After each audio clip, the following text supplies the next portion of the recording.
Hey, can you?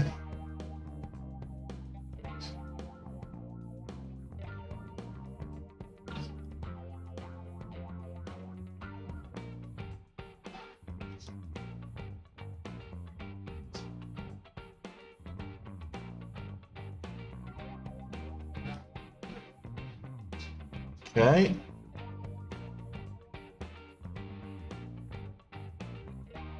Hey, Bookface. Told you I was doing it.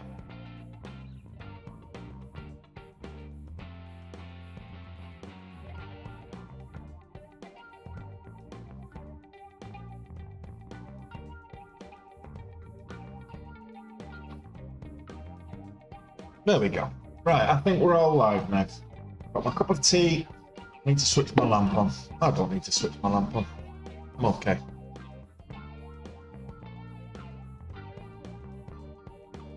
Yeah, I'm okay.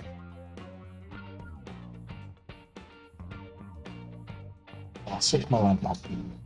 There you go. A little bit of light. Let's have a little bit of light. Not like I can't see my desktop or anything.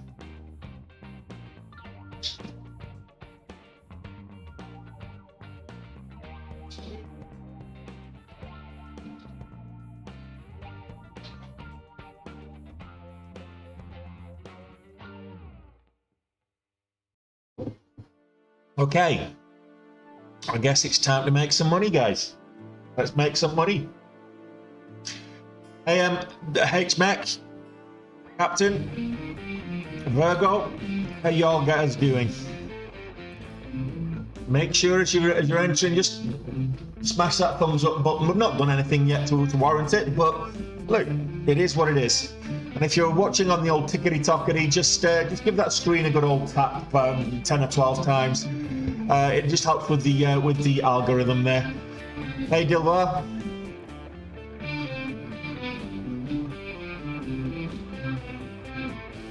I've not actually factored out my watch list yet, Jacunia. So Lucy was a run of yesterday. Basically, this is from yesterday's action list. I've not really seen anything moving yet this morning, so I don't really have a watch list. I've got Altamira Therapeutics, which is up 53%. It's a $2 stock. I'm not really interested in that.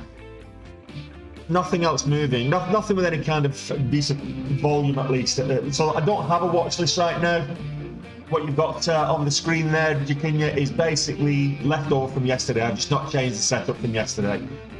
So Lucy went up, which is innovative eyewear, but Lucy went up like 270, 280% yesterday, and I still lost money on it. So, you know, go figure. Do I check the news before setting up a watch list? I check the action, is what I check. I look at the scanners. I check the scanners for what's moving. I check the scanners for what moved yesterday. Based on that, I look at what the catalysts for the move are, and then I look to see if we're going to get a continuation from yesterday, or if we're going to get a continued move today. So that's what I'm looking for. So I do check the news, but I'm not looking for news stories. I'm looking for action underpinned by those news stories. Don't trade the news, trade the price action. Yeah, I actually did look at that this morning, and it just didn't appeal to me. So it got above $2. I was looking at it, and it just so choppy. It's up, it's down, it's up, it's down. It's just very choppy. Certainly on the 1 minute. Whatever. So it's just very choppy. The VWAP's pretty much horizontal. So if the VWAP's horizontal, that basically means it's chopping sideways. It's not in a trend as such.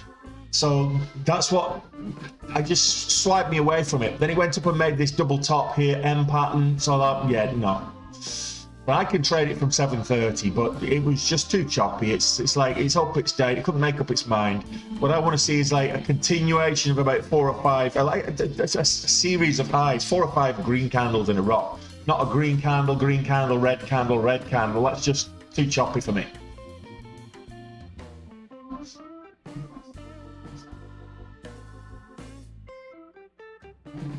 Wait to get the CPI data just dropped.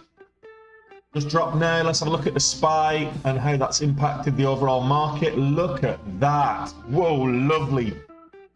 So, yeah, I kind of was anticipating that anyway. Oh, yeah. CPI data.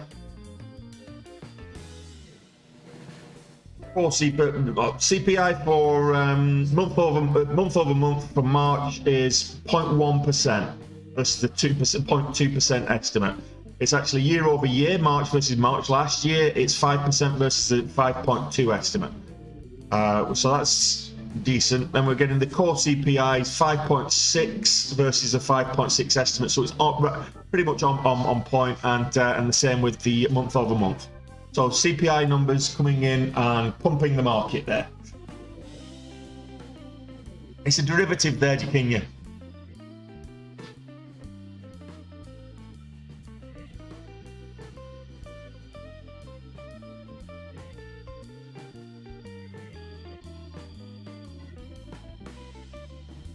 Nice one, Virgo.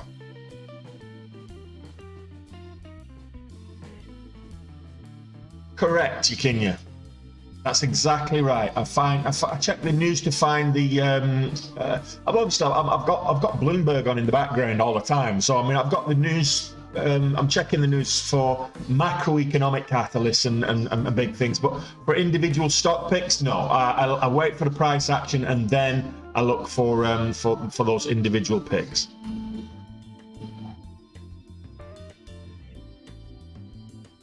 Oh. As a result of that, we're getting some nice move. Well, you know, you're not going to trade it because the volatility is not there. As an intraday trader, you want volatility and volume. You can get volume on the SPY, obviously. Relative volume, not so much, but you're not going to get the volatility. When we're talking, it's just had massive news and it's moved less than 1%. So, you know...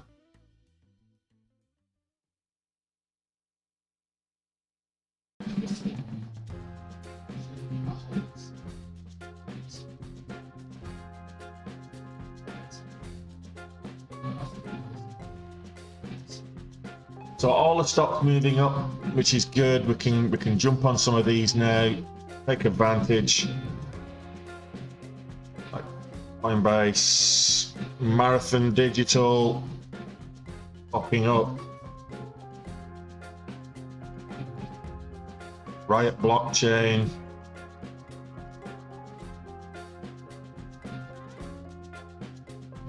Carla, yeah, not so much.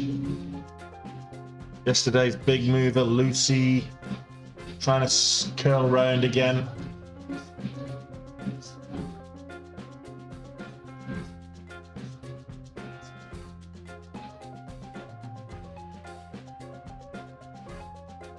BBAI.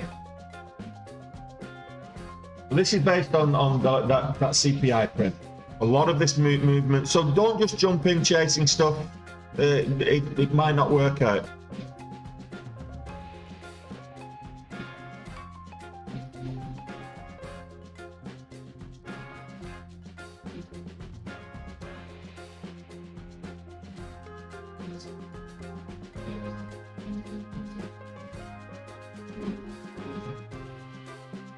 Alibaba moving up.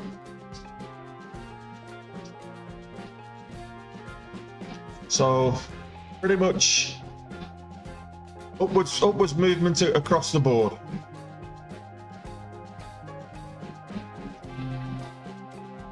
Yes, I did, David. I finished 6,000 down yesterday. Hey, Dilvar, Alistair. So yeah, I finished down 6,000 yesterday. Not ideal, but what am I going to do?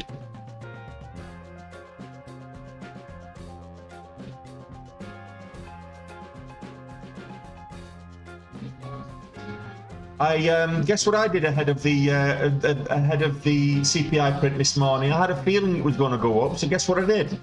When Bitcoin got over 30,500, I cashed out for a profit, and I've moved my money into the T triple Q. So go figure. That's good. Of course, it's not the exact same money, but the equivalent of.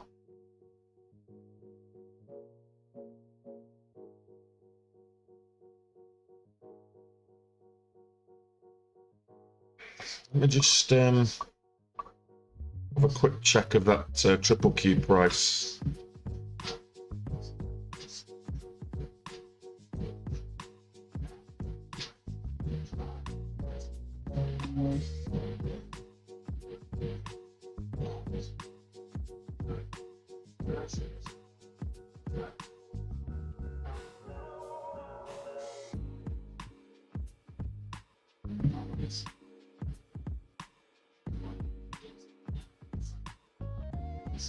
Nice.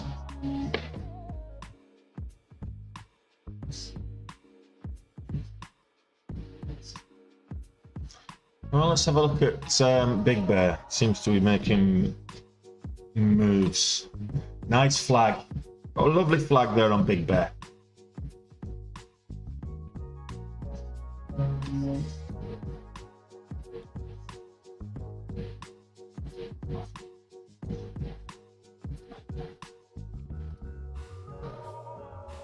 Nice move up on AI as well, C3 AI.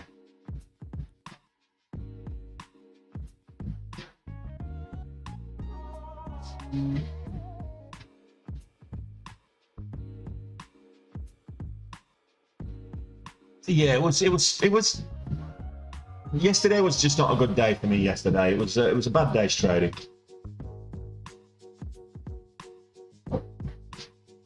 We all have those. But I was looking on through social media and stuff yesterday, and I thought, like, when a stock goes up, it's almost 280%, and I lose on it. I wasn't the only one. Apparently, it was a lot of people found it the choppy action of Lucy yesterday. It got a lot of people. So a lot of people were red on it, even though it moved up 277%. A lot of people were red on that yesterday. Just scooting through the forums and various social media platforms, and you know what, whoever traded it. There's a lot of people. A lot of people lost money on Lucy yesterday. It was just so choppy. Pre-market, it was easy enough to make money on, but then after the bell, it was up, it was down, it was like a bride's nightie, and it's.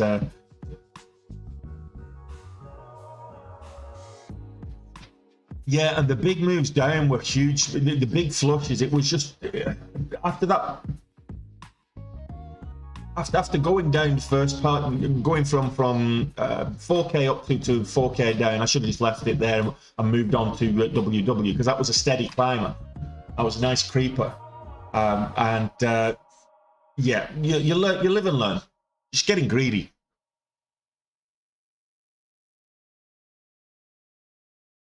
Yeah, T-stamp. There's no volume on it at the moment, Jason. Can I show my past result? Yes, Chris. I show all my past results. You've only got to go back to just jump on my YouTube channel. Everything's recorded on a daily basis, so you can see my past results on every day over the last year, as it was recorded. So we're doing a long one today, guys.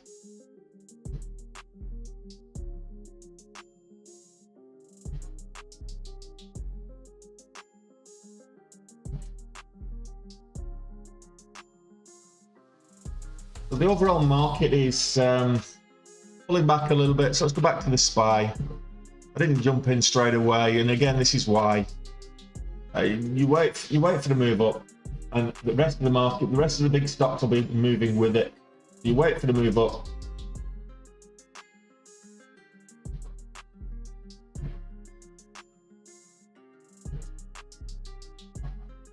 Get a pull back, and then it's going to tell you which way it's going to go. So we'll probably have some bullish action today. It's a case of what are we going to try? At the moment, C3 AI is pulling back.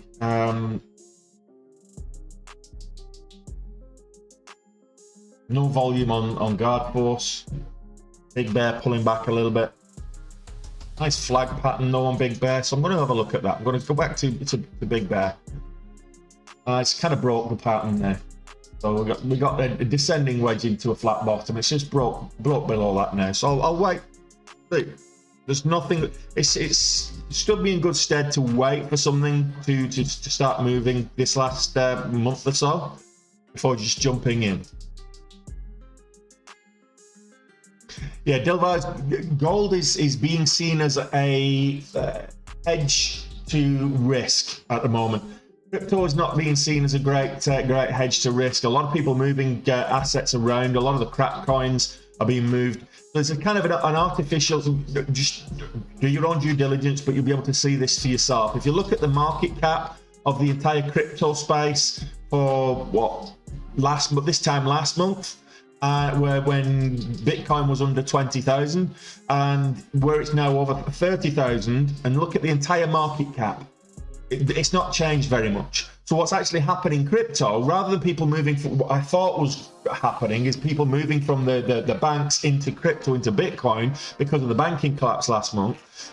That's not actually the case. If you look at the overall market cap for crypto, it's not changed that much. What's happening is people are moving the money off the shit coins into Bitcoin. So that's why Bitcoin's pumping. So to me, that's not. You want to look at the overall market cap of Bitcoin, of the crypto market, and if that's actually increasing significantly and pumping, then you know people are moving back into crypto and they're moving the money away from fiat and from other investments into crypto. But at the moment, that's not the case. It is the overall market. Lovely little pump on that CPI data.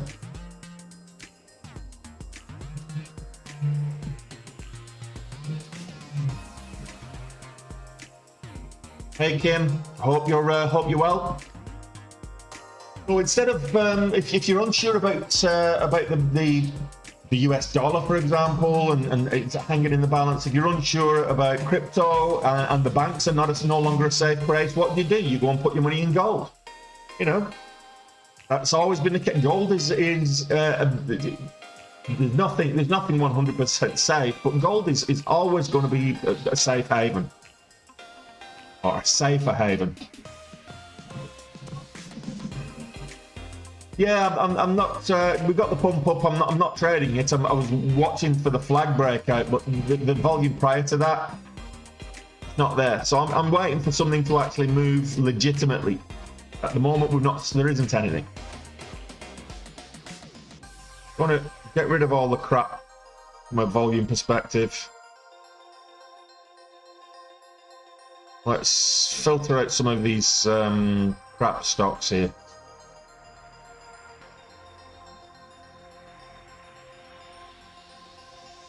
There you go. So basically, I've just increased the volume requirement on the scanners, and it's just taking away probably 60% of the noise. And that's because of CPI data. A lot of stuff just popped up on the CPI data, but didn't have the volume. Well, keeping your money in cash, you're losing it to inflation, you? So even if you keep your money in cash, a lot of people are actually doing that at the moment. They're just holding cash. I wouldn't say keeping the money in cash, but they're just holding cash. But it's not. That's not a long-term strategy.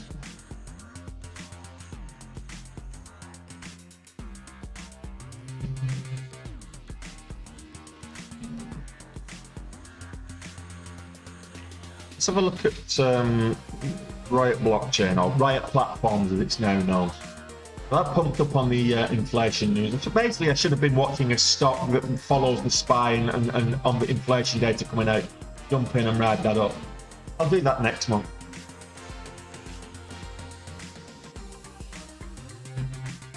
What did I change my volume requirement to? 125,000 minimum on the 15, and 325 on the session. Just to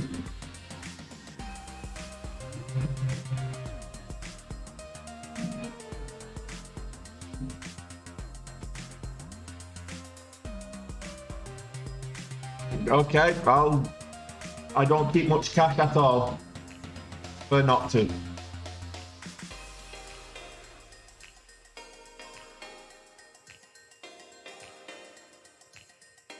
Buy the dip. Not even looking at sales at the moment, but let's have a look. Hey Lisa.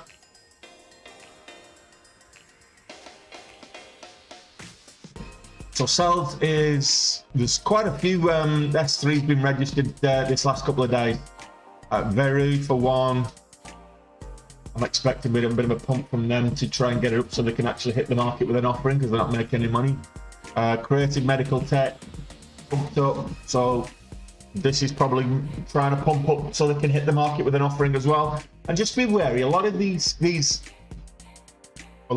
companies are garbage companies, and that's what they do. I mean, Top Shipping is a perfect example. You talk about Top Shipping, it's like every 3 months you'll see Top Shipping hit the scanners list because they pump the price up so they can hit the market with an offering. Because they're losing money hand over fist. It's the only way they can get money into the coffers. They'll do a reverse stock split so that they'll actually turn 20 shares into 10, and then they'll hit the market with an offering. And that's what they keep doing. They keep diluting the float over and over and over and over again. And, you know, the poor unsuspecting newbie to the market will think, oh, this is looking good, jump in and then get hit with the offering. And, you know, stay away from companies like that.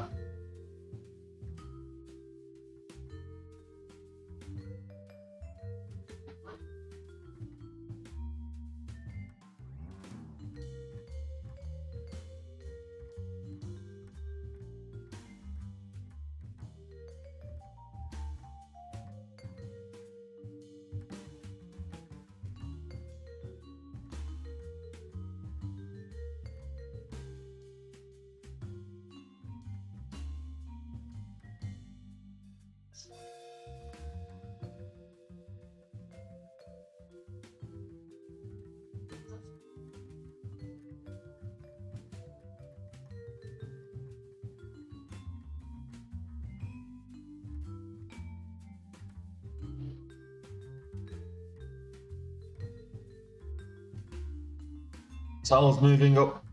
It's $1.30. It's below my floor, so I won't be trading that.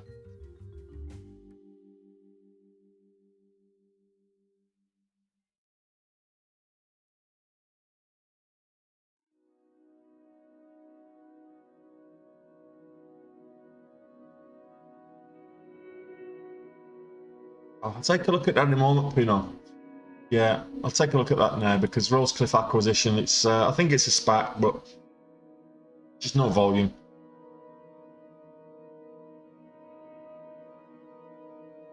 Yeah, it's below the Pambella Therapeutics, Pino. It's below the VWAP right now. The VWAP's kind of horizontal. It has moved up a reasonable amount earlier, but right now it's I would be wary of this right now. It doesn't look too bullish at the moment. It's a 60-cent stock, so if you like trading these, go for your life. I don't trade these for a reason. You need some bearish market, Ken.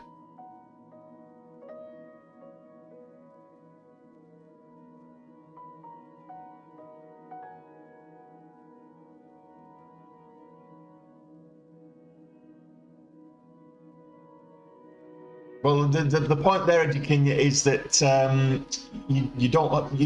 HODL is not a day trading strategy. For the long term, yeah, you can do it. So, but if you put your money this time last year into the NASDAQ, you'd have lost for the first 6 months. You've been making money since October. So same thing, Kenya. And you'll have, since October, you'll have made more money than keeping it in cash. That's for sure.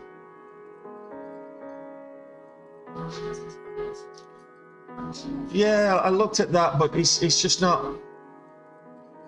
I just looked at it there. Just no volume. It's not got enough volume to trade on one. So I mean, maybe if the volume picks up, will be interesting, but there's 186,000 shares traded. It's just not worth entertaining. It's just not going to be reliable. I mean, it went up to nearly 7. It's got a high of 16.90, almost $17, but it's just not. It's too risky. The whole point of trading, the fundamental principle of trading is risk management. If you're going to be profitable, you need to manage your risk, and part of managing risk is stock selection, which is why I don't trade anything with crappy volume like this.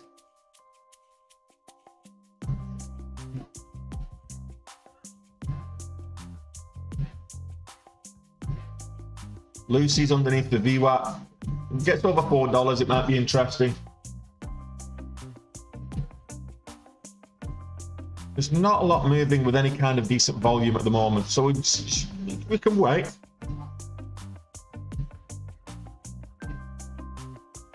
The SPY pull back to the VWAP. 412s.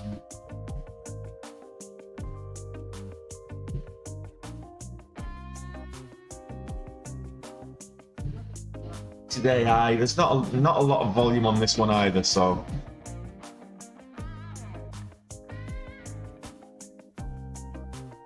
When the economy starts to recover and we're all in a bull market, cash will be king again. I'm sorry, I don't understand what you mean by that, because if cash is king, when we're in a bull market, you'd be better off putting your cash into longer term investments, which are actually appreciating, than sitting there depreciating in real terms because of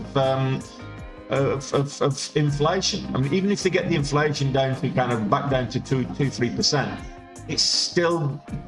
Cash is still depreciating.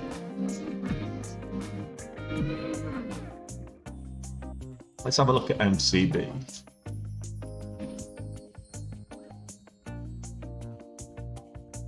Yeah, MCB not doing so much. There's no volume on it there, Ken.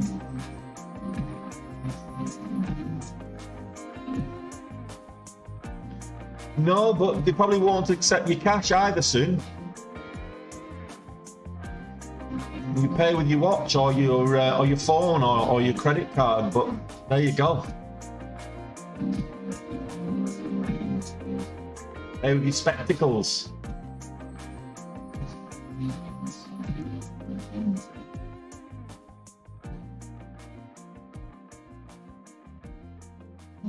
Sorry about that, Alistair. You'll have to deal with it.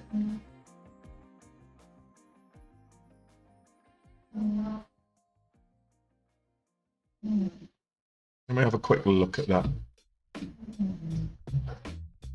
Is it really? Doesn't look out its focus on mine. The numbers on the side of the on the scale are a little bit blurred, but you can make it out.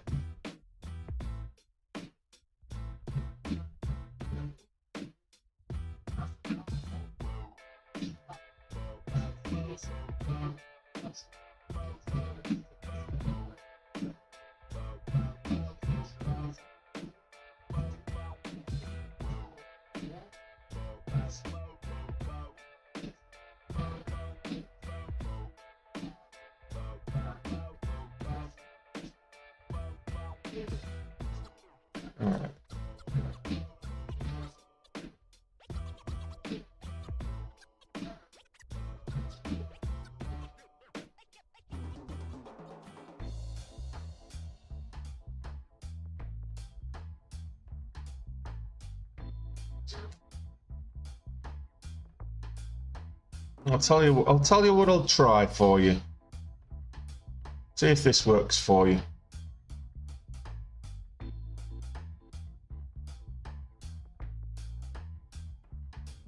Is that better?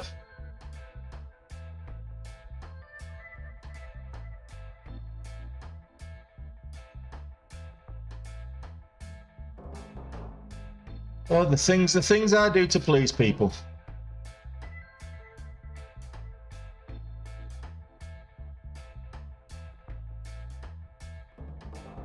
I'm a people pleaser.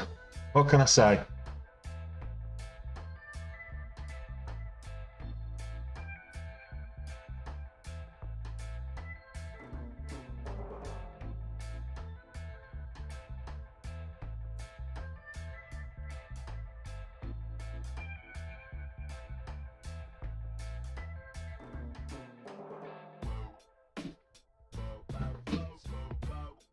Okay, Jeff got Richard. Can I talk a bit about trailing stops? Do we use ATR, for example? Thanks. Yes, it's a good question. So trailing stops. What you've got to understand about trailing stops is that they're a lazy way of moving your stop up with the price action. Now you can do that usually on most platforms. You can do it manually on the screen, but it's a good way of automating that process. So it's just basically it's letting the market determine when to stop you out, when it pulls back a little bit too much for you to get stopped out. So on a particular volatile stock, you want to be looking at the average true range for where you're setting your stops. Now at the open, the first 5 minutes, you need to be adding, you're probably doubling that at least, because you're going to get an increased volatility in that first 5-10 minutes for sure. So you want to be waiting for, on the 1 minute chart, for example, you might wait 15 minutes to get a full average true range. Now, that being said, once you've got a good feel of what the average true range is telling you, you might say, okay, well, it's going to move 10 cents. I can use 10 cents as my trailing stop. You get an average true range of 50 cents. You might not be comfortable using 50 cents as your trailing stop. You might be happy enough if it goes up 20 cents, that's enough to take profit. So in which case you wait for your price action to move to a certain level and then set your stop, so it then automatically hits that level. So for example, if it's up 50 cents and you're comfortable, your take profit target was 20 cents, you might put a 20 cent trailing stop when it gets to 40, or a trailing 30 cent trailing stop when it gets to 50, and you're giving it a lot more wiggle room that way, and it comes back and you've still got 20 cents in profit on the share, or it continues and you make even more and you get the full move. Now, if doing that is one thing, setting your stops too close, what will happen is if it's got a 30 cent move and you put and it's only moved 10 cents, for example, and it's got a 30 cent average true range, and you're looking for a 20 cent move and you put a 20 cent trailing stop in there, the likelihood is you're going to get stopped out, and you might get stopped out for a loss. So that's how I would recommend you use the average true range as a guide. Don't use it per penny. I've had 10 cent trailing stops on an ATR that's got like 50 cents ATR, or I was using 50 cent trailing stops on stocks last month that had dollar plus ATRs because I wasn't comfortable with the risk. And that's something that you've got to stack up. What's your risk? How much you're prepared to risk on the stock? So basically, you're taking the ATR for where your stop is, using that as your risk. You work backwards to how much do I want to risk on this particular trade, and you divide one by the other to get your share sizing.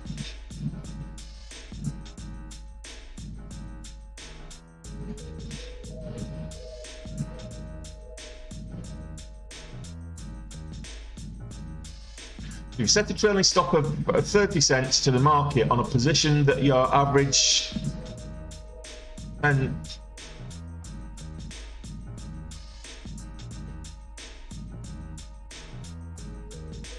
I don't understand what you're asking there, Jacquini. I'm sorry. Getting Bitcoin FOMO, Puno, I got out of Bitcoin at 3,500. I've cashed in for a very small profit. So I'm out of it now. It might go high. I think we'll probably get to 32, but I'm out. I think Bitcoin long term, I'm bullish on Bitcoin, but in the short to medium term, I think we're going to see lows again. That's just my opinion, not professional advice. I'm not a crypto professional. I'm just a fat guy on the internet with an opinion. So.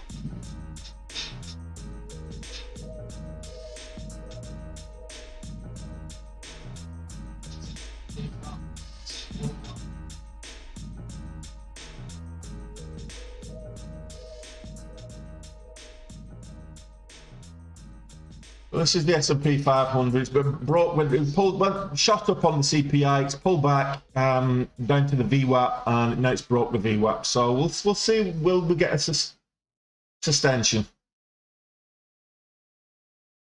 There's nothing right now jumping out at me for a nice trade.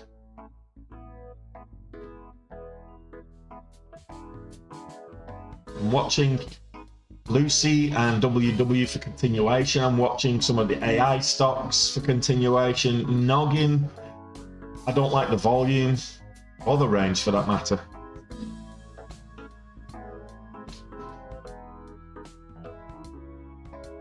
Managed to get a nice pump on Ren Miller yesterday, but it's not ready yet. Yeah, Bruno, some are saying 38, I'm saying 32, but I don't like picking a price target. I'm just not comfortable with Bitcoin at the moment. I'm just not comfortable with crypto at the moment. I think it's a bit of a bull trap. And my thoughts on gold in the coming weeks. I think gold is the typical safe haven that people are doing to hedge against inflation. They've found out that banks aren't safe, crypto's not safe, so they're putting their assets into gold. XRP, long term or short term, XRP will follow crypto, follow Bitcoin. In the short to medium term, and I'm going to get out of XRP as well as soon as it. I'm out of XRP. I cashed in XRP a couple of weeks ago when it got over 50 cents, I think it was. I made 20 odd percent on that one. 21% I made on XRP. Long term, I think it's good. I'm bullish crypto. I'm bullish on in the long term. At the moment, I just think there's so many red flags, so many unanswered questions at the moment, and I think we are gonna see a substantial retracement. We might even see a 12k Bitcoin. And before that happens, I'm just taking my money out. Incrementally taking my money out. The only two coins I've got left at the moment are Ethereum and Cardano. And if we start moving backwards with those, start retracing with those, I will buy the bottom. I'll buy the dip. But if I get to break even, I'm just going to take it out. I totally agree with you at the moment, Dennis.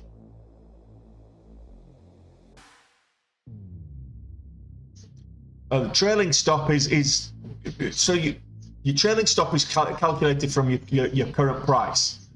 So if you put your price, if you put a trailing, it doesn't matter if you've got if you're already up 50 cents on the share and you put a 20-cent trailing stop in, it's going to trail that 50 cents. It's going to trail that price action by 20 cents. So you're pretty much guaranteed you've got 30 cents profit. So it's based on the current price action. That's where your trailing stop is calculated from.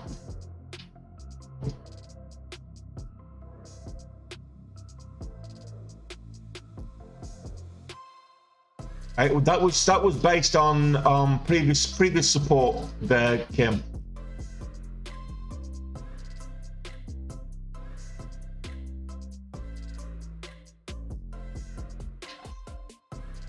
Based on the previous support.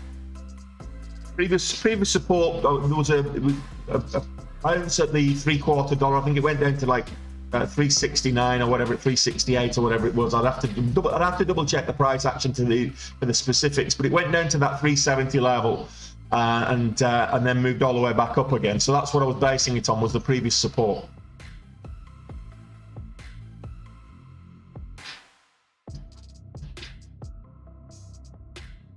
Yeah, no, it's I'm not trading this at the moment. I just had a look at it. I wouldn't say the spreads are big. It's like 2 to 5 cents, but it is a $2 stock. It's just top of the momentum chart. So I'm just looking for something to trade right now, and there's nothing jumping out. Maybe it's all with the big stock. So let's have a look at let's have a look at Snapchat, for example. No, Shopify. That tends to move with the market. So Shopify moving up, not great volume, so I'm not trading anything without any kind of volume. Marathon Digital and Riot Blockchain have come back down with the market. If you look at this is Marathon Digital, okay, and this here is the S&P 500. Did anybody notice I changed the chart? Other than the ticker in the background, did anybody notice that I actually changed the chart then? because they look almost like the same chart. They could be the same chart. So that's Marathon Digital. Riot Blockchain is pretty much the same as well. That sells. I was looking for Riot. So Riot Blockchain, similar pattern as well. The dotted profitability line is slightly different, but they're just following the market right now.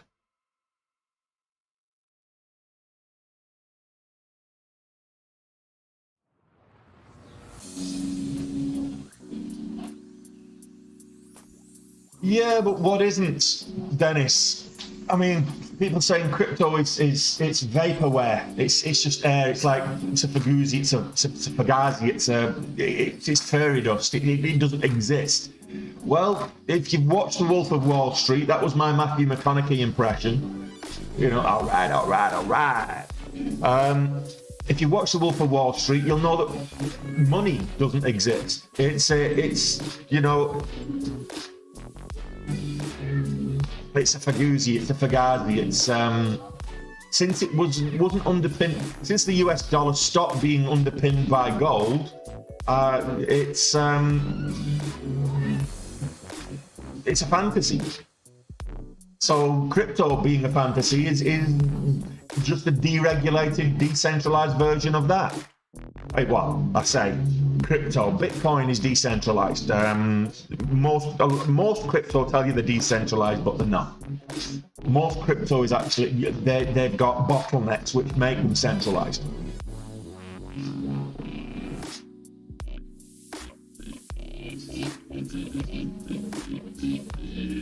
No, I've not set. I could set up my hotkeys to do that, Jakinia, but I've not. No.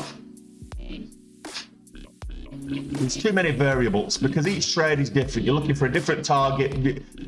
If you're looking for 10 cents, or if you're looking for 20 cents or 15 cents, if you've got an arbitrary figure of that's what I want to get from my trade, then it's easy to set up script your hotkeys to do that. It's like you can say, okay, well, I want 15 cents every time I get into a trade. So what I'll do is I'll risk 5 cents. So I'll hotkeys 5,000 shares, take profit at 15 cents. Once it executes, it triggers a range order, and I've got profit. Take profit at 15 cents and a stop at 5 cents, or whatever the case may be.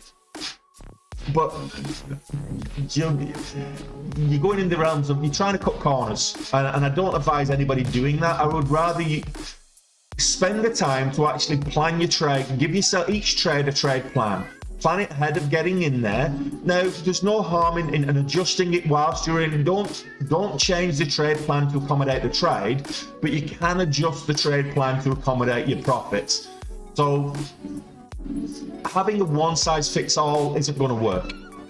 It just won't. I mean, I've got hotkeys that will take 1,000 shares with a 50-cent stop loss. I've got hotkeys that'll take 200 shares with a 50-cent stop loss, or whatever it is. And the arbitrary number of a 50-cent stop loss is basically it's a 50-cent stop loss, but then I can move it on the screen to wherever it is. So I've got hotkeys that'll do that, and then I can move the stop loss. To do it with a trailing stop loss, it becomes a bit messy. It absolutely is. Get them.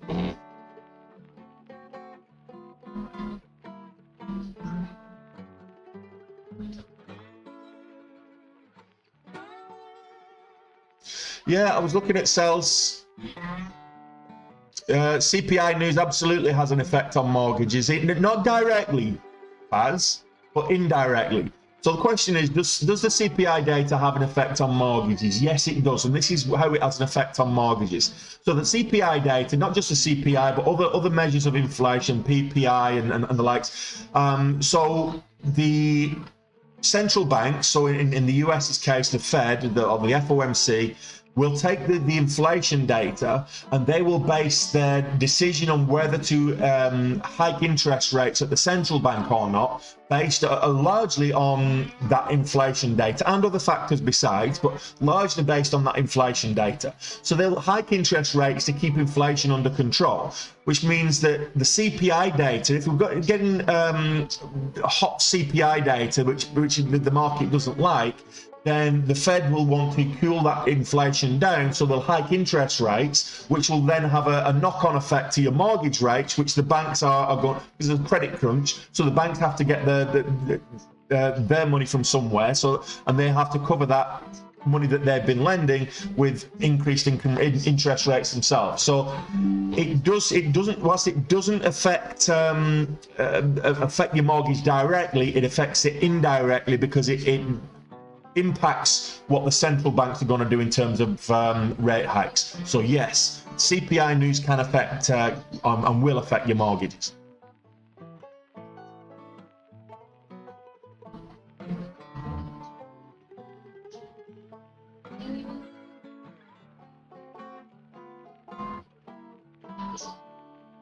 Okay, wouldn't it be easier to do hotkeys? What I don't like the most is not following my trade plan and then losing on the trade. Well, if you're not following your trade plan, you deserve to lose on your trade. It's as simple as that. The whole point of having a trade plan is to follow it. If you don't follow it and you lose, that's your fault for not following it. If you follow your trade plan and you lose, then your trade plan was wrong. You made a bad decision. There's no conspiracies in the market. It's an equal sum market. There's an equal number of buyers to an equal number of sellers. There's somebody out there who wants to sell for everybody that's out there that wants to buy.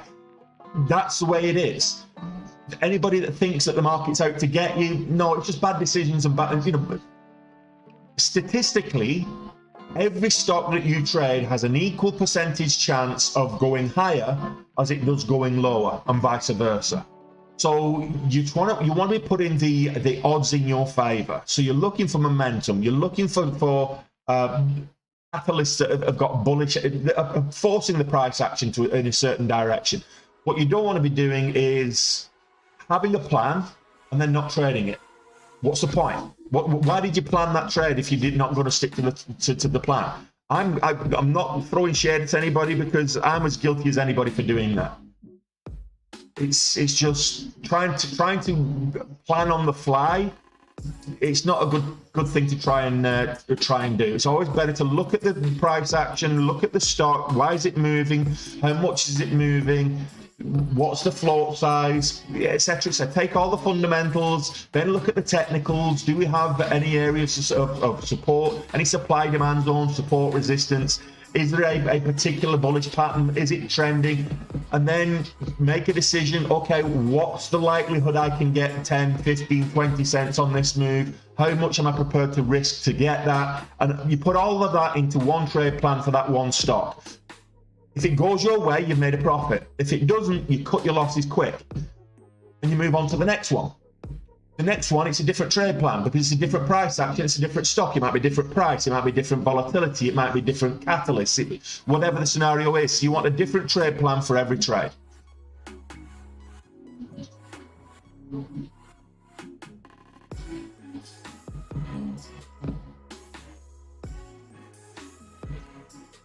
Well, I've got hotkeys for trailing stocks. I've got hotkeys for regular stocks.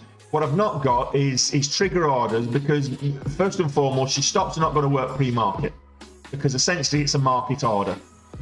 So I've got hotkeys that I can buy a set amount of shares, or I can sell a set amount of shares, or I can buy a set amount of shares, and then upon buying it, I can then sell. So basically what that does is it locks in profit and moves my average cost up. So I've got hotkeys that will do that in one, just pressing one button. So I might be 5,000 shares in, and I might just say, okay, effectively a take profit button, but keep the same share size. So it'll buy another 2,500 shares and sell that 2,500 shares at the same price once it's concluded, once that order's been filled.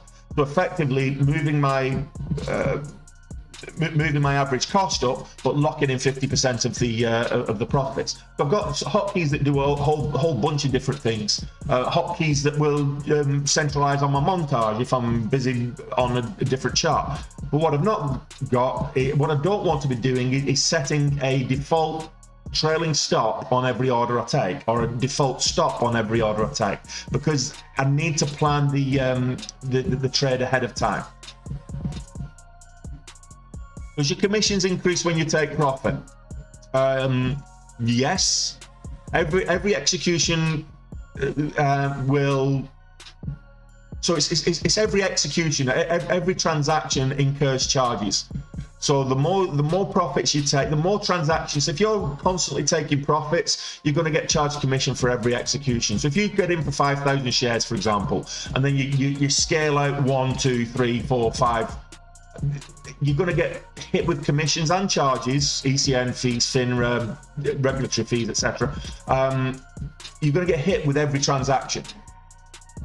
So your commissions will be less. Your regulatory fees, because it's based on per share, they won't change. But your commissions will be more based on how many executions you've got, or in certain cases, how many fills it takes to fill that order.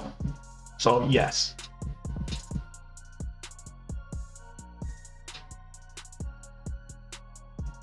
I don't know about that, David. No, nothing worth trading at the moment. Actually, this one's moving up nice now. We're getting some volume coming in now, so it's gone green on the day. Over 250. This could be interesting to me. But I looked at Cala when it just popped up a little bit earlier, and I wasn't impressed. I'll have a look at it again in a minute. So if this one gets over 250, Brain Miller Energy. I looked at Cala when it popped up here, and it popped up, and then but it's on no volume. So I would say Cala Alpuno is not looking good to me. It might be to you, but there's no volume on it. That's 64,000 shares traded. There's no volume on it. Needs volume. It's not even up that much. It's like 4%. So there's no range, no volume, no volatility. There's no intraday trade there. If you know something better than I do, then fill your boots, buddy, and I hope it pays off. But for me, Cala's not an option at the moment. It could be.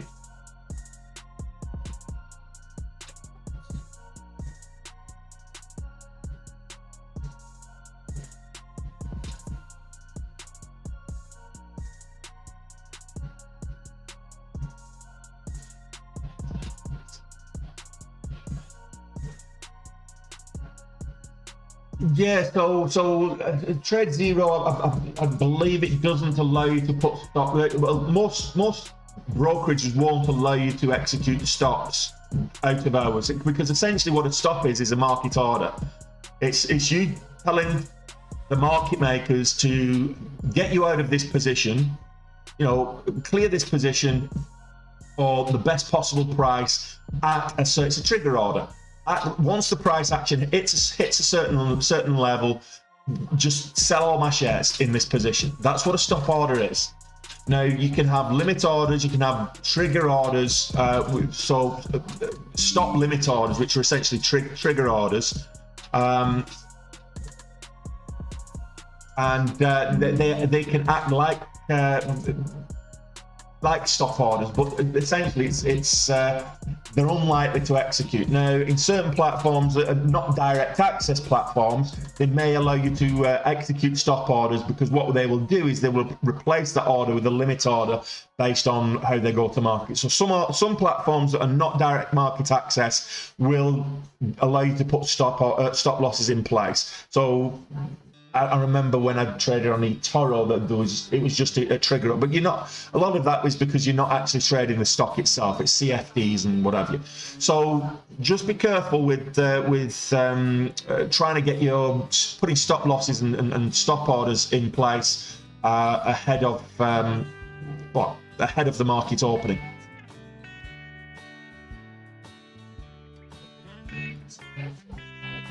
don't trade commodities at all, Bolter. I'll have a look at Novavax. I had a good day yesterday, Novavax. So 922. It moved up, what, from about 770 or something yesterday up to over $9. No volume at the minute. That's what's missing from the markets at the moment, is the volume. Even on BNRG, that's just gone green on the day, the volume isn't great.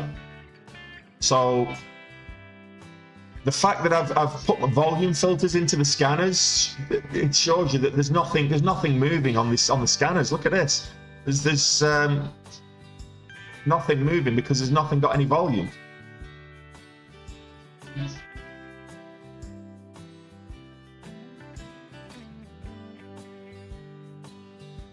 And what do I think of the SPX S&P 500? So I've watched the S&P 500. This is the SPY, which is the equivalent. If you trade the SPX, which is the S&P 500, you can trade the E-mini or whatever. If you're trading futures, SPY is the same thing. It's equivalent to the E-mini. It's about worth about 10, a tenth of what the SPX is. The SPX is about 4,000 or whatever it is, and the SPY is like 400. So the SPY is an ETF. It's the State Street ETF that tracks the S&P 500, and it's called the Spider S&P 500. So this is a good indicator of the overall market, and as I say, it tracks the S&P 500. We've got the pump here at 8:30 on the numbers drop for CPI, the inflation results, but it pumped up and then it's just kind of bleeding out now. Below the VWAP, but it's just bleeding out slowly. So whether we come all the way back down, I don't know. But if you look at this on the daily, so someone was asking me, is the bottom out? Look at this on the daily. So if we go back to October down here, this was the lows last year, and that's why I think that was the bottom of this bear market. Bear markets typically last 15 to 18 months, and we're already 15 months into this one. So we've now reached this swing high. We've now got over it, the pre-market, as a result of this little swing high here. What we really want to see is beating this big swing high here. So getting over 420 will be key. So the high of this candle here was 418.31. So if we can get over 420 at some stage over the next week or two, that would show that we're still in this channel here, upwards channel. So the overall market, the S&P 500 is it is looking, for me, I think the bottom was in October. No, you don't get cancelled for the order unless it executes, can you? So if you send the order, it has to execute. Otherwise, you can put as many orders on the system as you want, provided you've got the equity to fund those orders. But you don't get charged the commission until they transact, because that's where the money is. So you can place an order, but you won't get charged any fees or commissions until they transact.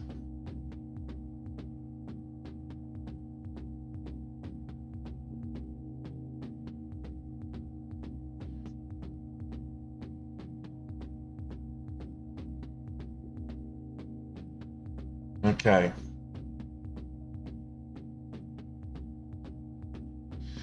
Why is cells moving? Oh, I'll take a look for you, shall I? Creative medical technology. Now, creative medical technology surges 150% after diabetes therapy shows promise in trial. So they announced a one-year follow-up data and significant efficiency using their drug to treat patients with type 2 diabetes without any serious adverse effects reported. So it's clinical trials they're moving up. So what I would say with cells is they've got a shelf offering registered there, an active shelf offering registered. So just be careful with them. Well, let's look at it on the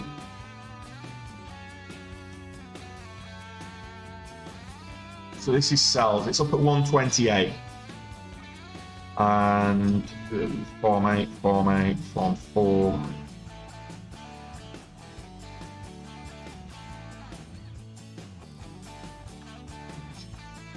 I'm double checking. Somebody said that there's an S3, an active S3. Yeah, there it is.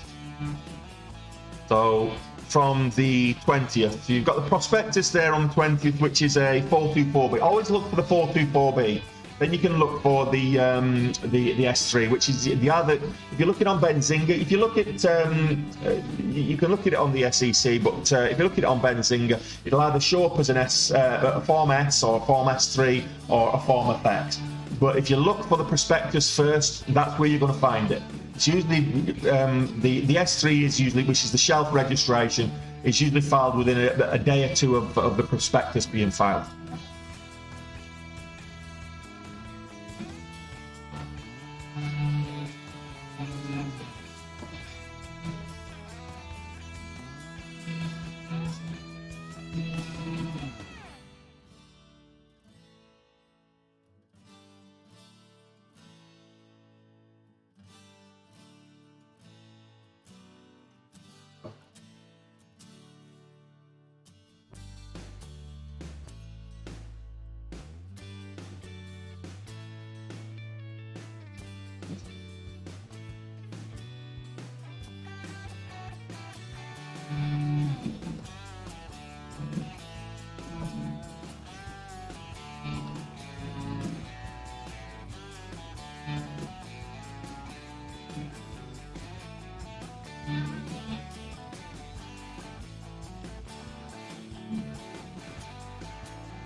Sal's nice move up actually. Just be wary of that shelf. We've got 2 minutes to the bell. 2 minutes before the volume floods in.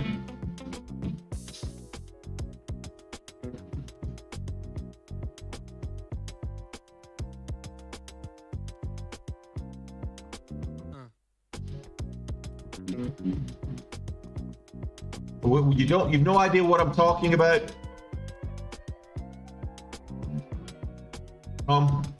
In what sense? Which variant of Benzinga am I using? I'm using the essential.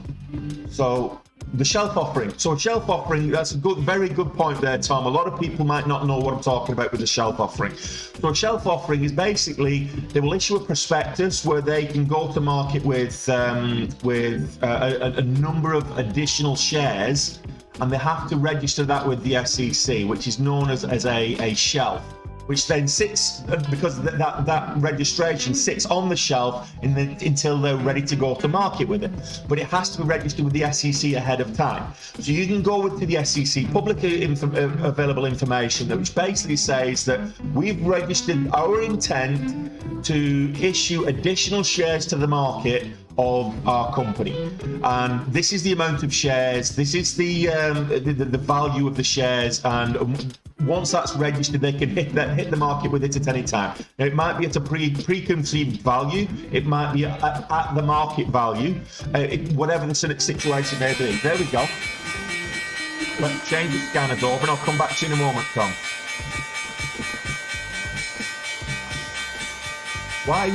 Why is it that important? Because if they hit the market with an offering, the price is going to tank, because what they're essentially doing is diluting the float of the stock. So if they hit the market with an offering, the price is going to drop at least 30%.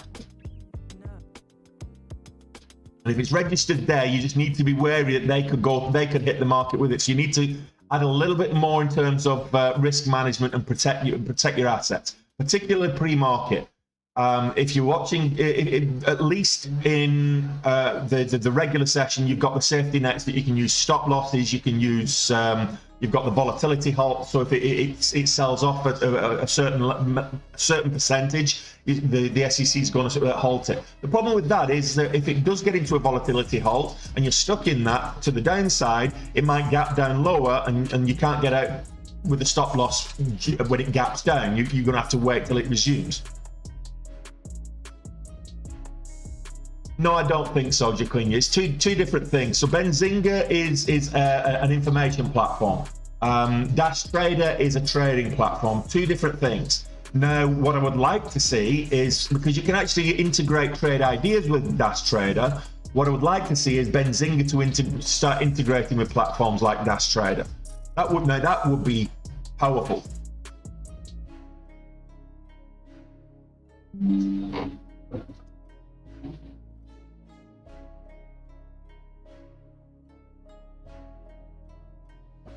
All right.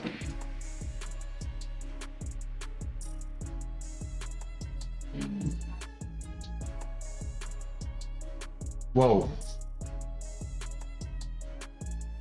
Big pump from Guard Force. AI stocks moving up.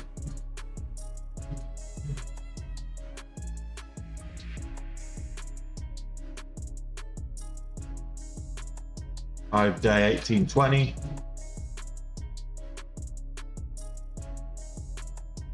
Well, C3 AI is going in the opposite direction. So go figure on that one.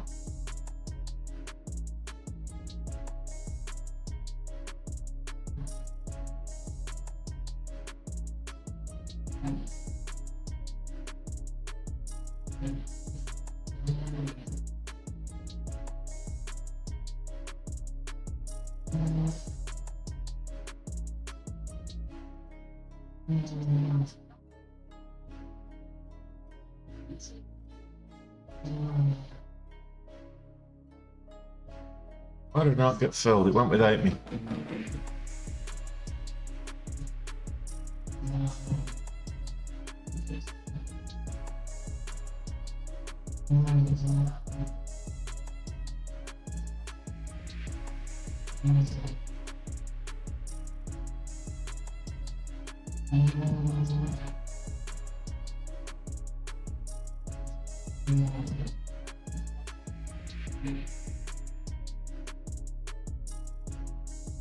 So just locked in half.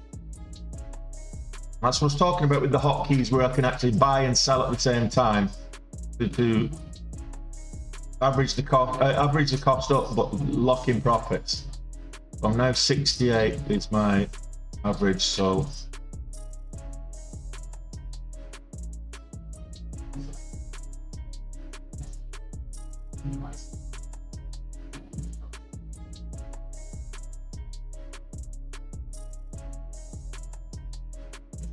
put 30-cent trailing stop in there.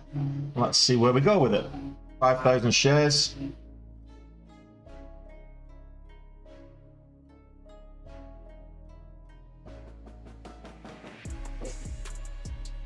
Got stopped out, too tight. We'll range 46, so I should have put about a 50-cent stop in there. If we could break 20,000 now.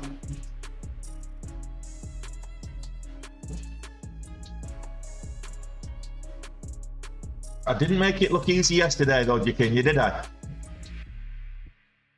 Wasn't easy yesterday, that's the thing.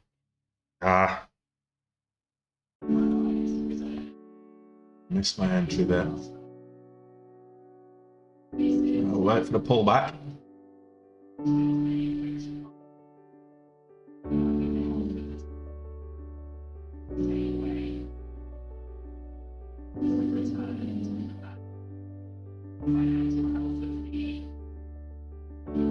Partial. Get me filled. Why is it taking so long to get filled? There we go.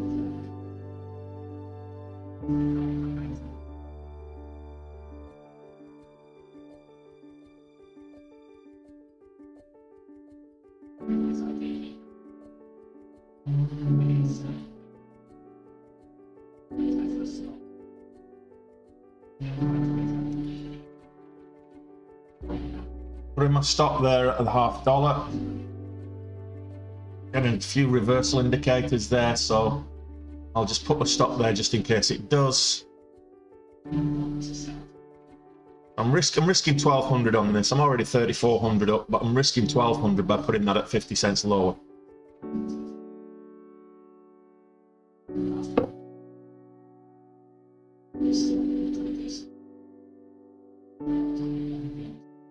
Low 1965.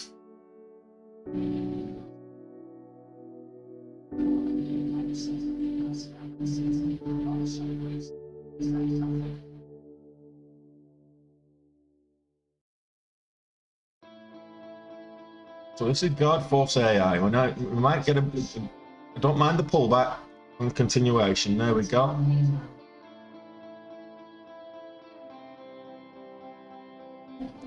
Looking for continuation. I'm in at $20.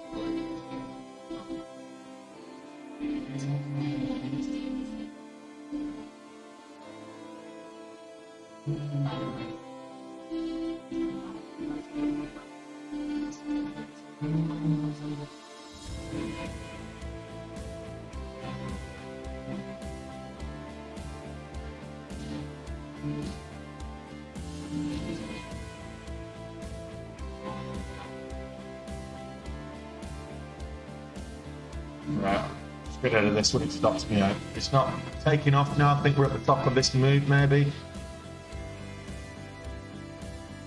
So 15-cent spreads, 10-15-cent spreads. Lost a little bit there, but I was too many upwicks.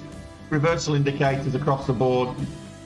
You've got the tweezers on the 5-minute and on the 2-minute, so I wasn't feeling it.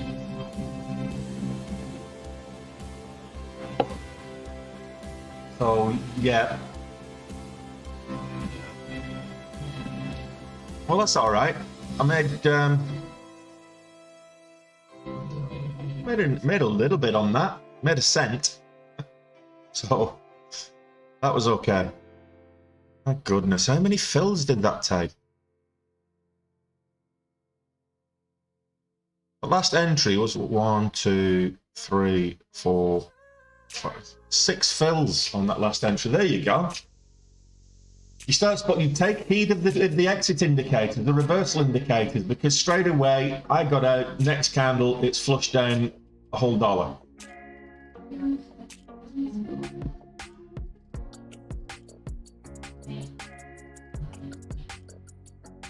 No, it won't miss a stop, Daryl. So you put a stop and a trailing stop. You can do that, provided it's easy to borrow or you've got shares to short.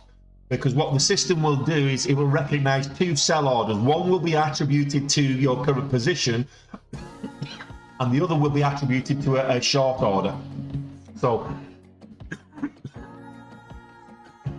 excuse me.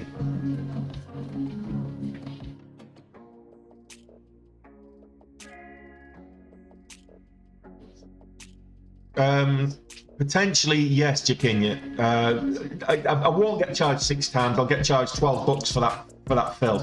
That's just the way the current broker I'm using is working. They'll charge per fill up to, it's capped at $12.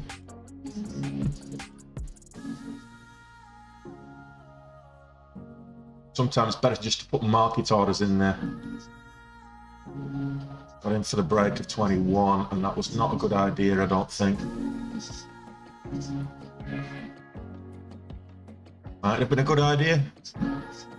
Let's see.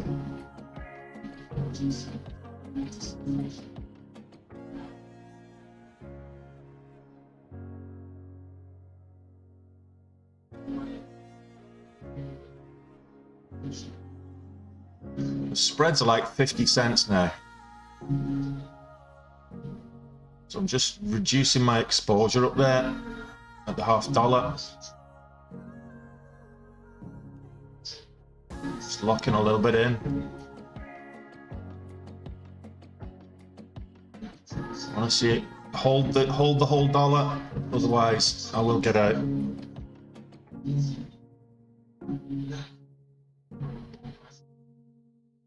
Actually, this looks like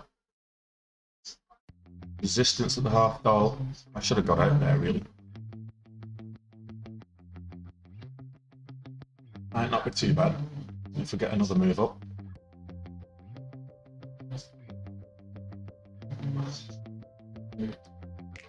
Spreads are 10 cents now. Continues move up.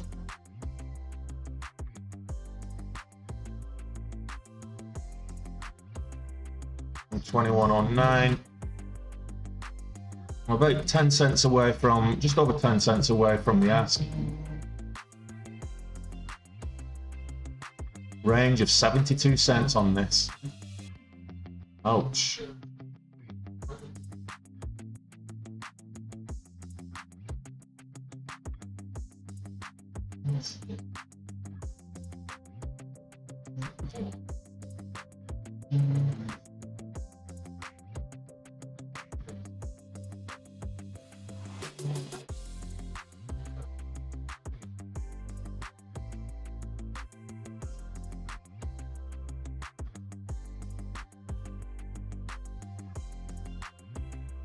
Okay. Can we make a new high? Are you going to give me enough to scale in with, or are you going to pull back? Between the spreads at the minute. What that means, when I'm going to say I'm between the spreads, it means that the bid is below my average cost, and the ask is above my average cost, like right now. Cool.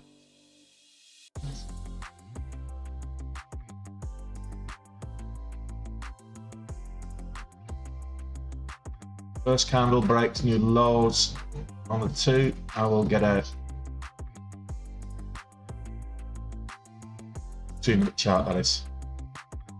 Say on the 2.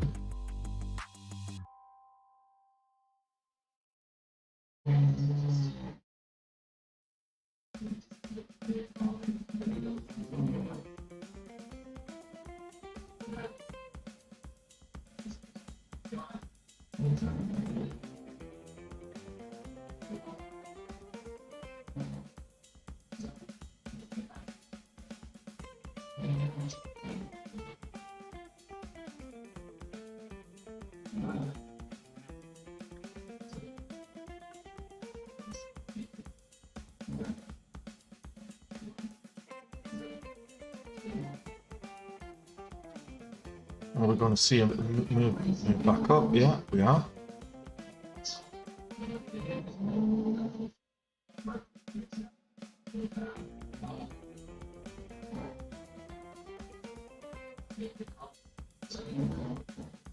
Five dips, 86.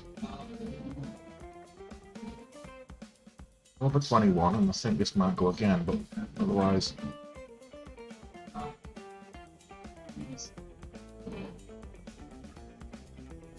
Well, that half dollar was resistance previously. I want to see its support now.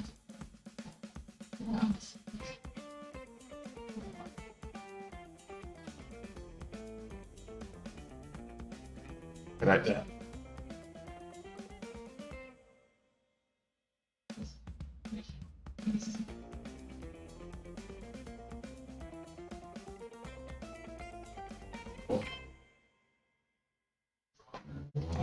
It just didn't hold the 50, so I should have had a stop in place, and it would have saved me money.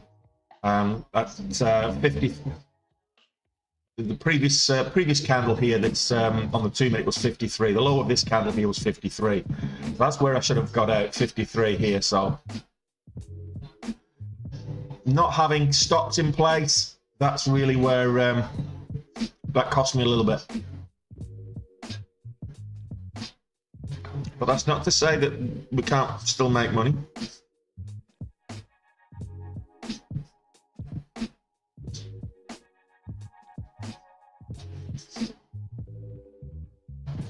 I don't know about it missing a stop, Daryl. Probably what it missed was a limit order. If I set a limit order, if I set a sell order, it's a limit order, it might miss it. But it shouldn't miss a stop, because a stop is getting me out of the... It basically sell my position, at the best possible price. So you get slippage, but you shouldn't get a it shouldn't miss.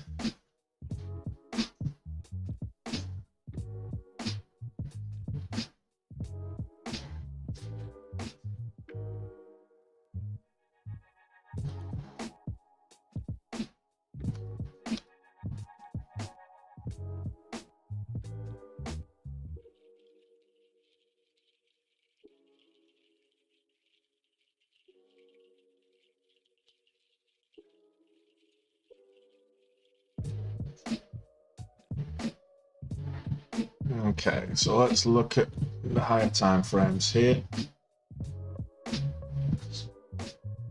Possible bounce on the VWAP here.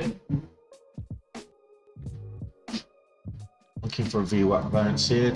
Back over the $0.5, 2052.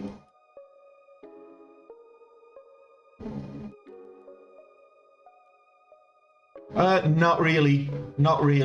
WW's not really doing much at all today. It's just sideways choppy. It came in underneath the VWAP, down on the day slightly. The range is not great. It's just not doing anything at the moment. Same with Innovative Eyewear. The big movers yesterday were WW and Innovative Eyewear, and neither of them are. I'll show why this is consolidating. I can always come back if it starts to make another move back up. So WW, so you can see it's just very choppy sideways. It's not going anywhere. It's got a range of 26 cents since the open. So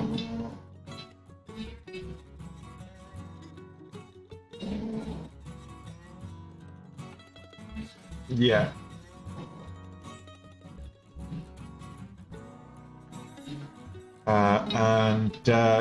As for Lucy, Innovative Eyewear, big movie yesterday.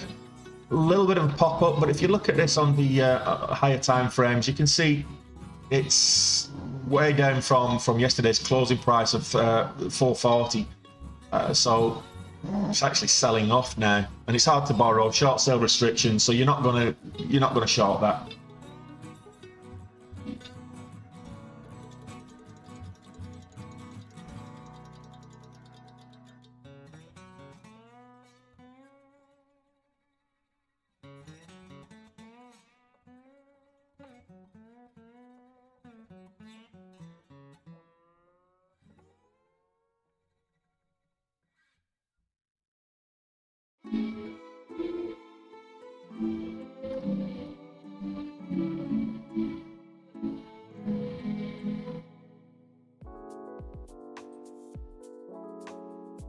Okay, let's have a look.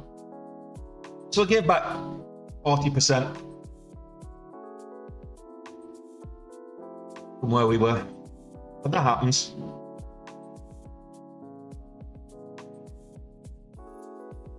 Now look for the next move. What's moving?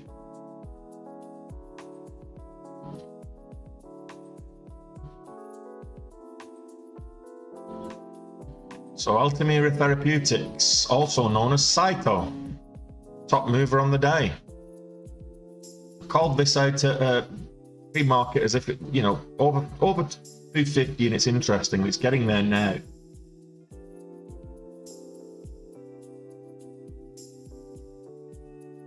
Just have a quick look at this. Yeah, so this is phase 2 trial results. This dropped phase 2 trial results at the bottom of the hour.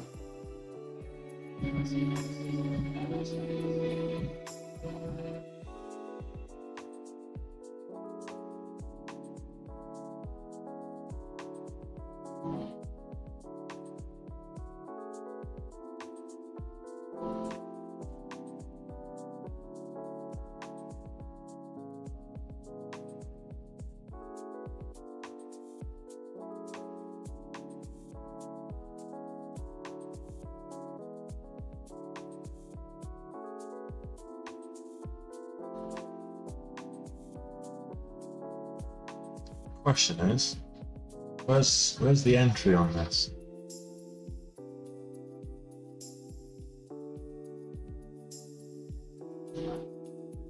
2 million in the float.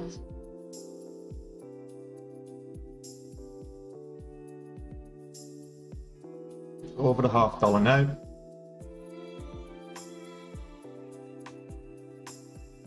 There's the pullback that you would want.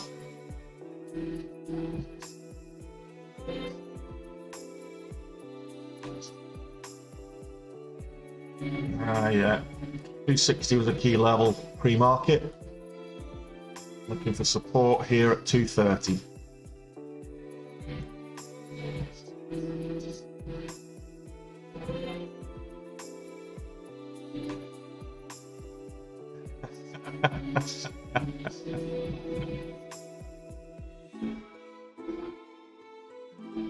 Don't have that much cash lying around there, Dylan. No worries, Alistair, as long as you're green. Any green's good green.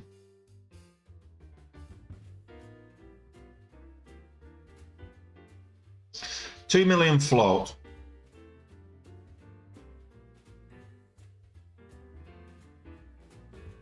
So market cap can't be 2 million, it's a 2 million float.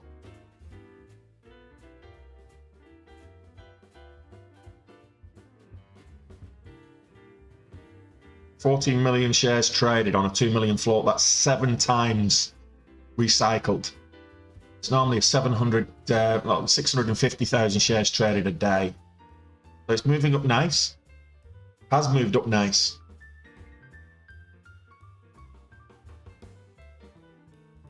It's already been up as high as $2.90 or $3 nearly. $2.97 pre-market. Or post-market rather, yesterday.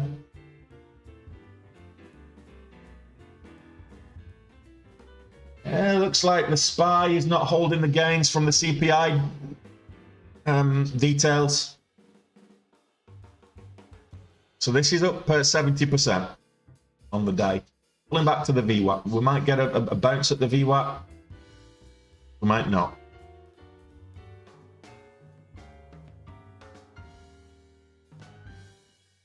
Rec Technology is moving up, but not on good volume, so I'll probably give that a miss. Guard Force making moves again. Let's go back to Guard Force.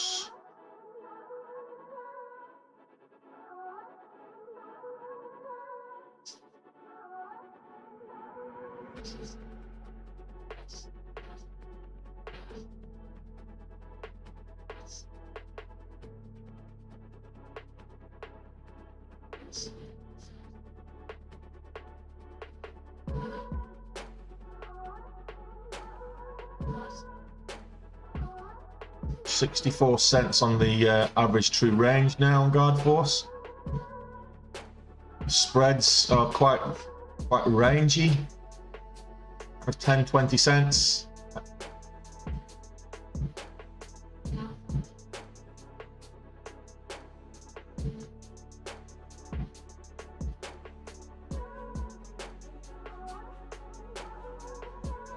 Look for it to retest the highs and then worry about it up there.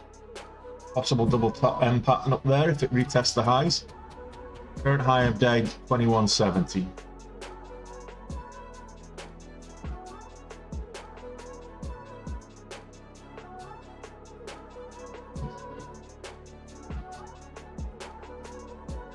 The break of the $0.50 was the right entry on this one.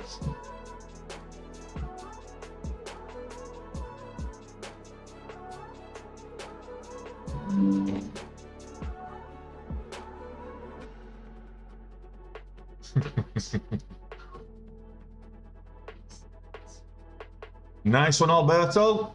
Get green, stay green, get to gold, get out. Absolutely. Well done, buddy.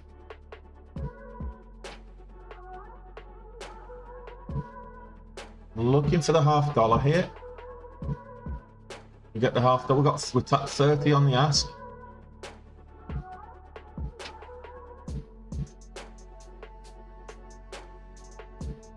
$40 on the ask, 43. There we go, got half out there.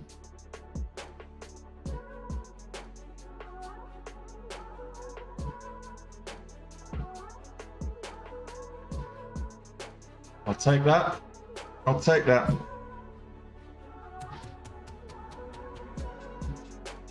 Right at the top. Nice. $23. And that, my friends, is how you get to goal. Over goal twice. That's how you clear a drawdown. Nice.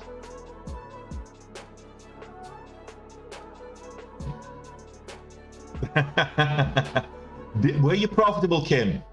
That's your first question. If you were profitable, you didn't get out too early. You got out for profit, and any green's good green. So don't get FOMO just because it goes after you get out. You can always get back in when you get the entry. Right now is not the place to be getting in. You want to wait for a pullback. Wait for the entry. Nice little pump though. Lovely little pump.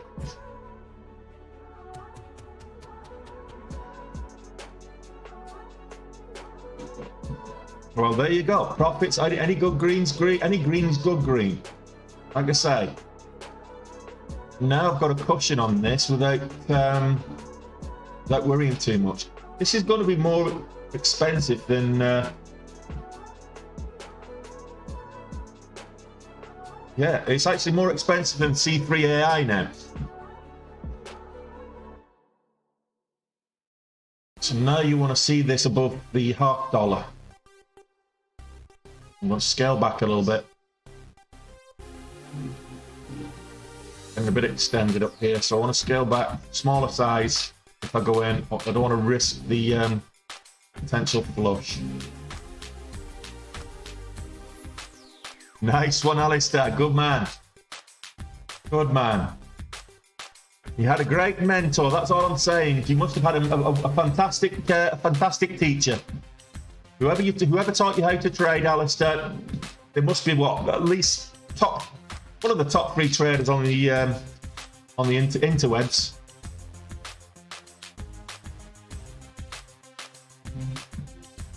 Scale into this if it breaks the $0.50 to the upside.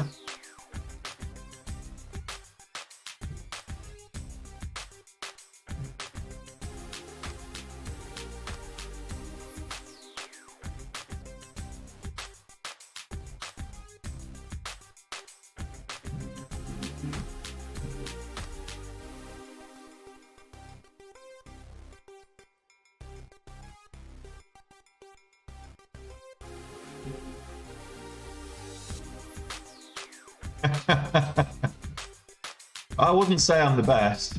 I'm top 3. I'm a little bit wary of this this pullback, this move here, because that's why I've only gone in small size. So risking that 800, that 9,800 at the moment. I'm risking the 800. I want to see this over the $0.50 before I start adding to it.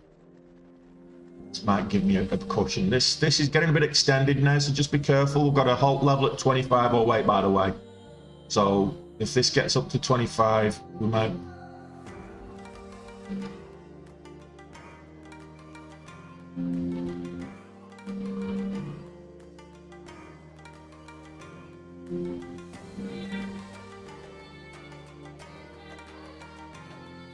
Halt level 25.41 there.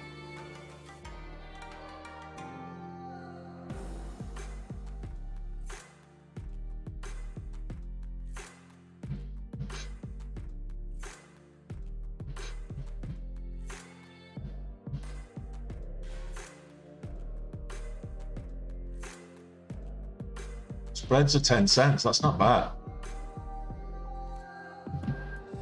I'll see this over the $0.50.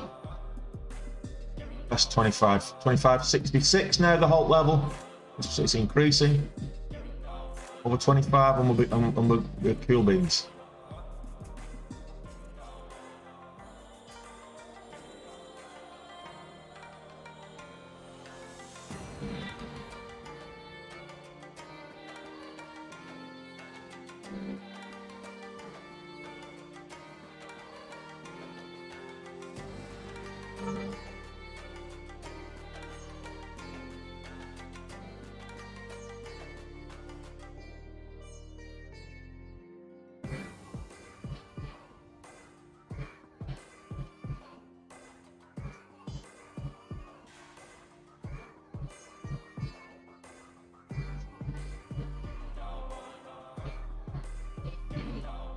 Looks like I'm way off the pace, but I'm actually not.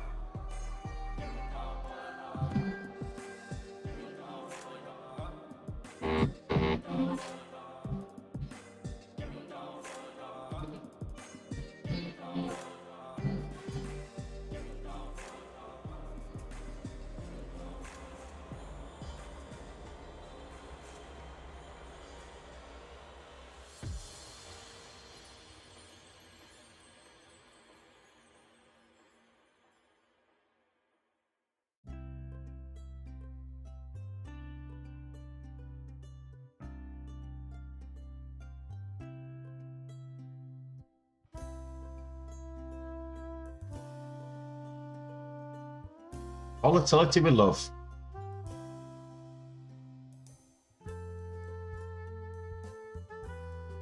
This is, get out there. It's pulling back way too much. So we're over goal, and that's the key. Stay over goal. Just gave back 30,000. 30,000. It'd be nice to be up 30,000. Just gave back 3,000.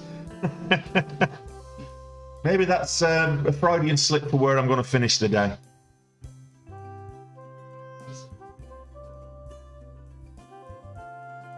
Oh.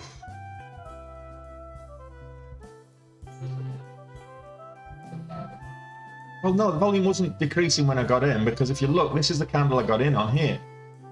This is the candle I got in on, and you can see the volume down here was actually increased volume.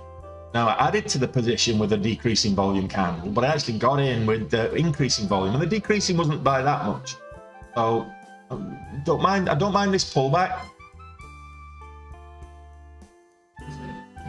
But really, I'm looking at the higher time frames now, so 2460 on the 2 minute.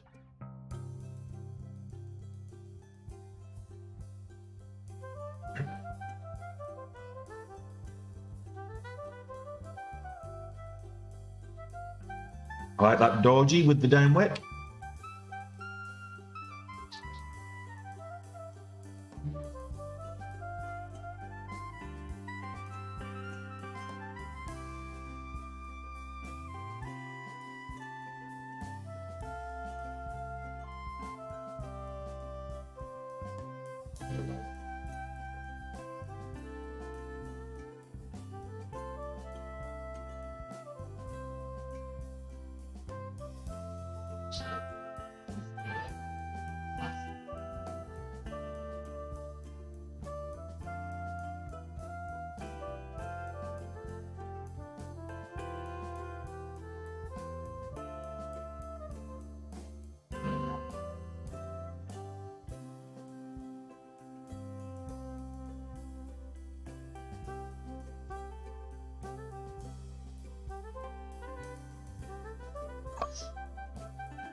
So the last time it did this, we got a lovely move up.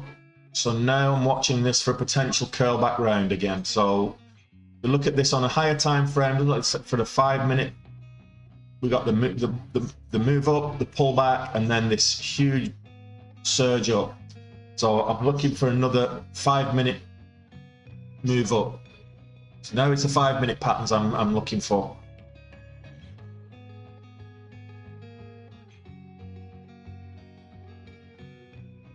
Yes, it actually is dicking you. 100%. 6K. If there's no good setups, I won't be taking any more trades. It's that simple. But 6K is more than enough for me to say, okay, I've hit my goal. I'll get out. But if there is good setups and I've got good momentum, then I've got a 6K drawdown from yesterday. So I'll cover that, and if I can get double goal today, which I was 1.5 times, that means I've covered yesterday's drawdown and at goal today as well. So multiple thoughts go through my head in terms of reaching goal. And what I don't want to do is get greedy. I'm just happy to be over goal and clear the drawdown. Another lock in a green day. You can probably tell from my demeanor that yesterday I was a little bit despondent. It is a game of emotions. Today, just locking in a green day over goal. the mood changes. Yeah, the tweezers on the 5 minute, but it did. So if you look at it on the 5 minute, for example, so you got the tweezers up there, but you did here as well, which is why I kind of walked away from it. So this pullback, no problem, which is why I want to see candles making a new high like we got here on the 5 minute. So we're getting a bit of a doji there at the moment, which is probably going to finish green. So what I want to see is the next candle get a bit of a pullback again, maybe to 22.50, but then a move up 23 maybe, and then a move up to higher highs. So that's what I'm looking for here, is on the 5 minute. So I've got the 5 minute chart open. I'm showing that on the 1 minute chart that you're looking at. I've switched over the time frame so that the guys on Instagram and TikTok could see what I'm looking for. But I'm looking for a 5 minute new high.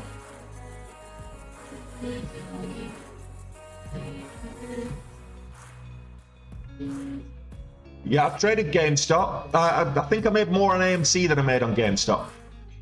At the time, GameStop was too expensive. When it was like $200. At the time of the squeeze, I was late to the party with it, and it was like it was just too expensive. It's like $200 a share. They've had a stock split since then, which makes it now affordable.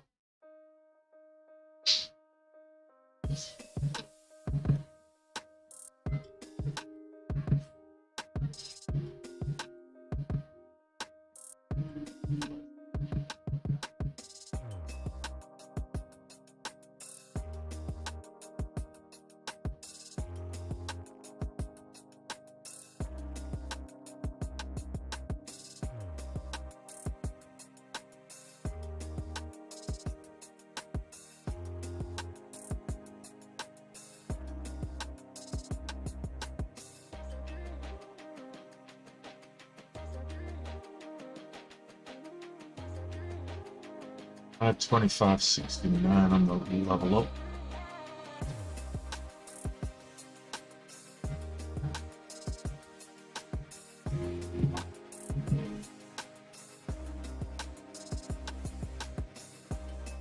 That's all spreads. The ask didn't go down to, it was up at 23.90 there on the ask. So the ask didn't move. It was all spreads. So that's another mistake a lot of people use. If they trade they trade the chart instead of the price action. So it's okay to look at the chart, but at the ask at 23.80, you try and average down. You're going to get filled at 23.80 instead of when it's down at $23 on the bid. So when the spread gets rangy like that, it's probably a good time to say, okay, either size down or look to take some profits or whatever it is. But averaging down is not a good strategy with when you're not going to get the benefit from it.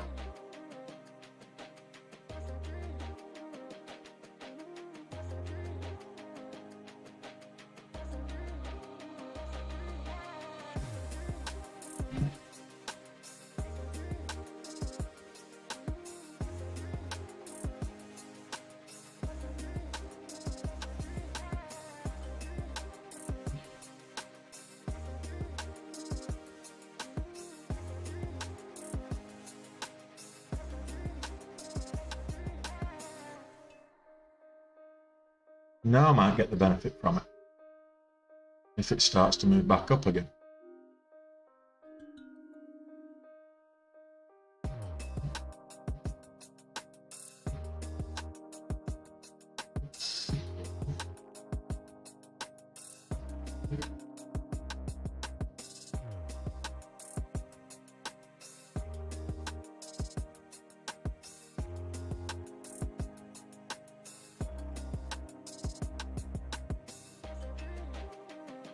Want to see this over 24?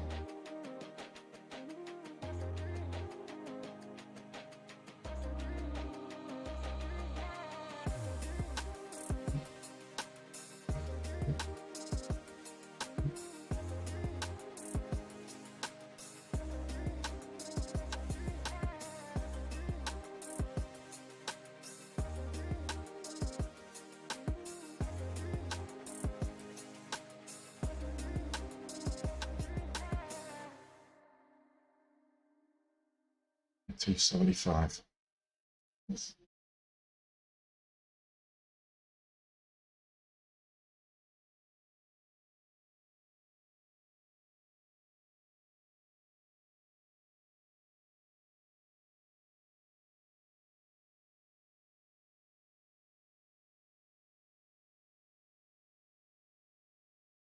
I need to see an increase in volume now.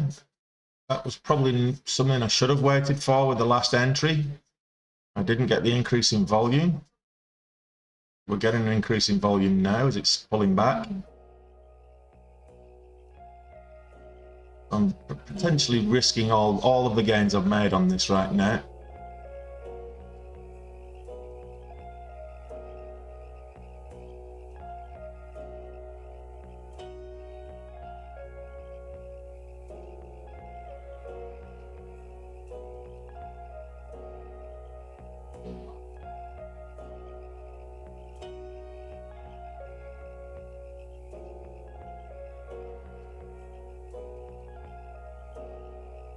Don't get greedy. Get to goal, get out. That's what I keep telling everybody. And I don't listen to it myself.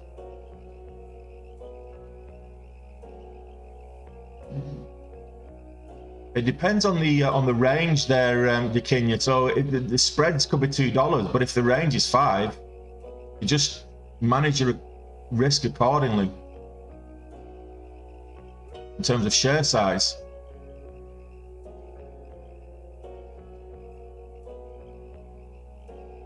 Which looks like I bought at the top of a double top.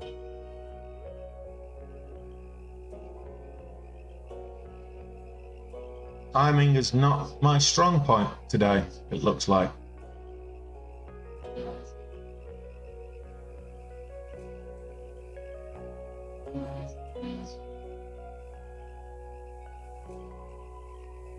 Don't get greedy, absolutely.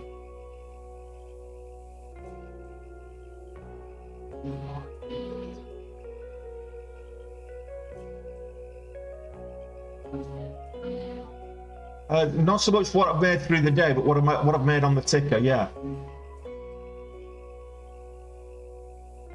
Now, this is a lesson in anti-risk management.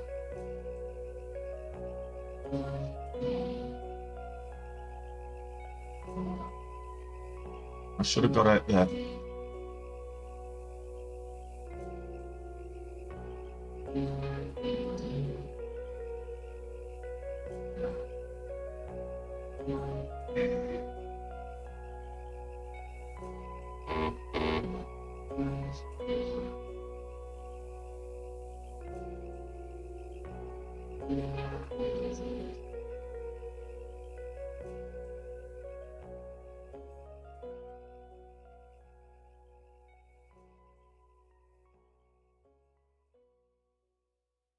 Yeah, so I bought at the top of a double top there. Double top here, M pattern. So that was my mistake.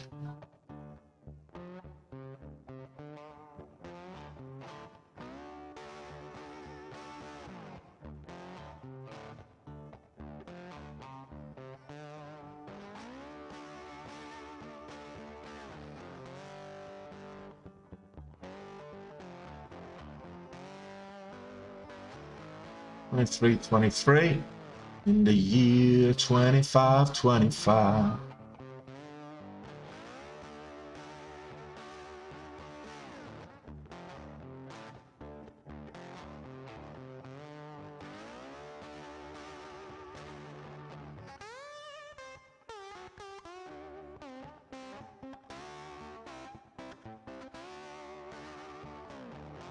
I don't know. I've not been trading that today. David, I'll take a look. Yeah, absolutely. I've got the cushion, so which is what I'm talking about. So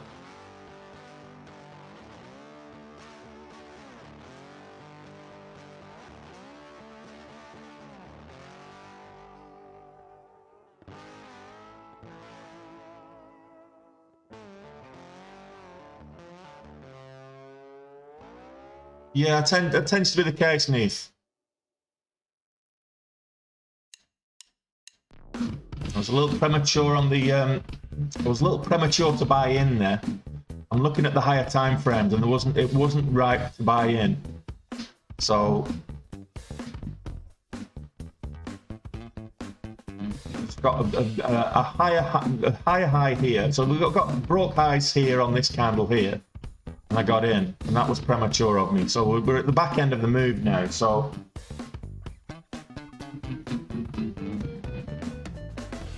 don't think we're going to get back up to kind of $24. We might get up to $23.50, at which case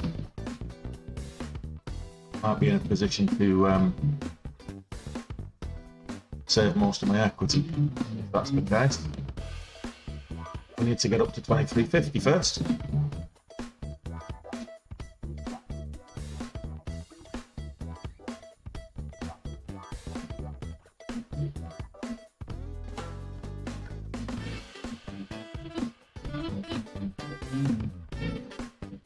Alright, I'm drawing the line in the sand. 22.50. That's my line in the sand.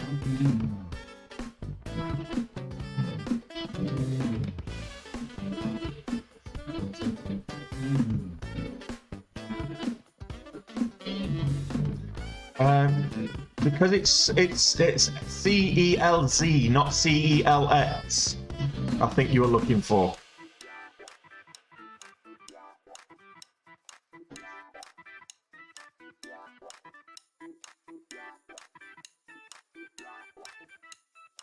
David, I think you're looking for CELZ, not CELX. Yeah, I'll just. That was silly of me. I could cut it now and start from scratch all over again, or I can give it the wiggle room.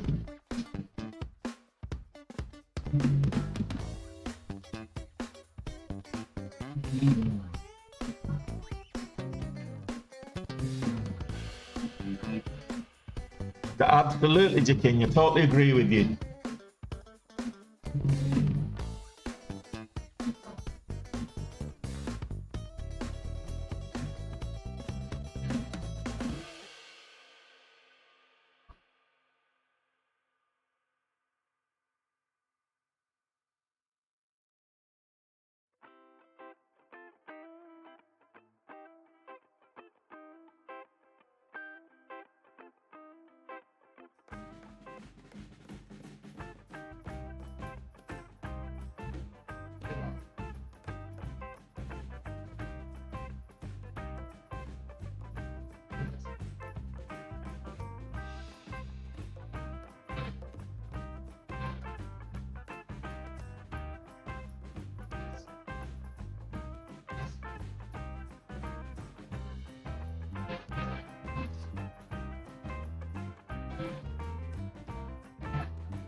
This is bad trade management again. I had an opportunity to get out for like 1500 loss on the position. I'm holding it because I'm feeling a little bit bullish with the increased volume. I could be completely reading this wrong, but we'll see.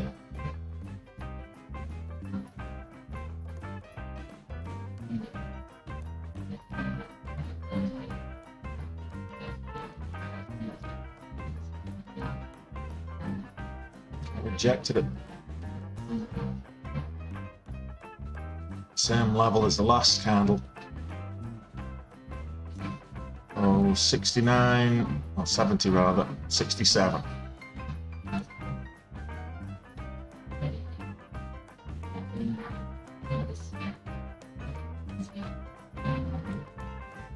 $22.80.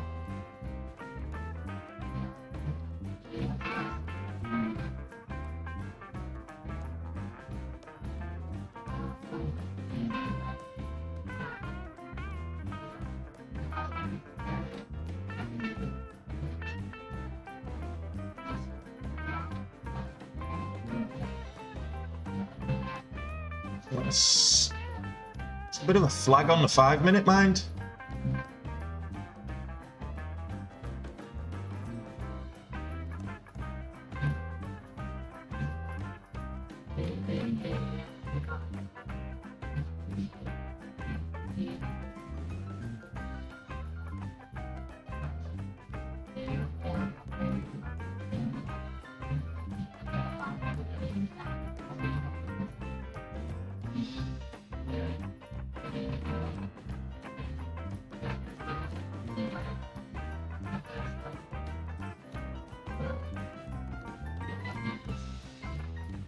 breaking laws, mate.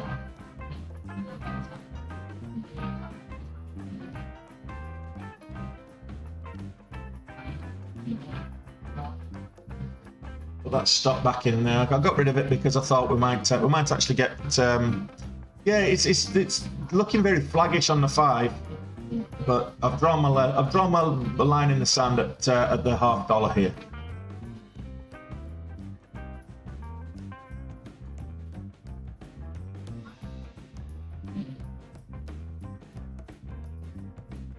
So what we might be experiencing here is it's kind of a flat bottom, descending wedge into a flat bottom here. So let's have a look.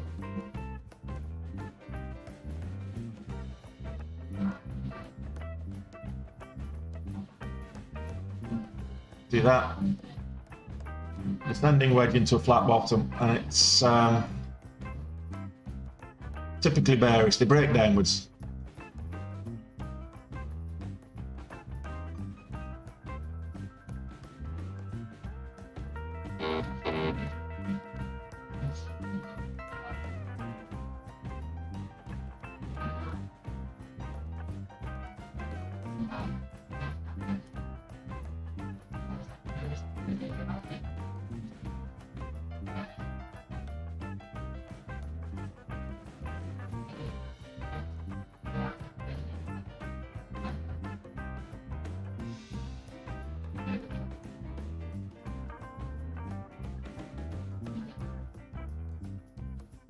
I really need a bathroom break as well.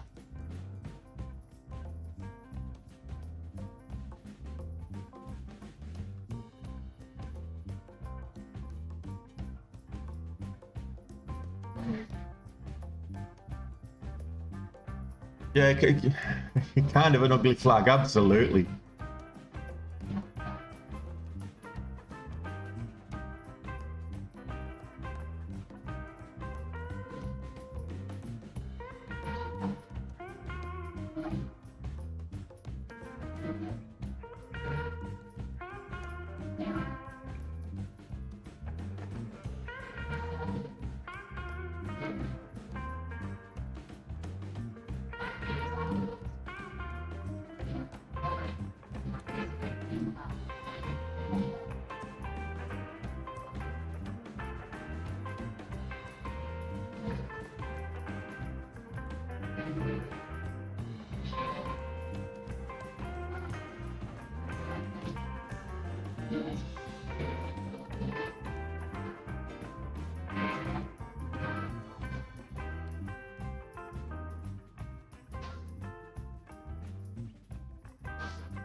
That is how not to trade, guys.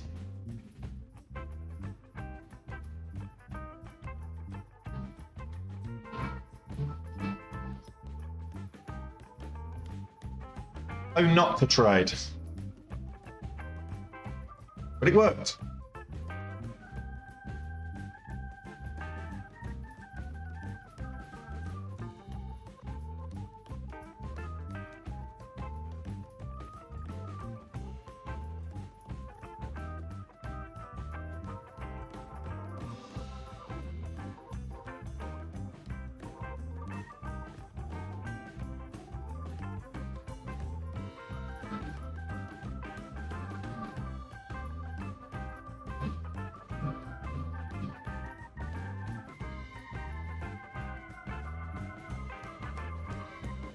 Hey, crypto. This right, this could.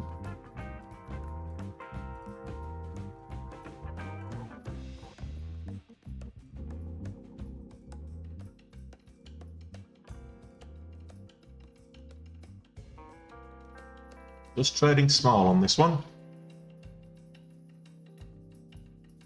As long as you made a profit. I hope you made a profit, Kim. If you made a profit, that's fine.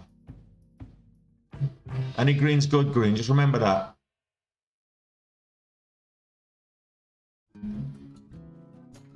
I'm in at the $0.25. Caught between the spreads right now.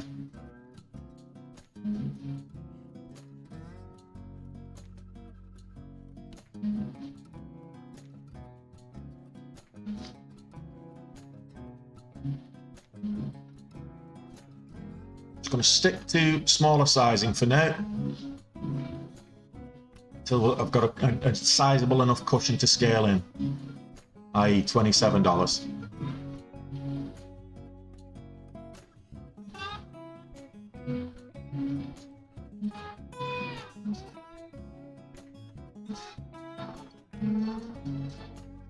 I hope ETH is moving. I hope ETH gets over 2,000 because that's kind of my cutoff.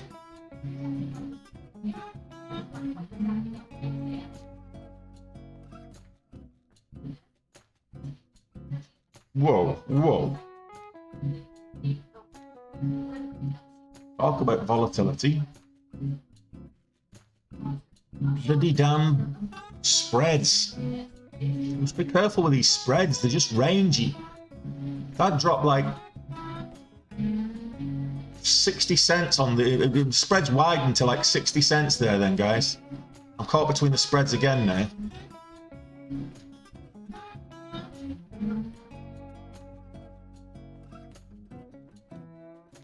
Well, Ethereum, I'm still holding my Ethereum. I will drop my Ethereum if it gets over 2,000. What's it at the moment, crypto? I'll take profit at 2,100.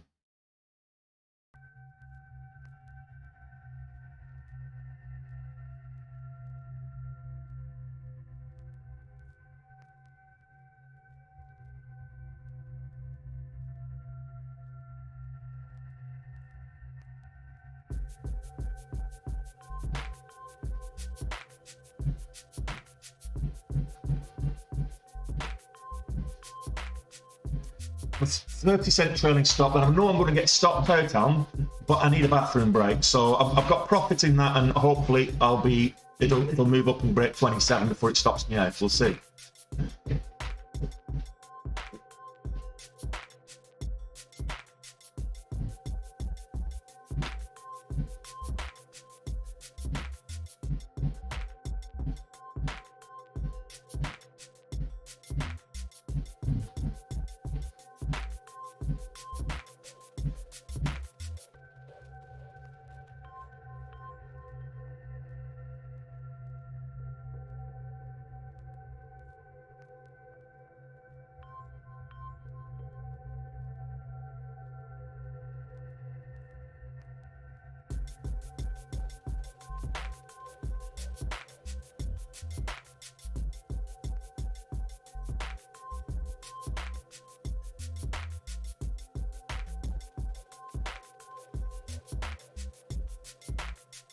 I got stopped out and then it moved. Ah, typical.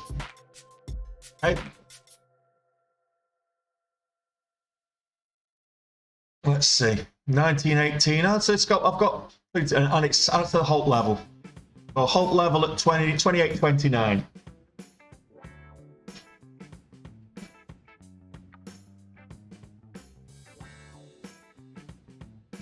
$28.75 is the halt level.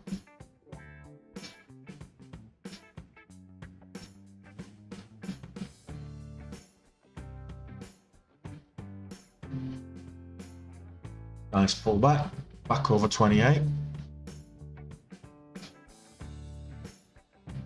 Okay, Dan. Well, I don't know about enjoying the bathroom break. It was either take the bathroom break or wet my chair. What's the spreads now? Spreads are getting range like 50 cents, so just be careful. You need to factor that into your risk as well now, guys. The spreads are getting I mean, to be fair, the average true range is like $1.32, but the spreads are getting very, very wide. Getting 40, 50 cents on the spreads. So just factor that in to your risk.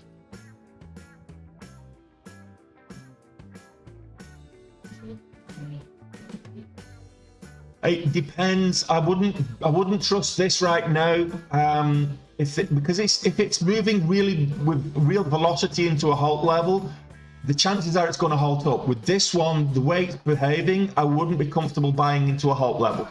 If I'm holding it and I've got a cushion, yeah, no problem. Get a stop in place before it halts. So as soon as you hit the halt level, get your stop order in place before it halts. And then if it does gap down, because what tends to happen is if you do get a gap down, and I would anticipate that if this moves up into a halt next time, it might gap down. Bullfrog AI moving as well, in sympathy.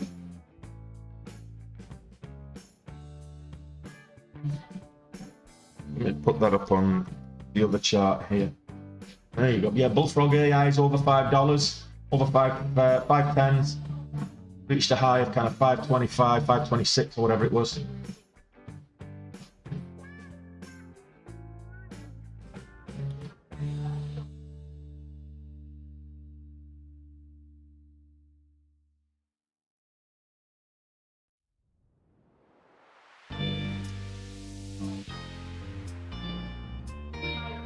Over 28 is going to be interesting. Oh, that's volume by price, David. Volume by price. So basically that tells you, so the majority of the transactions today in terms of volume have happened between $23 and $24.50. So that's what that is. It's volume by price.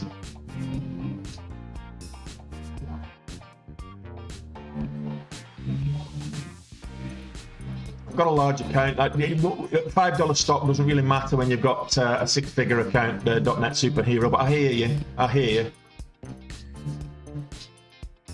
you.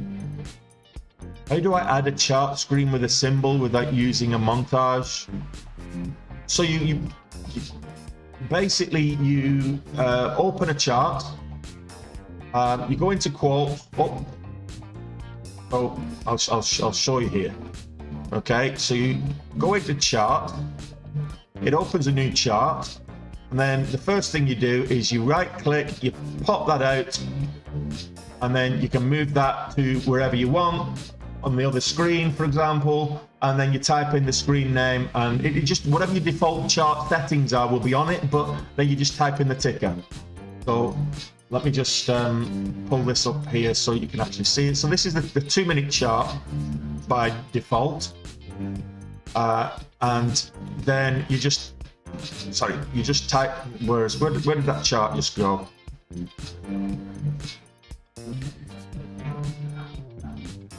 There we go. So 2-minute chart,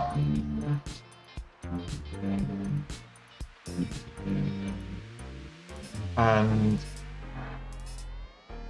you might just type the name in. So you might say SPY, enter, and it pulls a SPY up on a 2-minute, and then you just move it across to whatever other screen that you've got. I hope that makes sense.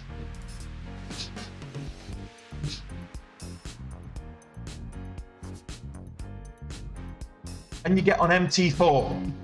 I don't know. I don't use MT4. I doubt it, because MT4 was developed for Forex, and Forex you don't use volume. Volume's not a big thing on Forex, so I doubt you'll get on MT5 maybe, but I don't think you'll get it on MT4, David. So if your MetaTrader is not a great it's not a great platform for trading equities. MetaTrader, it was developed and designed specifically for the Forex market. So a lot of the indicators that you want to trade for equities are probably not available. Some of them won't be available. Like the volume weighted average price is not available, for example. I don't think you'd find that in MetaTrader. Certainly not MetaTrader 4.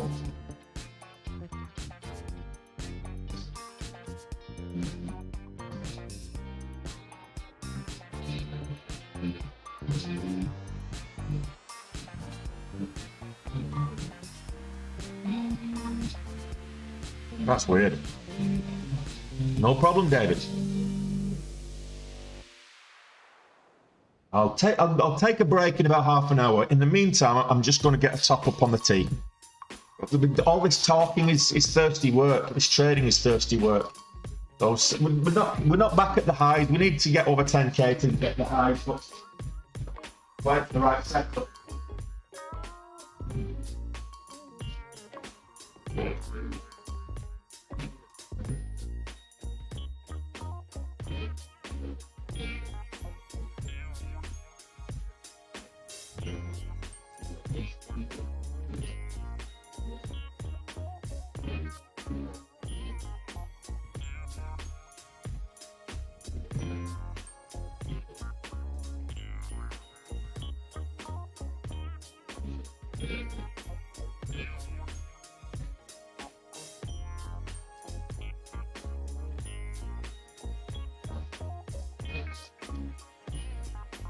Okay, so guard force and bullfrog top momentum stocks right now.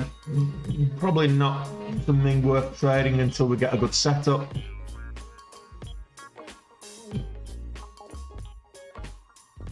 Did you notice what I did wrong there?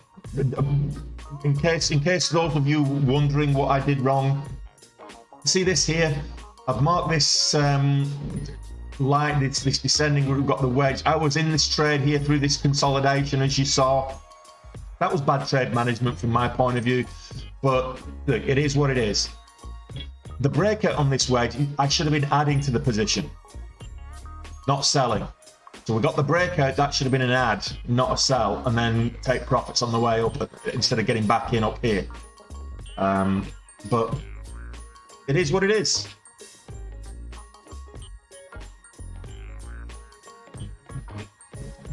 Hindsight's a wonderful, wonderful aid to trading. If only you could actually see the patterns before they, in some way, you could see the patterns before they actually, before they form.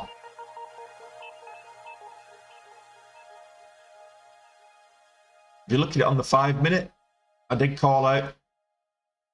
First candle breaks a new high on the 5-minute, which was here. That's where we got in.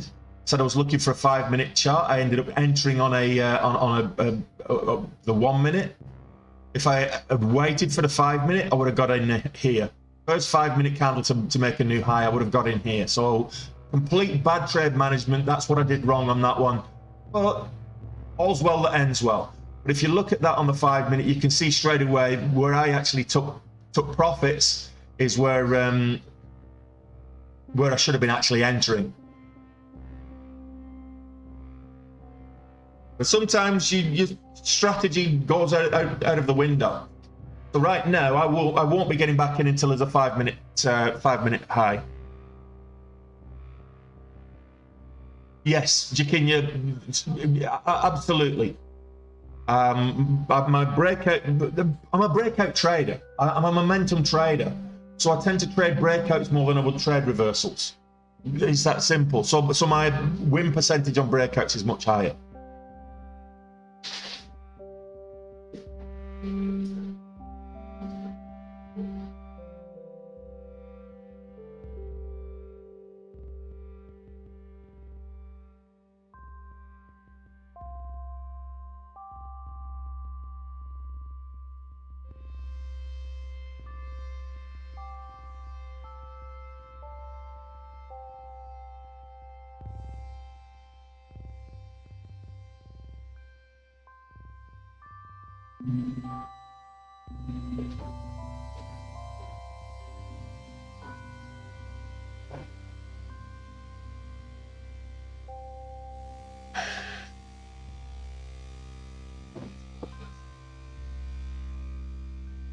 Just be careful with the breakout stuff.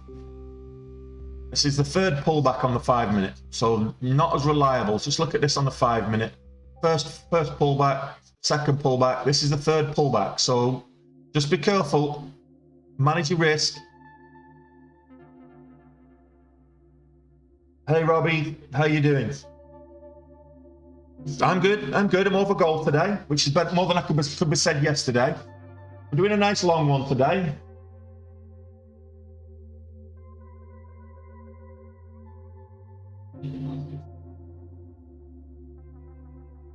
What's the spreads right now? 10 cents, 12 cents, 15 cents, something like that. I'll take a position. It's a small position. I'm ready to get out.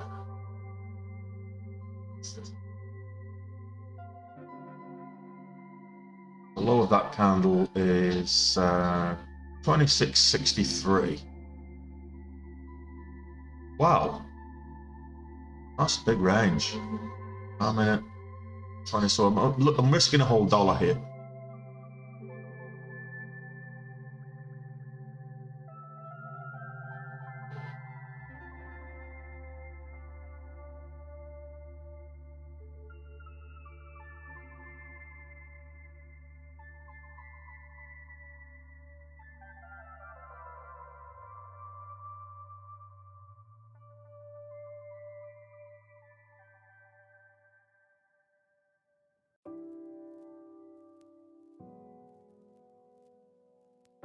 Yeah, I do remember it was I remember trading it when it was like $4 or whatever it was.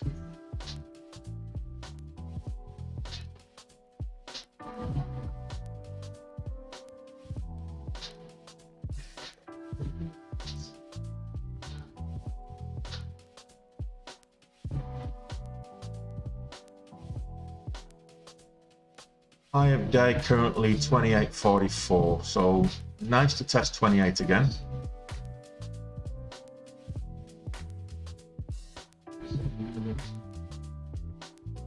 Again.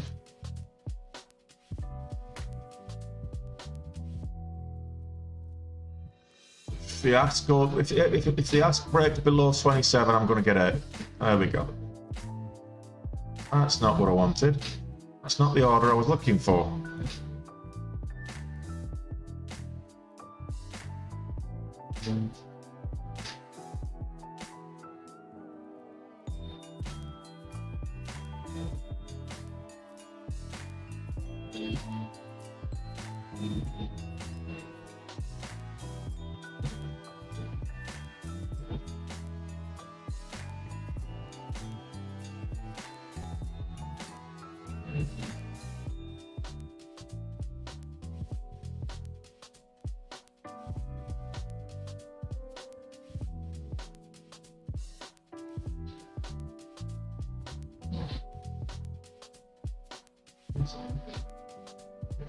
How many likes have we got on the old TikTok? Somebody count the likes for me. I can't see the like count.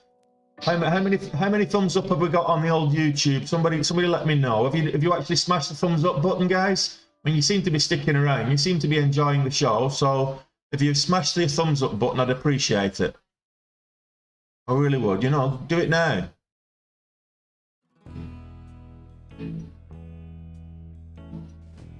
If you've not given me any likes on TikTok, just smash the screen 10 times. 10, 12 times. Let's give the dog a treat.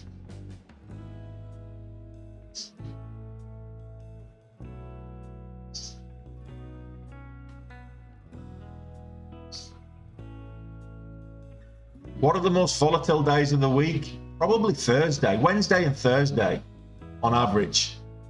Because those are the days where the empirical data drops. So you'll get CPI results, job claims, macroeconomic data typically would drop on a Wednesday or a Thursday. So they tend to be the most volatile days of the week.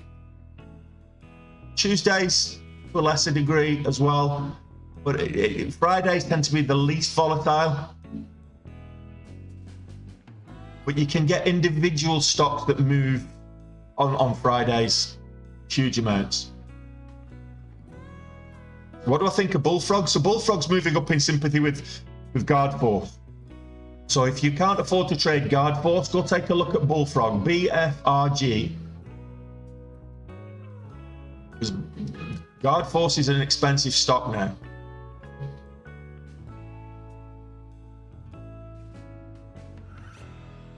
Yeah, this is the back end of the move. This is the back end of the move, but I'm looking for retest 28. I mean, the range of like 80 cents, ATR, range of 80 cents. I'm really should be cutting it at 27. But I've got a 20-cent spread right now. So maybe I should put a stop in there at 26.90.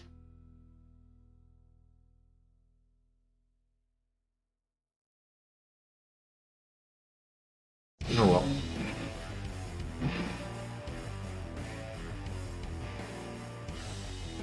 I'm watching the 2 minute. It breaks laws on the 2 minute. I'm just going to get out. There we go.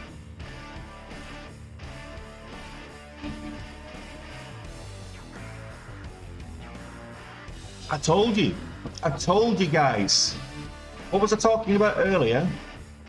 Nice one, Alistair. Good man. Montage block, 2.5K day. Over goal. Good man yourself. So, someone was asking me what a shelf offering is. This is what a shelf offering does. Okay, so this is sells It moved up. Let me just I can't remember the catalyst, but it had an active S3.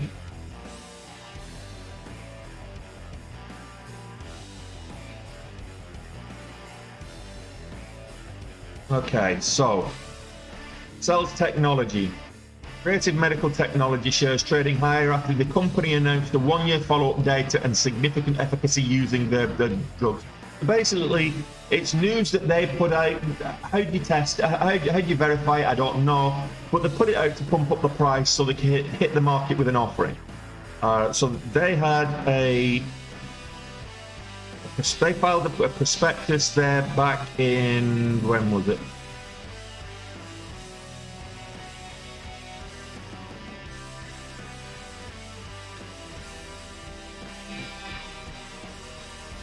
This month sometime. Creative Medical, I'm sure they had a prospectus there. Form 10, Form 8, Form 4, Form 10. They had a shelf offering at some stage.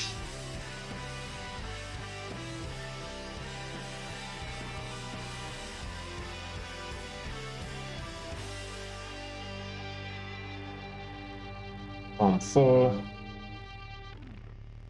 There you go. So, no, that was from May. Oh, right, okay. So they've not hit the market with an offering since it was May last year that this the S3 was effective. They had a prospectus that they did from May last year, but they had the S3 is still active. So that's why they've just been able to hit the market with an offering now. So it's always wary. This is the effect that a market offering does. Now, if I zoom out, people will tell me that, well, hang on a minute, it's already up. It's not even reached the broke lows. It's halted to the downside right now. What is likely to happen? This is what, call it $1.20. This is probably going to go down to about 80 cents, if not lower. So you usually lose a third to half very, very quickly of the stock price on issuing of an offering. There are occasions when that isn't the case. If the market if they issue the offering on the back of really good news, and the news is so good that people continue to buy it. But that's the exception rather than the rule.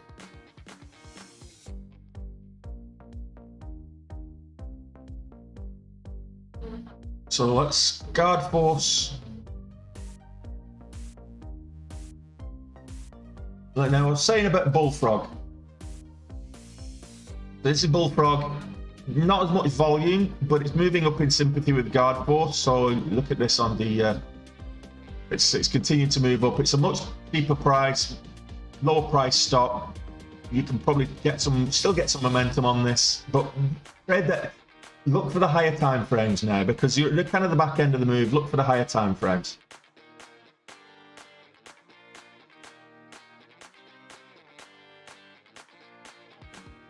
Can you see trailing stops in percentages? I don't think so. But why would you want to? I know some platforms do that, but I personally...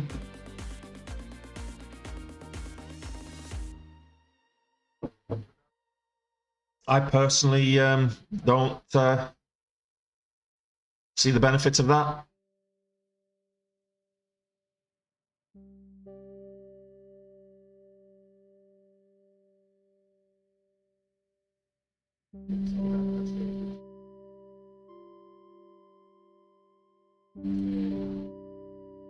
No, they've not announced the offering yet. That's just a flush down. It's not an offering.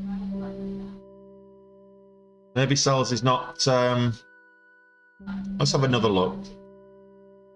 I thought that I'm going off what you guys are telling me. So yeah, it's not announced an offering. It's just somebody unloading size. They've decided that, okay, back up at those pre-market. If you look at this on the 5 minute, this is probably where it is. So somebody's bought in up here maybe, and they've got back up to those pre-market high levels of kind of 125, 130, decent size, and they've decided to unload. for a profit. They might have bought in at one of these low levels here, UAP bounce, and it's got up there, and once it's sold off, so then it's got back up there. So this might get back up towards 120. We'll see.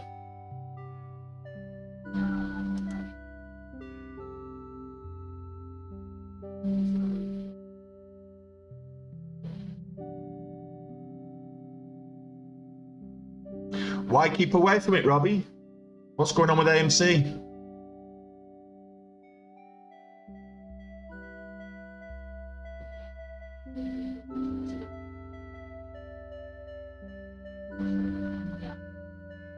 No, there's no offering on sells yet. They do have an active S3, an active shelf registration, but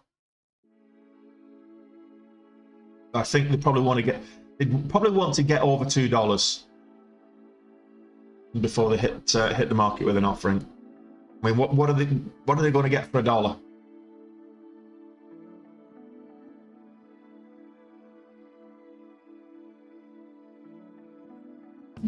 Let's have a look at GCTK.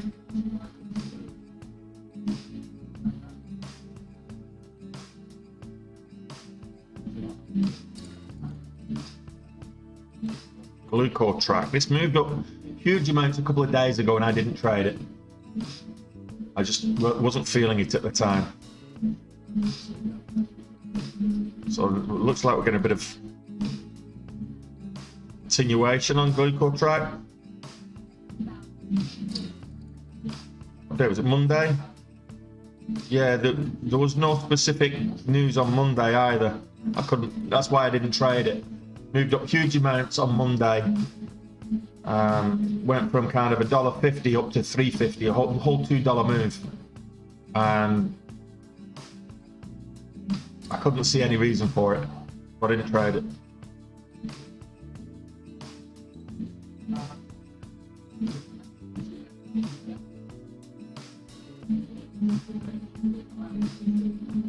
No, I'm not seeing any specific news this time either.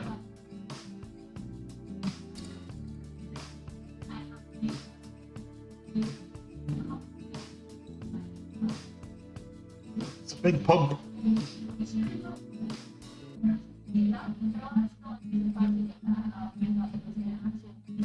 Okay. What does Mara move in sympathy to? Bitcoin.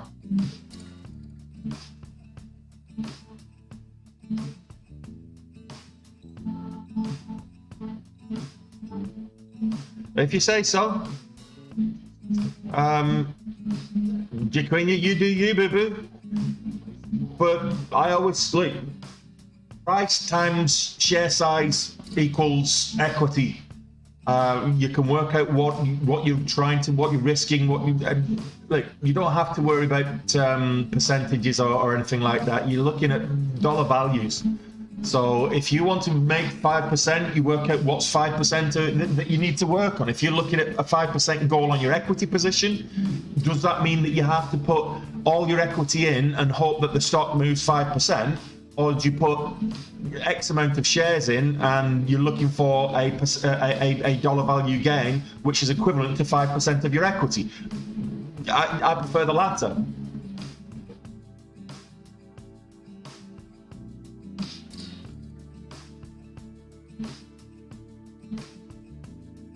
Depending on the volatility of a stock, a 5% gain on glucose track at $2 is nowhere near the same kind of move as a 5% gain on Guard Force AI, which is currently at $25.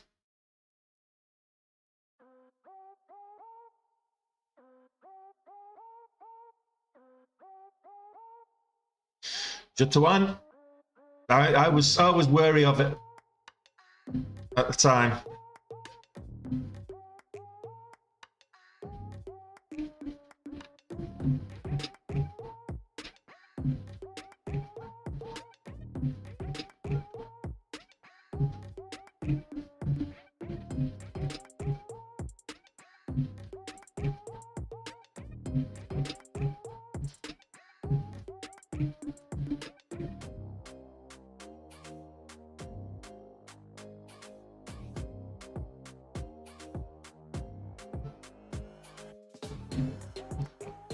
I'll start.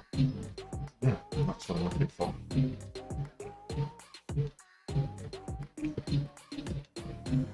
Has anybody traded anything else today? Right, I didn't change the volume filters on my scanners, did I? I'll leave that as is. That's about right. But I want to get rid of a lot of this crap noise here. So let's get it. There we go. National Insurance Board.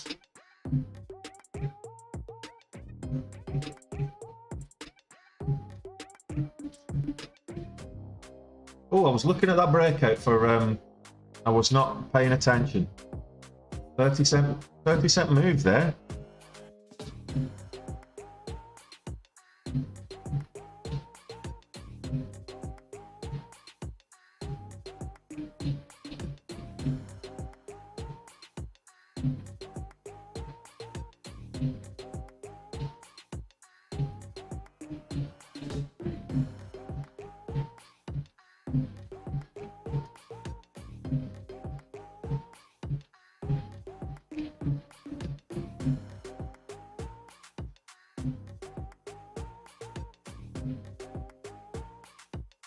Spreads on this. 10-cent spreads on a...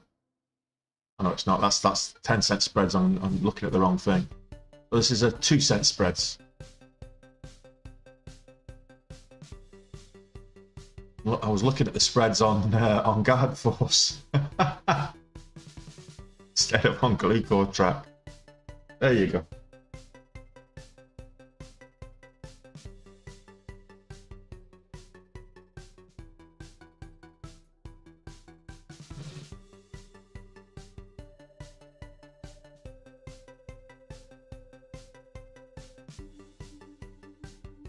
Well,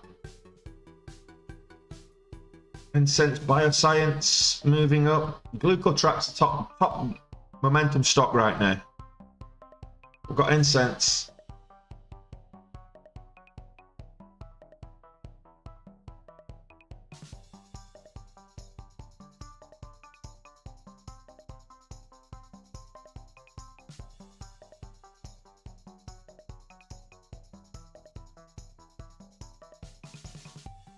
No, it starts trailing from wherever the current price is. So it won't go backwards. It's basically a static stop until there's a 31 cent gap, and then it'll move up incrementally to 30 cents. So if you set a 30 cent trailing stop and it pulls back 30 cents, you've essentially set a 30 cent stop, regardless of the trailing amount. If you set a 30 cent stop and it moves up, it'll move up in line with the price action. But as the price action pulls back, it will maintain that maximum 30 cent difference. So the peak of the price action, 30 cent back, is where you'll end up being. From the moment you set the stop. So Bullfrog AI is breaking it.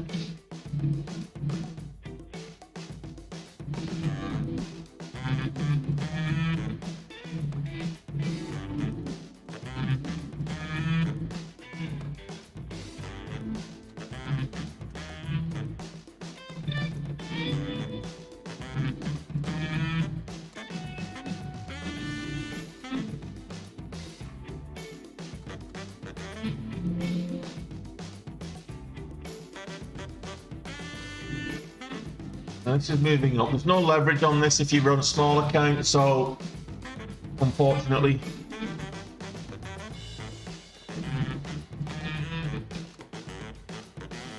It is, David. That's what you want, though. You want volatility. So people say, oh, that stock's very volatile. That's what you want. You want volatile stocks. That's where you get the profits from. That's where the range comes from. But you want volatile stocks that are trending. You don't want stocks that are volatile and rangy, so they're basically staying in the same place, give or take like 50 cents. So they're up 50 cents, they're down 50 cents, and there's a dollar range in between. You want volatile stocks that are moving up. So it might move up 50 cents, back 20, up 50 cents, back 40, up 50 cents, back 20. That's a highly volatile stock that you can take advantage of and make really good profits with by just trading within that upwards range. Volatility is our friend. Volatility and volume. Follow the crowds. If there's no volume, look for a stock that there is. Oh, here we go.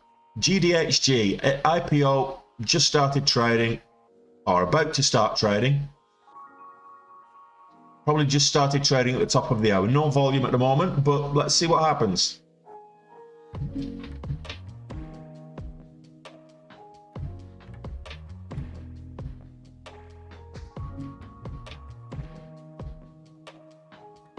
Well, I've got a key level here up at 570 on Bullfrog on the daily. Guard force pulled all the way back down to the VWAP.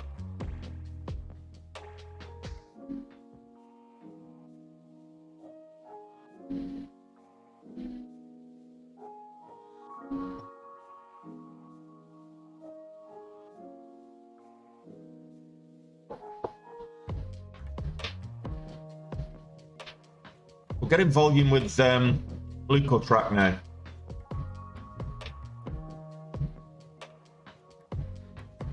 Not so much on Bullfrog. Getting volume. There's plenty of volume coming in on Glucotrack. And this candle alone is what, 125,000 on the 1 minute.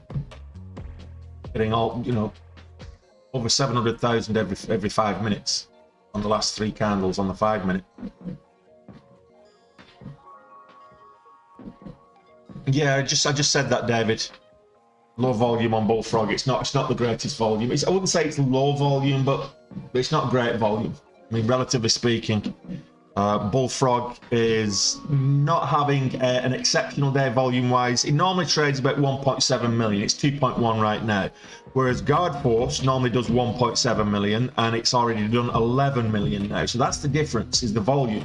Which volume in itself introduces volatility, and the volatility introduces the range which you take profit from, which is why you want that volatility and volume.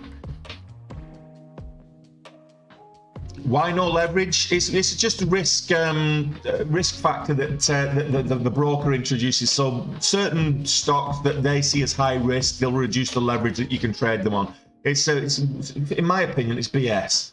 You know, it's up to you. It should be up to you what you risk on. If they're prepared to give you a margin account, then you should be able to use that margin on whatever stocks you choose. But I guess they've been left holding the bags when things have gone sour. So I guess they need to protect themselves somehow.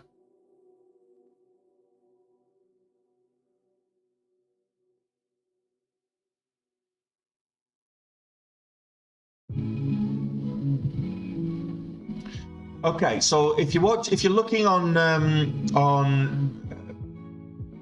Jiquinia, if you're looking at Dash Trader, where the anchor is on your montage, there is a little just underneath that there is an S or SSR or T or whatever. If you hover over that, it tells you whether it's shortable first and foremost. If you click it, it will tell you what leverage you can get on it. I mean, you've got that, and of course, your broker should publish their leverage schedule on a daily basis. But on the montage, you can see it quickly just by clicking that area underneath the anchor on the montage, and it'll tell you exactly what leverage you're getting on that stock.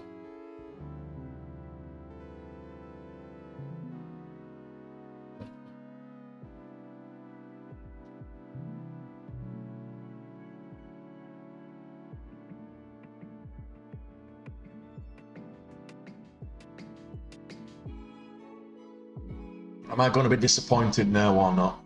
That's the question.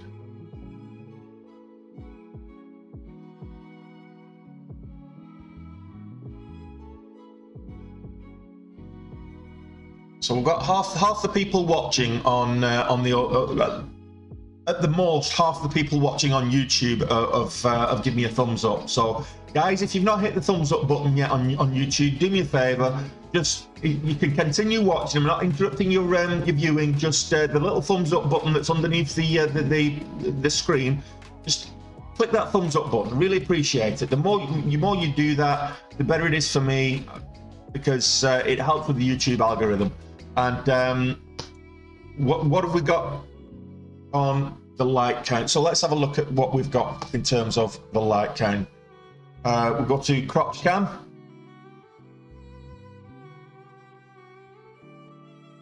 And on crotch cam, here we go. A bit too much of a crotch cam. Here we go, that's better.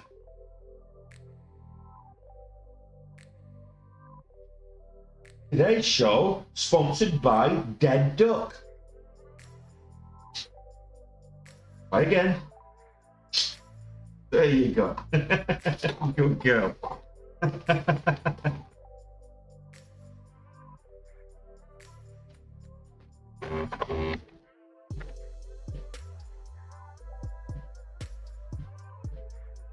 Good man. Thanks a lot, Jutuan.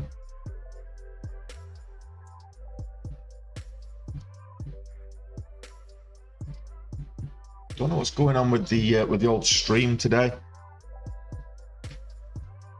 It looks a bit glitchy. Is anyone else seeing it, having this glitchy stream today?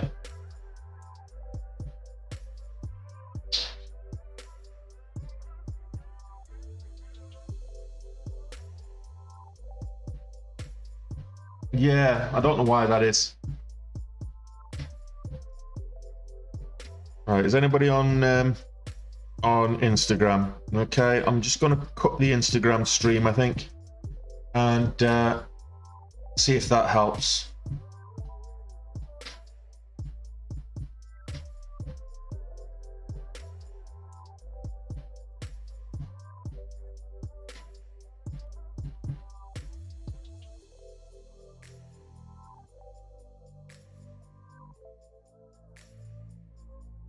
Got multiple streams going out here, so I'm just gonna get rid of that. Okay, I think that's better. Yeah, I've got like 6 different software pieces to stream. Obviously, I've got the Restream, I've got the TikTok Studio, I've got OBS, I've got Streamlabs, I've got Yellow Duck, I've got all these different things that allow me to stream to these multiple different platforms. And if it's sometimes it's not worthwhile, so I'll just kind of not bother with the Instagram stream if that's going to slow down. It didn't slow it down the other day, so I don't know whether it's today or not.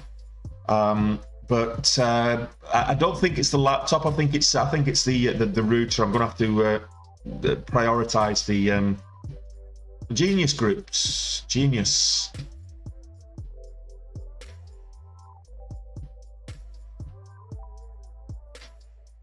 Yeah, cheers, Alistair. We love you too. So Genius.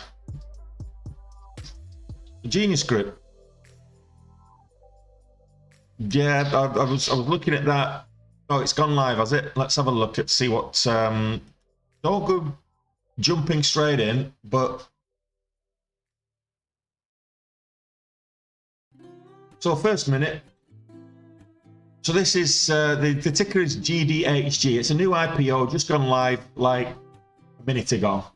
So I'm just kind of coming along to take a look while there's nothing else moving. I'll probably take this one for a quick walk. Kind of half an hour, and then come back for the next session.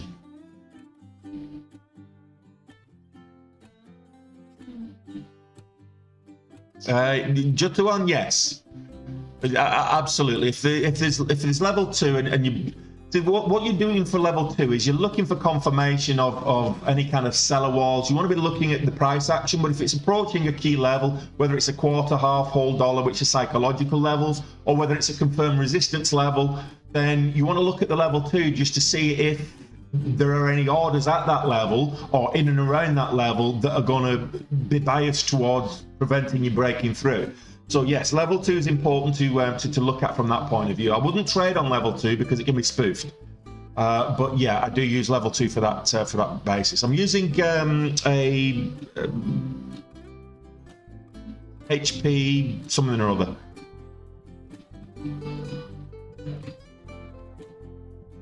I'll tell you exactly what I'm using. I can't remember the name of it.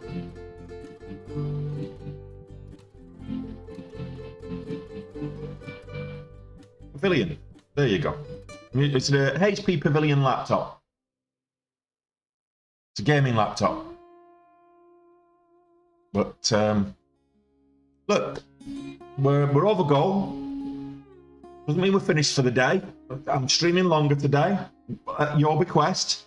And if we keep getting the kind of numbers that we've been getting, then why not? So tell your friends. We're getting another couple of candles here. So not a lot of volatility at the moment. We'll see. Not a lot of volume at the moment either. So 5,000. But this is GDHD, new IPO. Come.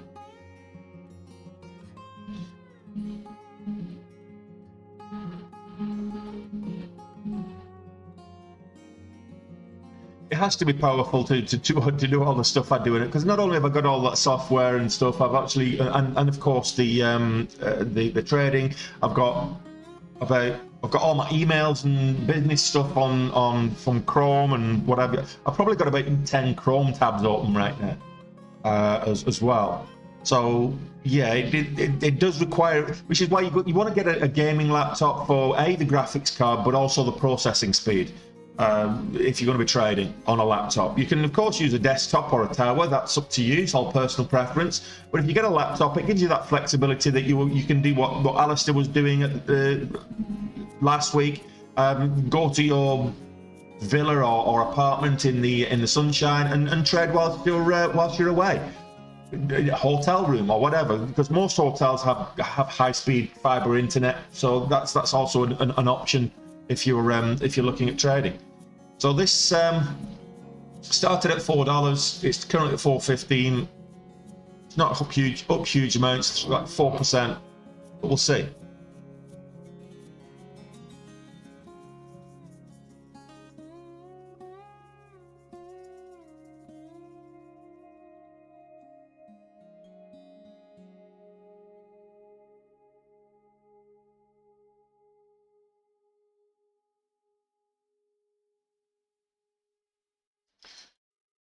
Good stuff. Okay, let's I think we're getting a bit of the midday lull right now starting.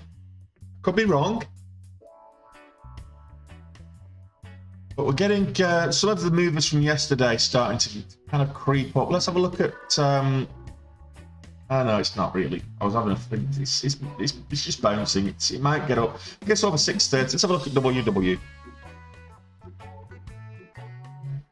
There's an argument for a double bottom here. If it gets over 630, it might be of interest, but I can't see it. So it's been selling off most of the day.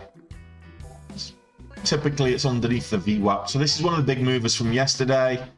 It's still held most of its gains from yesterday, by the way, but it's not great volume. Certainly not in comparison to yesterday. Let's take a look at Lucy. And that's downwards trending as well. Again, held most of its gains from yesterday, but it's downwards trending underneath the VWAP. It's underneath all of the moving averages. And so probably not something worth trading right now.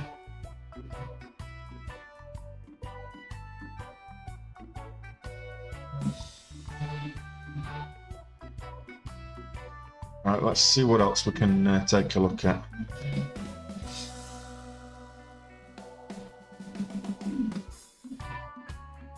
Yeah, Glucotrack it didn't sustain. It moved up, pulled back, shot. This was the area you wanted to get in. The break of 250. That was the entry. This bull flag setup, lovely bull flag setup, in fact. That was your entry there, but no, it just didn't sustain. You got your devil horns up at the top. and it pulled back all the way to the VWAP. So glucotrack, not really something that I didn't trade it early this week, and I've not traded it again. So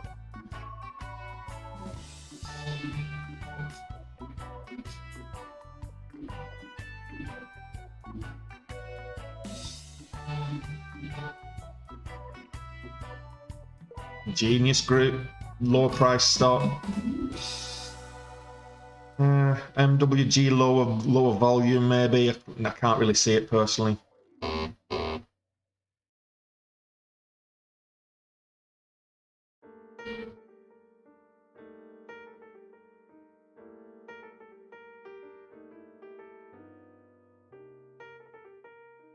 Well, what I'll do is I'll take a break for 40 minutes and I'll come back for 5 p.m. my time, which is midday. I'll be back for midday. I'm going to take this dog for a quick walk. She's got her legs crossed here. And I will leave the stream running. You guys can let me know quickly in the chat whilst I'm getting ready what ticker you want me to put up on the main screen. I've got, if there's a ticker you want to see on one of the smaller screens on YouTube. So I've got five screens, 5 tickers I can put up. I've got 4 at the bottom, and then the main trading screen. If you're on TikTok, let me know what ticker you want to see on the main trading screen. Democracy in action. The most popular tickers get shown. Okay, so do that while I go and get my shoes. Whilst I'm going to take the dog for a walk. I will switch the camera off and get ready. You can be quiet as well. I don't know what you're whinging for. I'm going to take you now.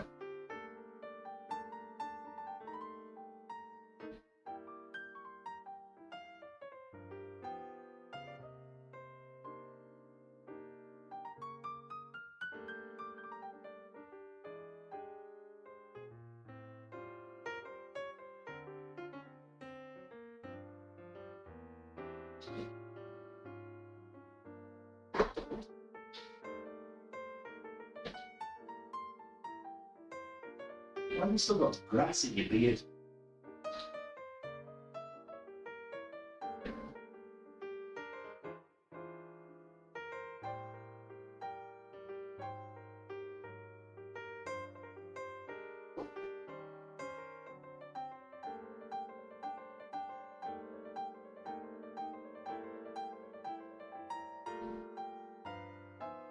It's Indian wet.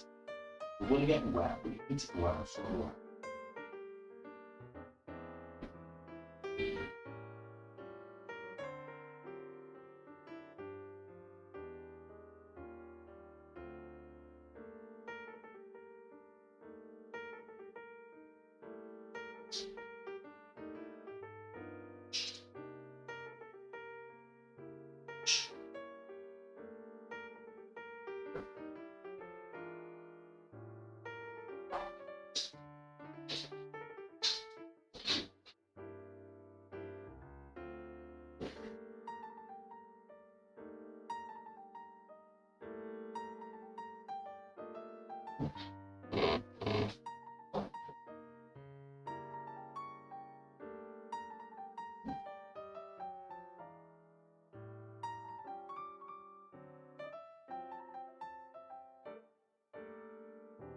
Okay, right, well, I'll, looks like GCTK, I'm just going to leave it as it is then.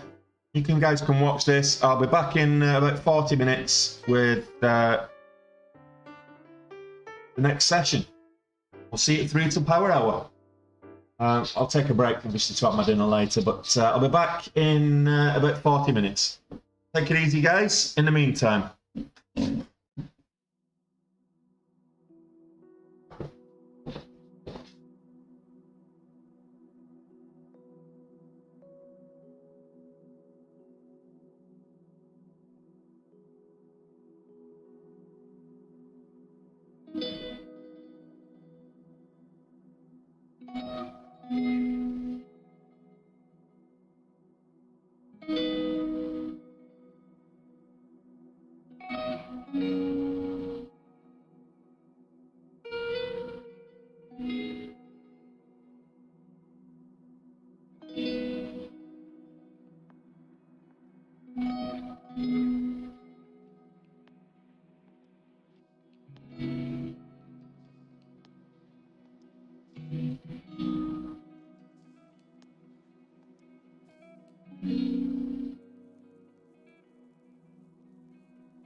Hey, home top.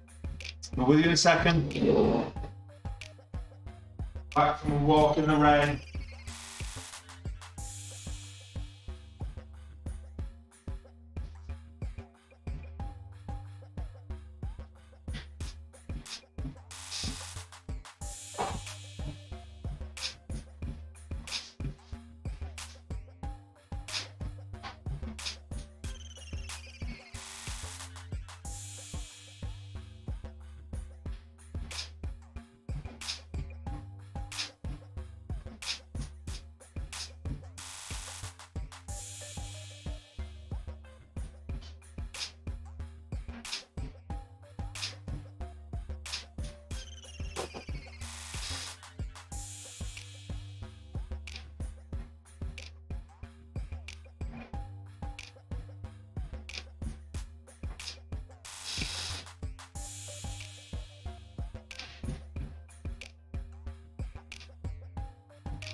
Okay.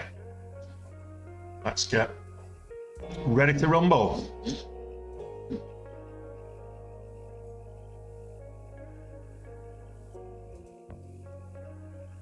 We're back at it.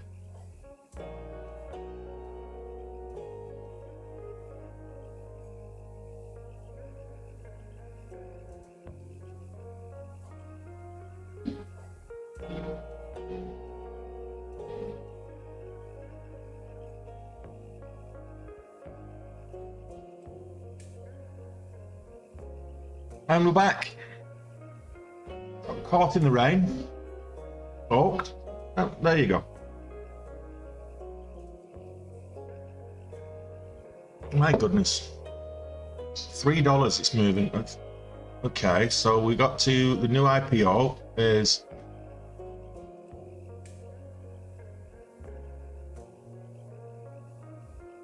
$7.5% up on the day.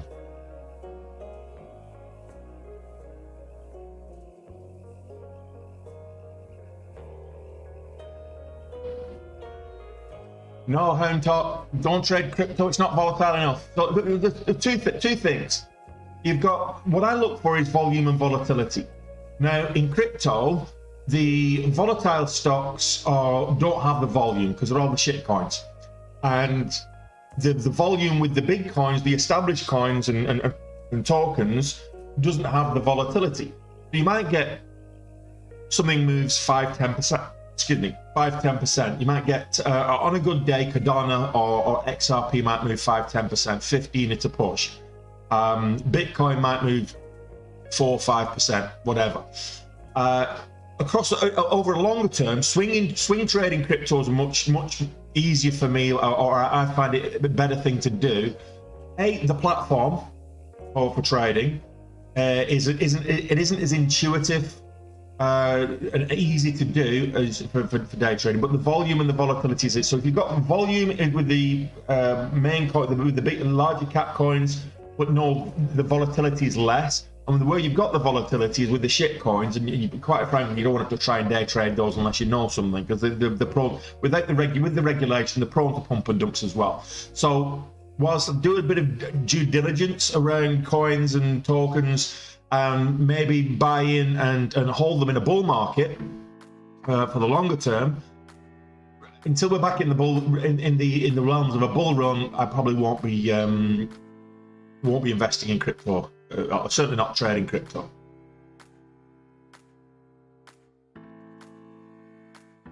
There's the problem there, Hentop, is you need good leverage. You need, and the higher the leverage you take, the more risk you introduce into your trading.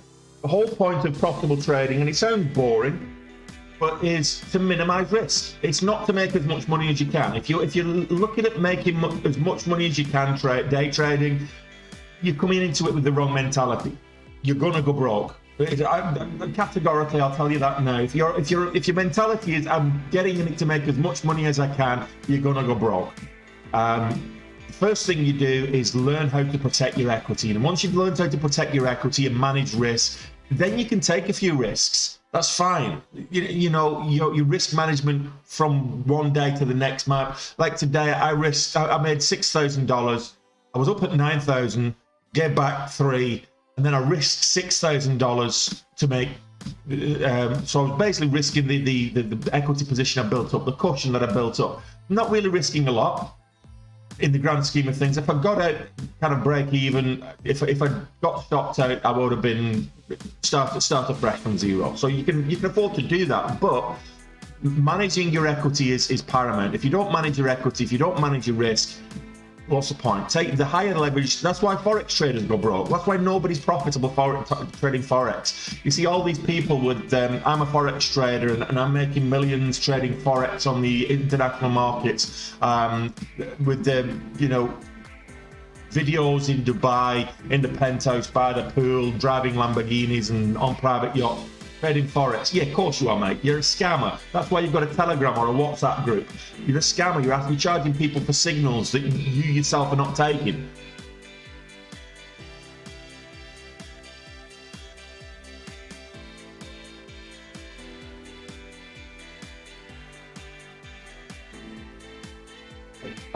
Yeah. Do I trade high volatility? Yeah. The higher the volatility, the better. Volatility and volume are what I'm looking for. So if you if a stock's trending, it's got good volatility, there's plenty of people trading it, that means the moves are going to be reliable, then that's what I'm looking for. Volatility and volume. Big swing, the bigger the swing, the better. But it's got to be on, have volume with it. You do the same with crypto if you trade with big stop losses like that, but that's the point. You've got to have the cushion to be able to do that. So I wasn't risking much today, although I had a big stop loss on that last entry. I wasn't risking much because I'd already built up the cushion. So I was effectively trading with the house's money.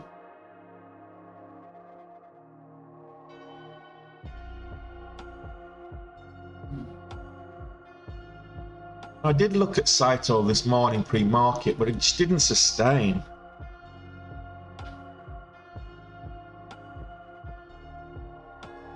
Well, this got up to kind of 250, then we got the devil horns on the 5 minute, and it's just been sideways since. So yeah, no, not trading that. Big bear, getting a bit of momentum.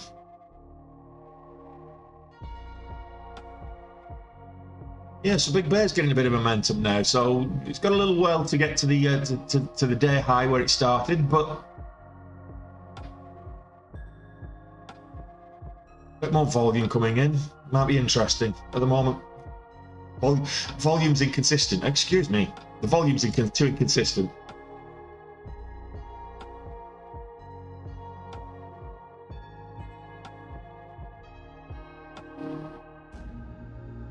Yeah, absolutely, David. I mean, I'm looking at Big Bear and just the volume. Look at the volume profiles. I mean, this is just strange volume profiles. Even this candle here is the biggest candle, followed by this one, 2 red ones, but there's not a lot of volatility in it. We're looking at 2.5 cents on the average true range over the last 14 candles. So there's not a lot of volatility, and it is moving up. It's a steady steady creeper at the moment. You've got kind of an inverse head and shoulders here, which is a nice bullish pattern, but there's just not enough volatility there for me to risk giving back my gains on the day. If I'm going to be risking giving back my gains, I want to be able to make sure that I'm going to be able to get those gains back as well at the same time.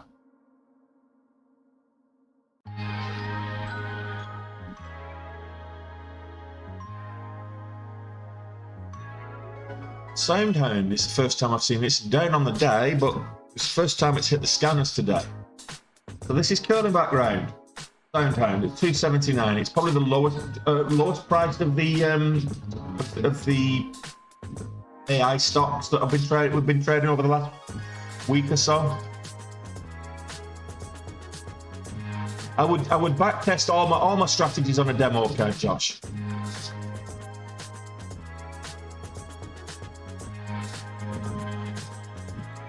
Going with the trend, I prefer to trade with the trend. I will trade reversals by all means, but I prefer to trade with the trend. If we've got usually in the close, in the light and power hour, it's a good time to trade reversals. So you'll be trading stocks long all day and it's starting to look extended, then going back and trading the reversals. If I'm looking at reversals, I might introduce a couple more advanced technical indicators like Bollinger Bands or RSI, MACD, that kind of stuff. But just more often than not, I'm a momentum trader, breakout trader, pattern day trader. That's what I do.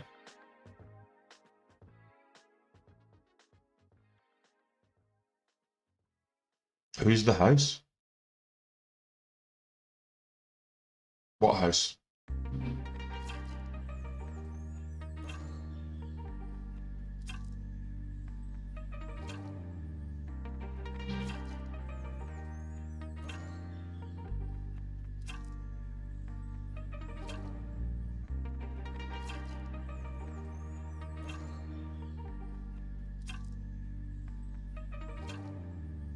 Oh yeah, Hound Talk. Absolutely, 100%. I was before starting day trading. I'd worked my way up the corporate ladder. I was then one of the big wigs, I suppose, is a description that I've heard used. I'd worked my way up to the executive suite. I was a regional vice president for Europe, Middle East, and Africa of a international software company. So I was earning. I had a substantial six-figure income doing that, and then doing this instead. So.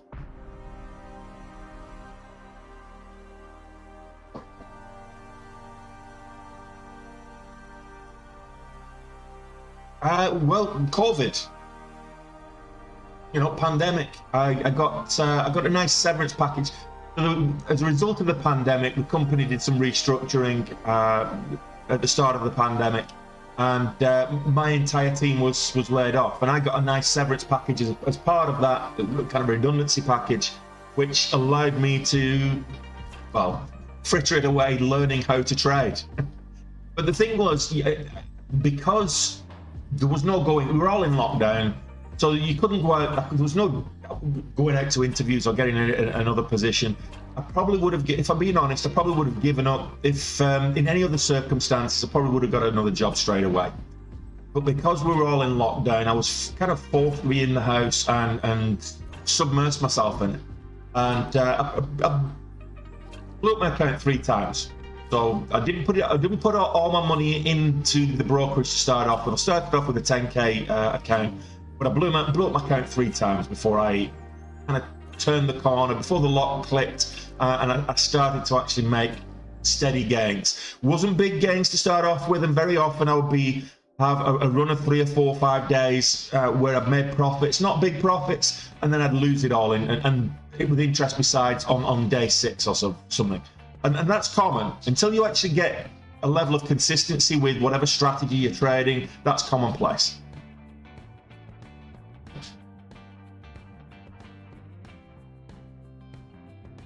Day trading, huge risk. No, you know how much?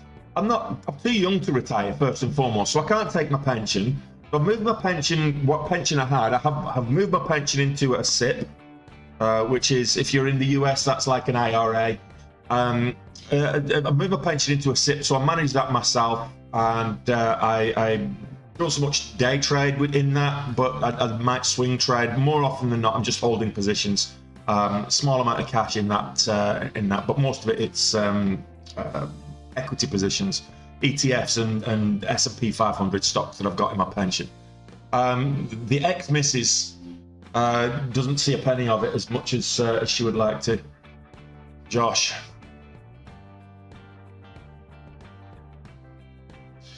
And unfortunately, getting laid off, you're not going to retire on that kind of money anyway. You get a certain standard of living that you get accustomed to, and for me to keep up that standard of living, I would need to get a severance package of 7 figures easy, and that's not going to happen.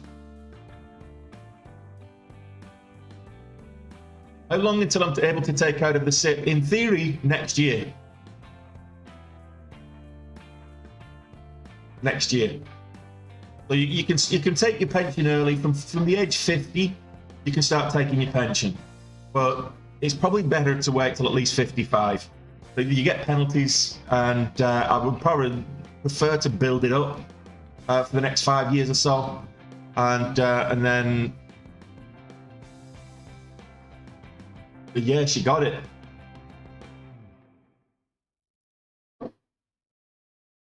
She got the house and a car and everything else.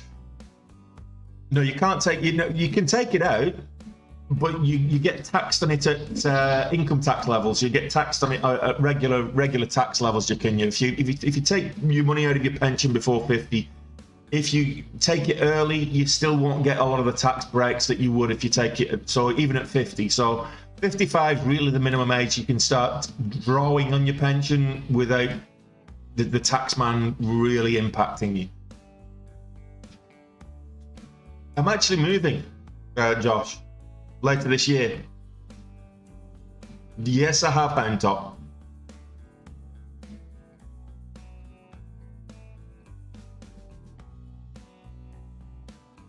Is it moving? Is the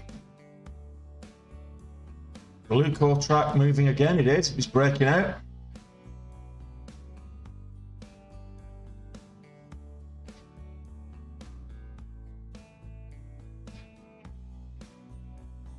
So high of day 284.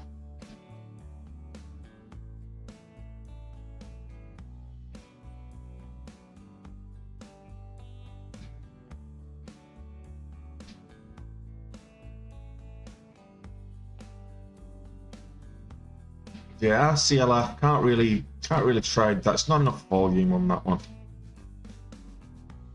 Rosecliff acquisition. Yeah.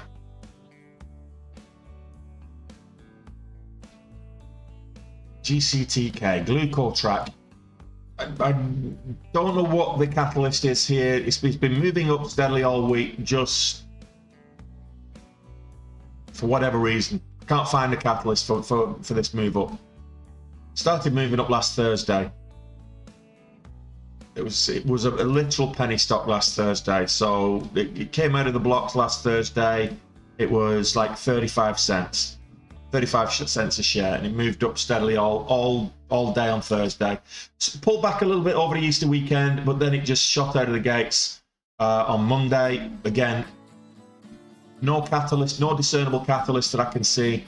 There's no newsworthy event, so I don't know why this is pumping. It just is. So that's why I've not traded it. I just don't trust it.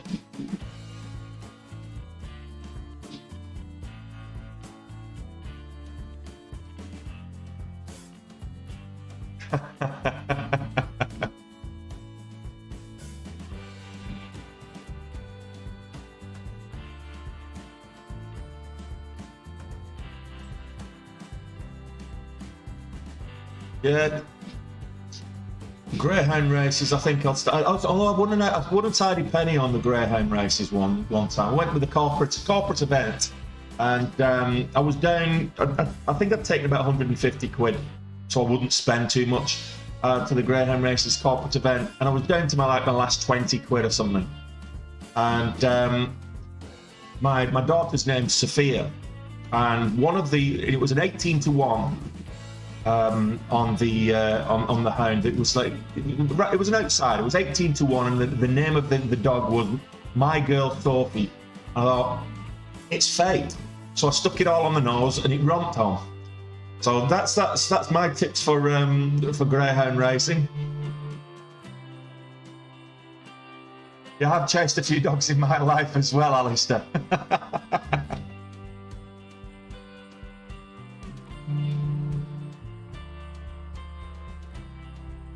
Right, if you know what you're doing on the hounds, then you can be profitable, but it's gambling, the same as any other gambling.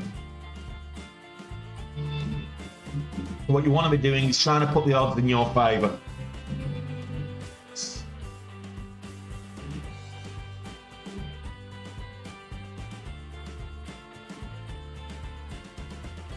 Right, Glucor tracker.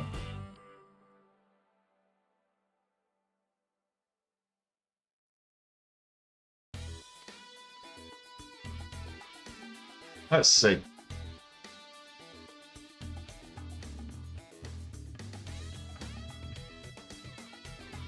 Let's have a look at the old crypto market, shall we?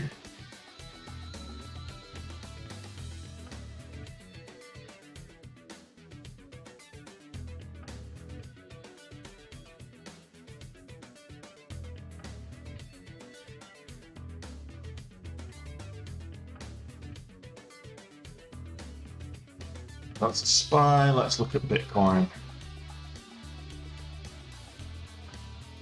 Look at the hour. Pulling back from the highs at the moment is Bitcoin.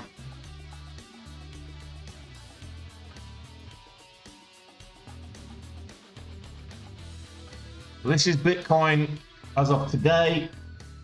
Had a couple of taps up at 30,500. It's just below 30,000 right now.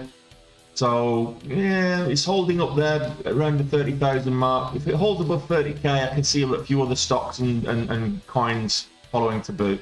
This is as I say, this is Bitcoin up at 29. If you're a crypto trader, let's have a look at Ethereum. This gets over 2,000. I will be exiting my position. I'm holding it way too long. Oh, 1910 at the moment. So that's Ethereum, and the other position I'm in at the moment is Cardano.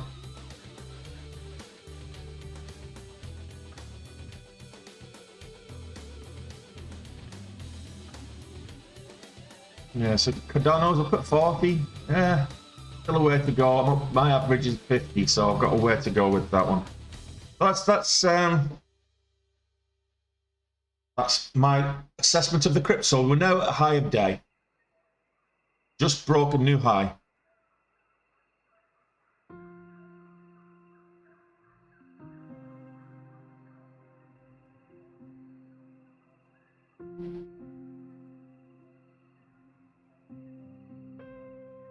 Good man, Alistair. I've taught you well.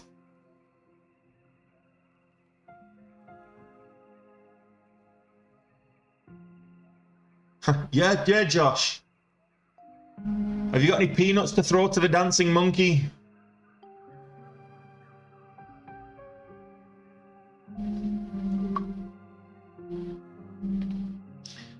You won't be catching me taking trades just because somebody in the chat says, Tony, take a trade. If you weren't here earlier when I was trading Guard Force, I'm sorry, but you missed out. Now we're just waiting for the volume to pick up. Glucotrax pulling back a little bit, 20-cent drop.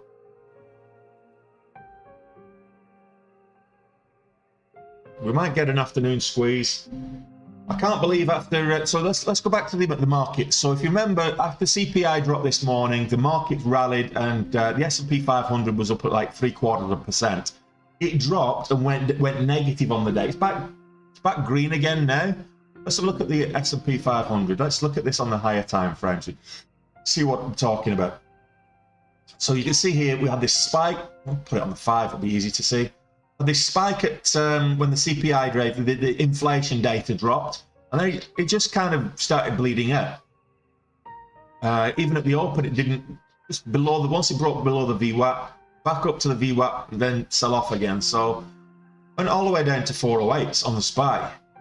So the SPY, if you're wondering what the SPY is, it's an ETF that tracks the S&P 500. So it's a good indicator of the market at large. It's the State Street Spider ETF for the S&P 500. Now, 410s back above kind of yesterday's closing price, but still below the VWAP. So I can't see this one. Might get rejected at the VWAP again. So I've had two taps of the VWAP here and rejection both times.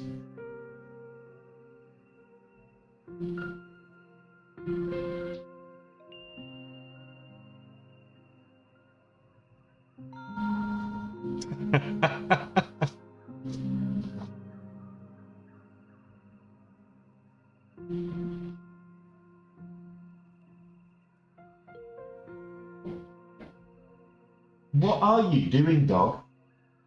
I'm not letting you out, it's pouring down. You've just been out for a walk in the rain. I'm not putting you outside in the rain. Don't look at me like that. No.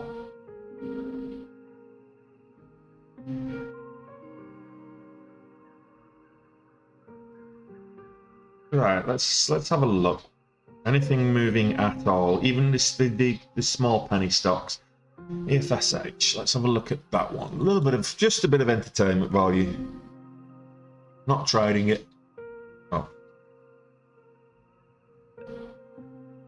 Yeah, no volume on that one. So Glucotrack's the top mover at the moment.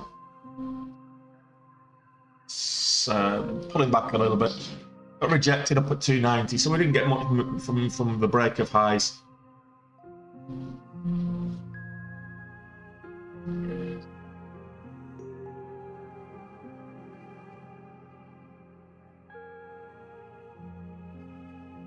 Yeah, well, I'm not looking at the OTC markets, and I'm not trading the crypto space.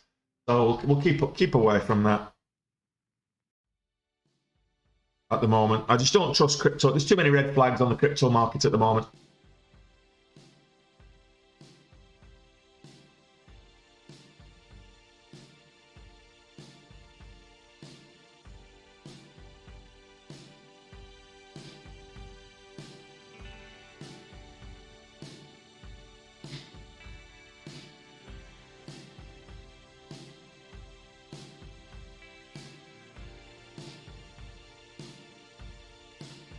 All right.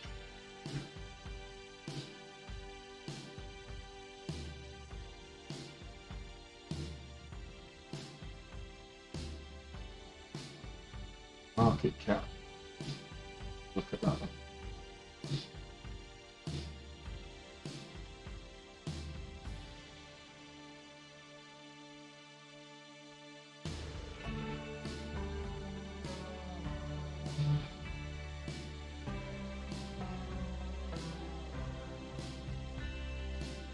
Yeah.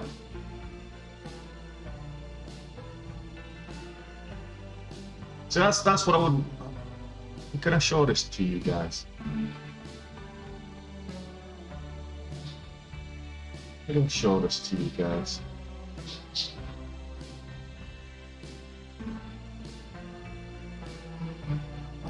Bring it down here.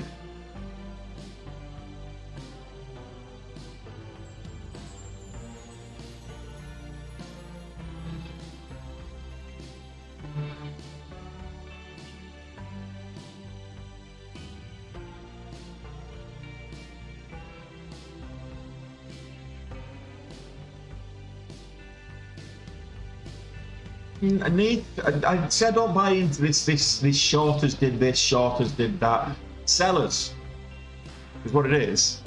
So sellers. So what I mean by that is that it's this selling action. So you've got profit takers up there. Yes, somebody might be thinking, oh, it's going to be exhausted up there. It's high of day, and a lot of shorters will take a position at high of day.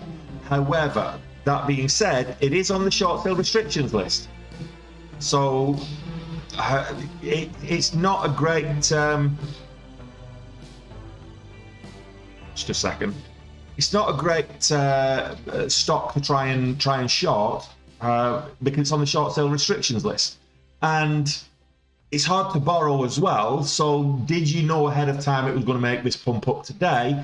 Or have you bought shares? Have you gone out and located shares to short? So as this starts pulling back, unless you're shorting it already, I don't buy into this whole concern. Shorters are taking hold. No, sellers are taking hold.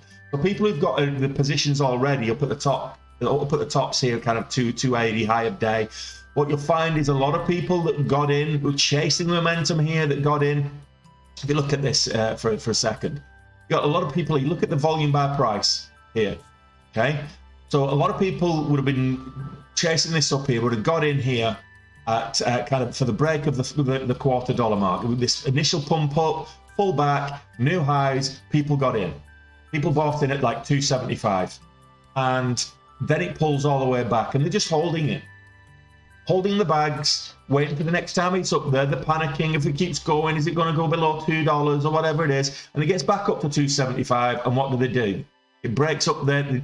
They either get out for a break even or a marginal profit because they're scared that it might dip back down again, or they're holding the position and they're thinking, well, it didn't break above this, I'm going to take some profits, maybe hold some of my position, and then what you get is sellers. So psychologically speaking, there's a whole bunch of reasons why people would start selling at this level at high of day, not just shorters. So it's sellers come into play. Now those sellers might be people who are already holding a long position, or it might be people that are planning on shorting it and have actually located shares to short, because it is hard to borrow. It's going to cost money to short it, and it's on the short sale restrictions list. So it becomes difficult to short it. You have to take a selling position above the bid. So there's no selling below the bid if you don't have the shares already.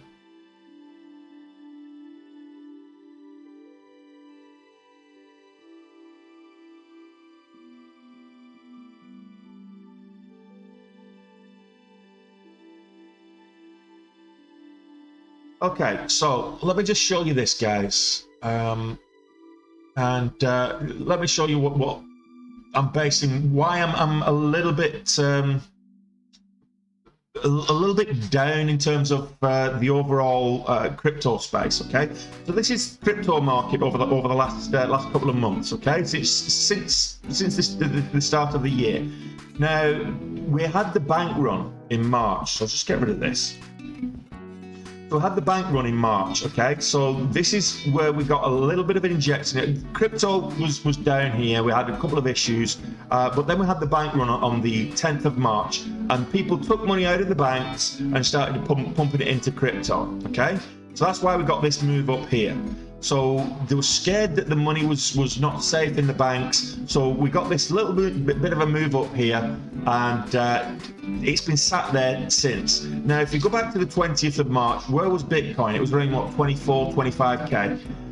There's been no real change. Even though it's got over 30K, there's no real injection into this. Is the total cryptocurrency market cap. So there's no real injection of revenue coming into the crypto space. Now, if we look at for example, the time frame from all time here, you see at the top of the bull market run here. So we're looking at on the crypto space, total market cap in 2021 went up as high as what, 2.9 trillion dollars. That was at the top of the bull run. It's been coming down since. So Bitcoin hasn't been at this kind of a level, 30K, since the middle of last year, when we got the issues with Terra Luna, and then of course you know, the rest of the exchange that started doing. So we're actually at still the same levels as we got when it dropped off the Terra Luna levels. So there's nobody putting money into the crypto as a whole. What's actually happening here with Bitcoin, because if you look at Bitcoin, the price going up, it's people taking the money in other less stable coins or other coins and moving it into Bitcoin. So that's why I'm not bullish on the crypto market as yet. For me to get bullish, we need to get back up to kind of $2 trillion in the overall market cap. So that's my opinion. It's not financial advice. It's just my opinion on the crypto space right now and why I'm not yet bullish on it. And if you can tell me a reason why I should be bullish, I'm open to listen to you. By all means, let me know. But right now, just the overall market cap of the crypto market is nowhere near where it should be if the fresh money was coming back into it. There's a lot of confidence to be repaired in the crypto space before we start getting another bull run. So that's why I've cashed out on my Bitcoin overnight, and I cashed out on my XRP a couple of weeks ago for a profit, and basically, if we start seeing an increase in the market cap, that means that there's fresh money coming into crypto space, whether it be injected into the shit coins or into Bitcoin or any other projects.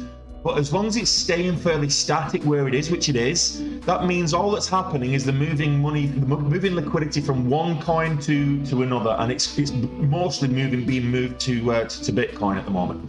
So I'm bullish long term. Crypto's got a future. I'm bullish long term, but right now I'm not.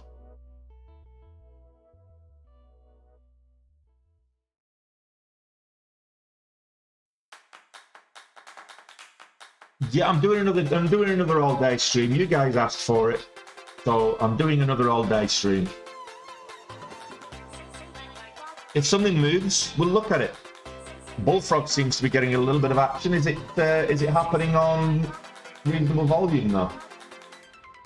Yeah, it seems to be. Let's have a look. Getting a breakout on Bullfrog.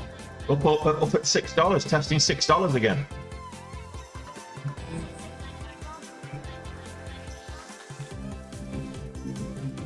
Well, I hope you watch the profitable trades and not the one where I was risking all my profits.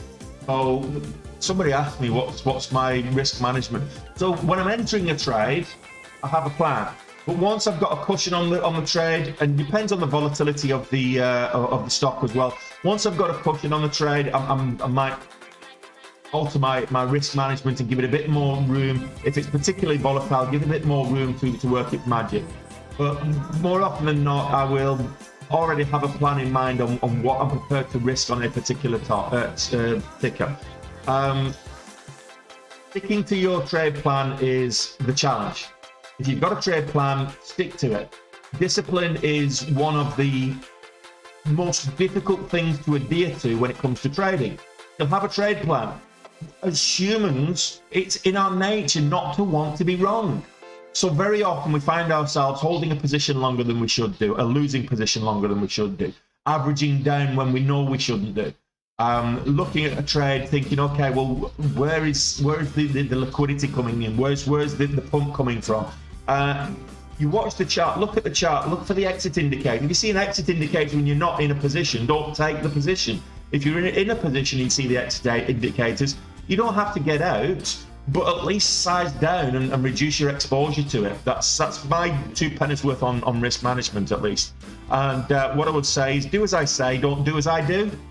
I'm an aggressive trader. I am a very aggressive trader, and my appetite for risk is much higher than I would recommend anybody takes. I'm a much more aggressive trader than I advise other people to be. Number of reasons for that. I'm playing with the house's money. I don't owe the market anything, and it doesn't owe me anything. So if you've got a small account and that's your only account, your priority is to stay afloat. Your priority is to protect your equity. It's not about making, shooting for the moon. It's not about swinging for the fences every swing. It's about just protecting your equity, incremental gains. That's why I did the small account challenge in January through March. It's about incremental gains. If you can get between 3 and 5% daily on a small account, you can actually grow that really, really quickly into a nice sized account. And that's when you start going for a kind of 3 to 5% as your goal. You start looking at $500 a day as a goal, or $1,000 a day as a goal. I'm currently target myself on $6,000 a day. That's my goal. Last year I had $5,000 a day. I've increased it 20% this year. I like to challenge myself. That's just I'm a competitive person by nature. That's what I do.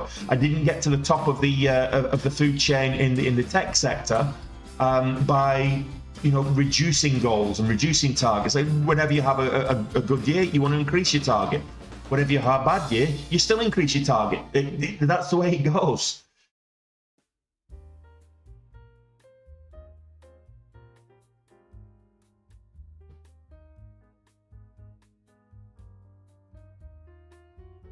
Yeah, I traded that badly, but I was just happy to protect my equity. When if I traded it properly, I should have been adding to the position at that breakout level. Yeah, that Lisa hodl is not a. You'll hear people on certain social media forums and they're like, hold the line, hodl. Don't sell. The short have to cover. The only shorts that have to be covered are underwear, a boxer shorts. Seriously, hodl is not a strategy. The only thing hodl is a strategy of is losing money, guaranteed. Nobody goes broke taking profits, but if you hodl, you can go broke. You can get if you hodl, you'll get liquidated. It's as sure as houses. Hodling is not a strategy. Certainly not a profitable one, at least.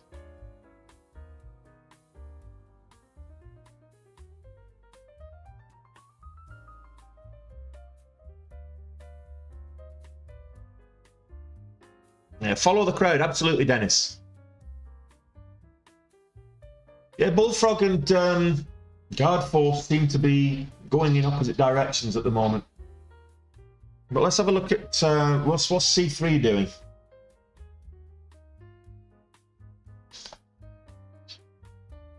So C3's got a nice 5-minute head and shoulders. I'll show you this for the TikTok viewers. There's one shoulder, there's your head, and there's another shoulder. So if C3 gets some volume comes in, 5-minute head and shoulders, you're probably looking at a neckline here around 22.30. We're in a VWAP. So 22.30, give or take. Maybe you want to err on the side of caution and look at the $0.50. I'd say 22.30 is your neckline. For inverse head and shoulders there. Needs more volume, but could be interesting.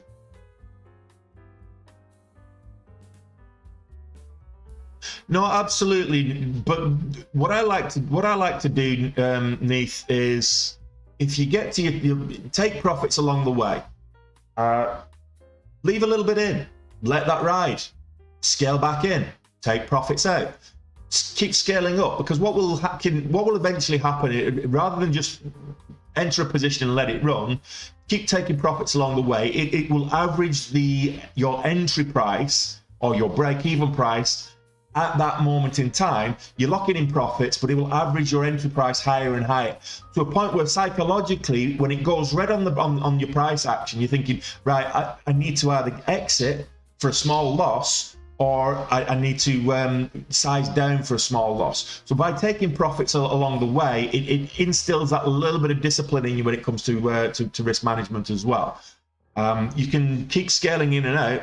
I've got hotkeys that whatever share size it is. So if let's say I'm in for 5,000 shares and I've got a trailing stop in place, I might then add a 2,500 and take that off at the same price point.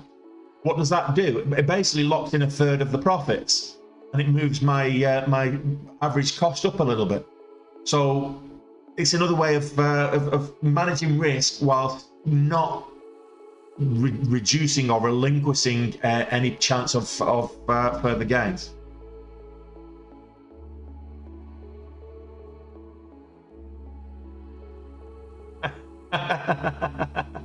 It depends when you're talking about, Captain. So I've been up to as far as 9,000. I mean, down as low as kind of 4,000. So 6,000 seems to be where I'm finishing at the moment. But it's over gold, so that's kind of what I'm looking at right now. BNRG.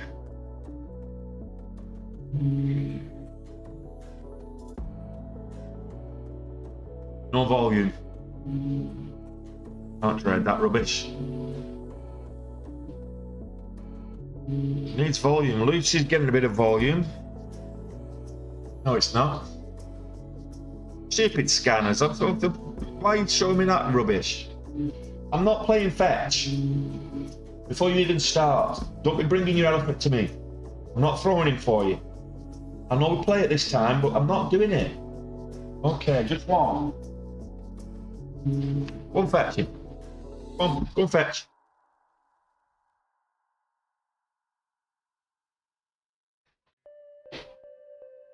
No, actually it doesn't. A trailing stop doesn't decrease on commissions. You still get charged for the transaction. I didn't trade Power Hour last night. No, I didn't.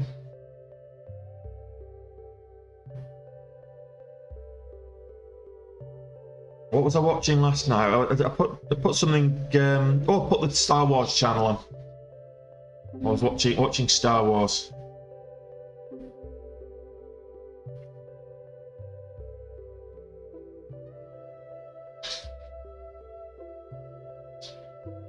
I'm not throwing this all day for you.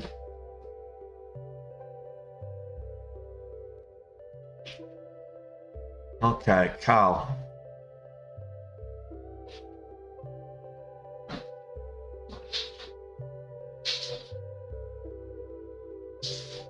So Carl, it just dropped to $2. Go and get it. It's gone. I've thrown it. You blind? Play fetch with Tony.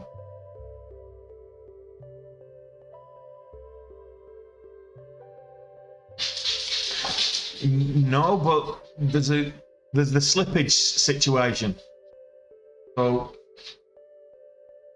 it's all about personal preference, chicken. Yeah, it's all about personal preference. If you want to just ride it up and put a stop on for the full amount, maybe risk a bit of slippage.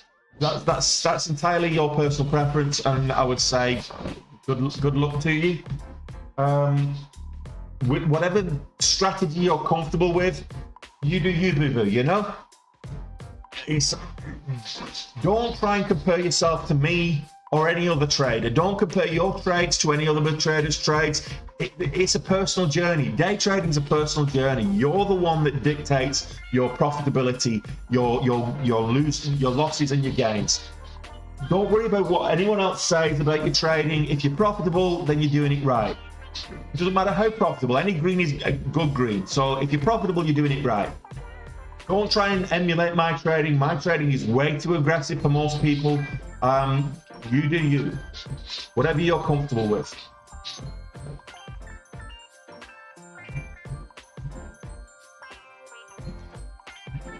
Sometimes I think there's no point in taking profits.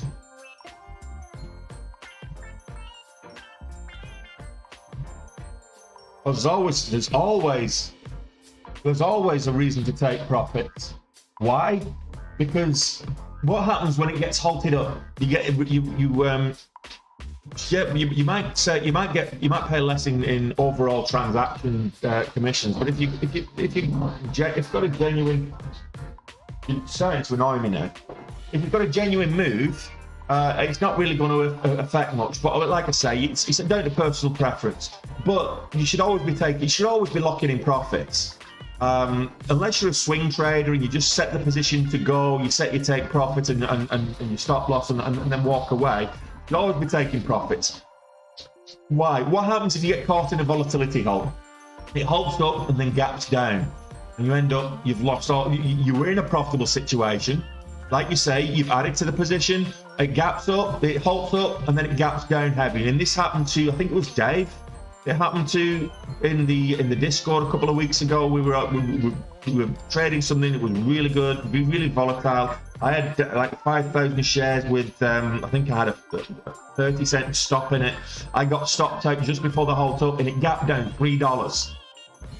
I don't know whether he added to his position or he'd just entered for the last entry. But when it was a long halt, it was about 20-minute halt. And it gapped down $3 and almost wiped his account out. So volatility halts can be, yeah.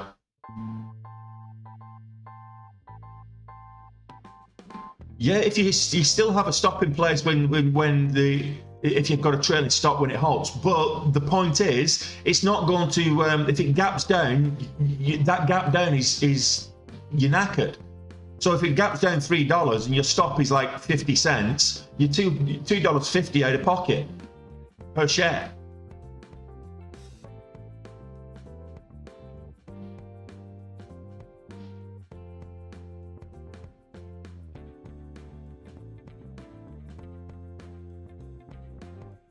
Lucy back over to VWAP.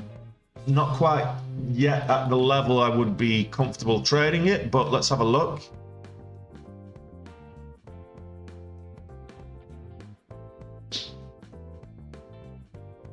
I see this hold $4.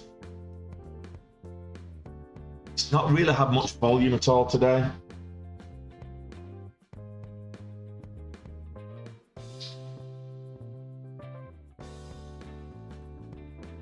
It's about risk management. Look, if you're happy with the trailing stops and you've managed to measure it so you get the majority of the move before it starts to pull back, great. That's ideal. But risk management is key. So locking in profits as you go, there's no harm in doing that. If you're not comfortable with it because you're not making enough profit to cover your commissions, I get it. You know, that's understandable. If you're trading in a small account, that's probably a decent it's a decent strategy to have. Is you just put your stop loss in place and let it ride, your trailing stop loss, and let it ride, because you don't want to be incurring you're racking up the commissions. If you're making, you know, a couple of $100 a day, it's, you know, the fees and charges and commissions. I mean, ECN fees price per share, commissions price per, you know, ticket or per fill, depending on who you're with. It mounts up. If you keep taking profits every 10 cents or whatever, it does mount up. And if you've got a small account, it can eat into those profits very, very quickly. So yeah, with a small account, going in for max size and getting out in one go, one lump go is understandable. It depends on see, with me, when it's halting, it depends on the momentum of the stock. If it's upwards momentum and it's not overly extended, I don't mind. Then it's gapping up and you get the continuation. It's when it starts moving up really quickly, liquidity starts to dry up, and you get these resumptions into another halt, resumption into another halt. You know, there's at some point it's just going to gap down heavy, and that's when you start to be a little bit cautious with it.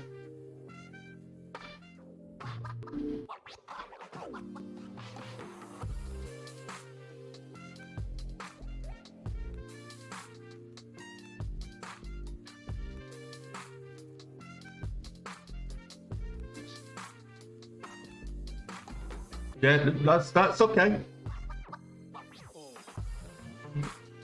You can always put a range order and change the range order, so you can, because on a range order, if you put a range order on I don't know about other platforms with range orders, but if you put a range order in place and you put the take profit at just below the halt level, you can move it as it starts moving up. That's fine.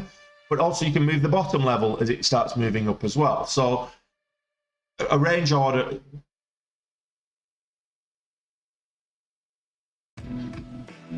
to connect to a broker, does it need funding first? Yeah, well, you can't trade with money you don't have with your broker, Adrian. So yeah, if you want to trade with the broker, you need to fund your brokerage.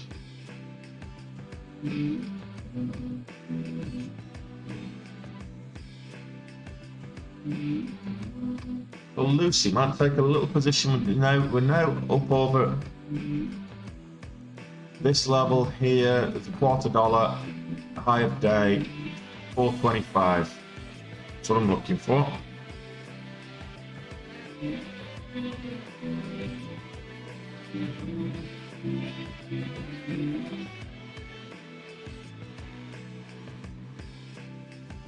$0.10 ATR. Yeah, you can trade in a simulator. You don't absolutely, but if you're going to connect it to your broker, you don't want to be connecting it to your broker with no money. And what's the point? You may as well trade in a simulator.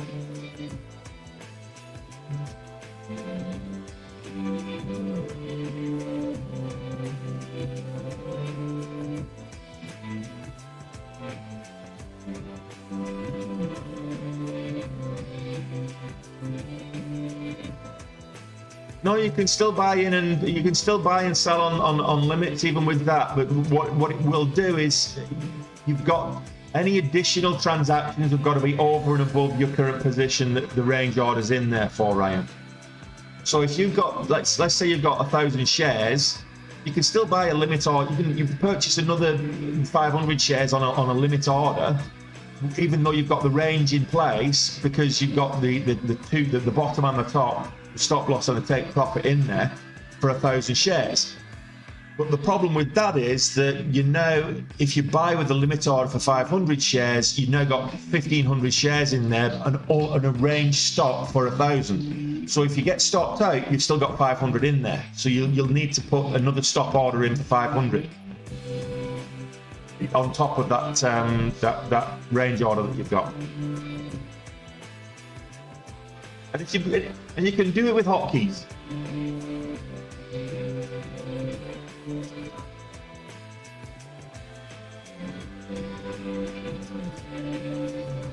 A high of day 425.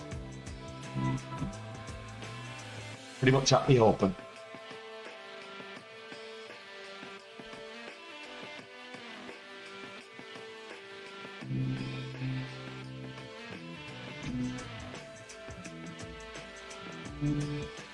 Oh God, fourth bounce pretty much on the VWAP down there at kind of 2380.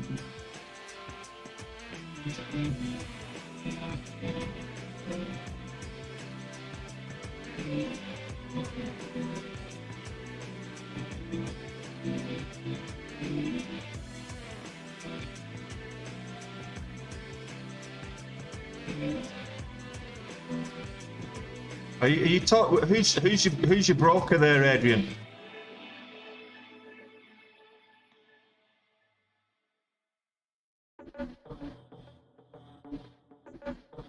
I don't know who your broker is.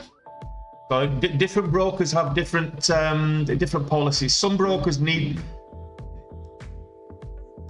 Okay, so some brokers will require you maintain an account balance of a minimum level, and they will only grant you access to the platform and the data, providing your account balance is above a certain level. Other brokers, once you've funded the account, you can come and go as you please until your account's zero, and provided if they're charging you for platform fees and data fees, that you're up to speed on that as well.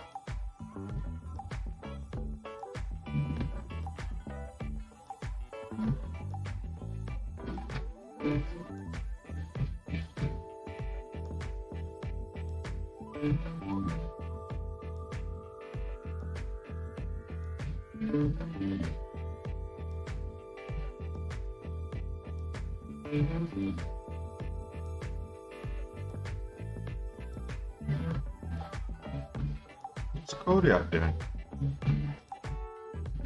Let's get rid of that. Kodiak's just not enough.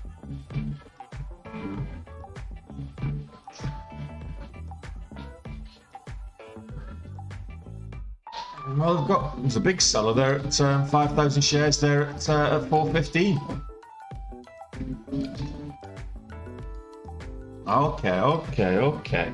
I'm gonna take your harness off. There you go. Put it there for now. You're all damp. That's a surprise.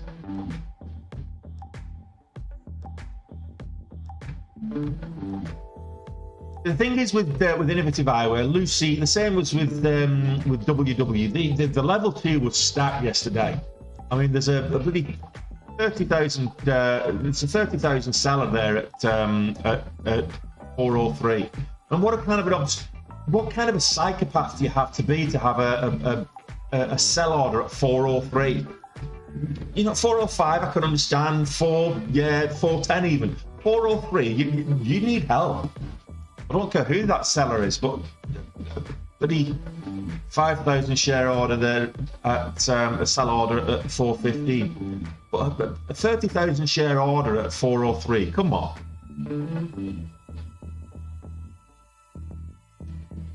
I'm not seeing that one at 14.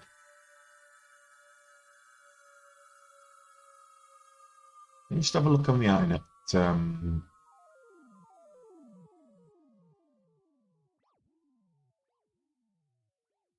So there's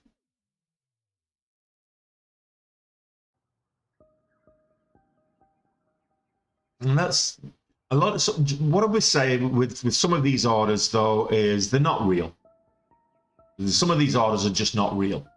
They are spoofed, so they get cancelled as soon as it hits a certain level. They cancel the order, and it's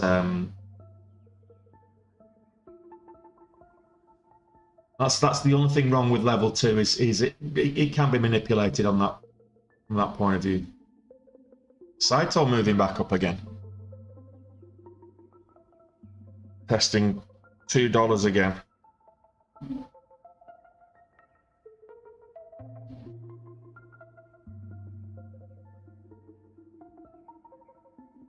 What kind of music is this rubbish? This snow doesn't patches. I thought I deleted that.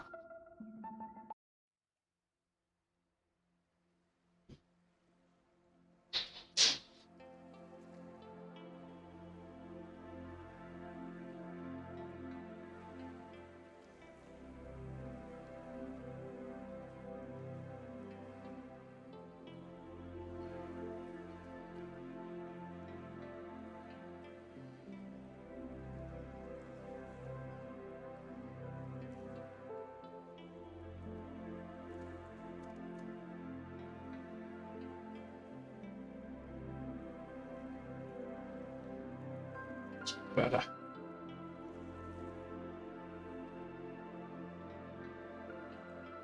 Or a buying frenzy, David. Depends where the spoof is.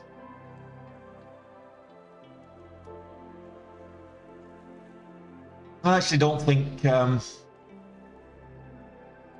it makes people a little bit more cautious, but that's the whole point.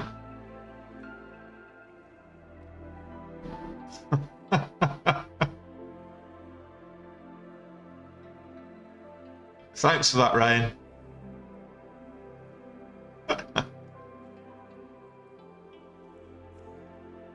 Have you been going through my CD collection again, buddy? You need to stay away from my CDs.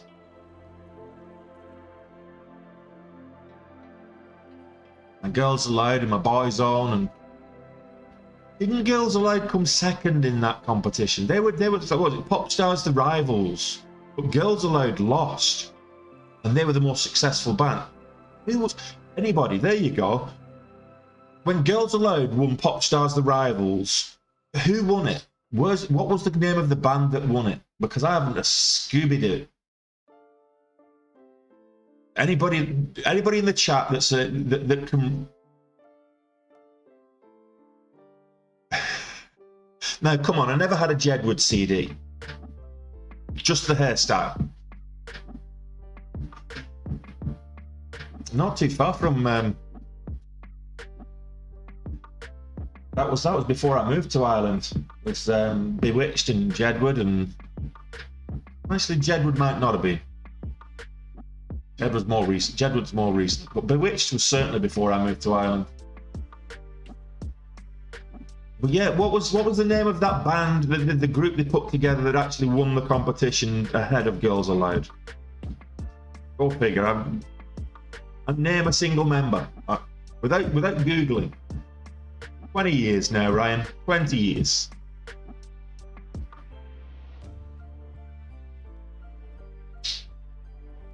That's right, late 90s, 97, 98, maybe 98. I want to say 98. Yeah, I think it's probably 97 or 98 would be Bewitched.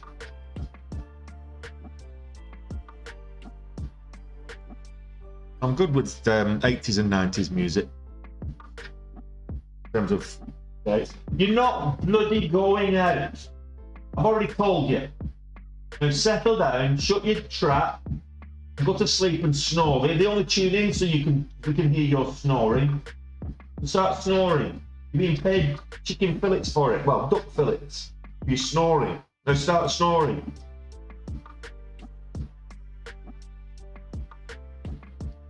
Well, Saito didn't break out like I expected it to, and neither did Lucy. Bullfrog, there's nothing right now. There's nothing that's jumping out saying easy trader. So we carry on talking. Tell her, Estonian. Tell her she's. How did you just misgender my dog? That's offensive. Did you just presume my dog's gender? That's offensive.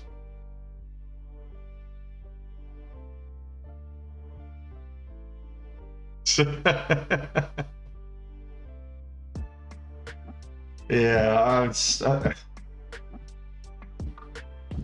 I'm not. Look, I'm Gen X. I just don't get all this multi-gender rubbish and political correctness around it, and I'm like,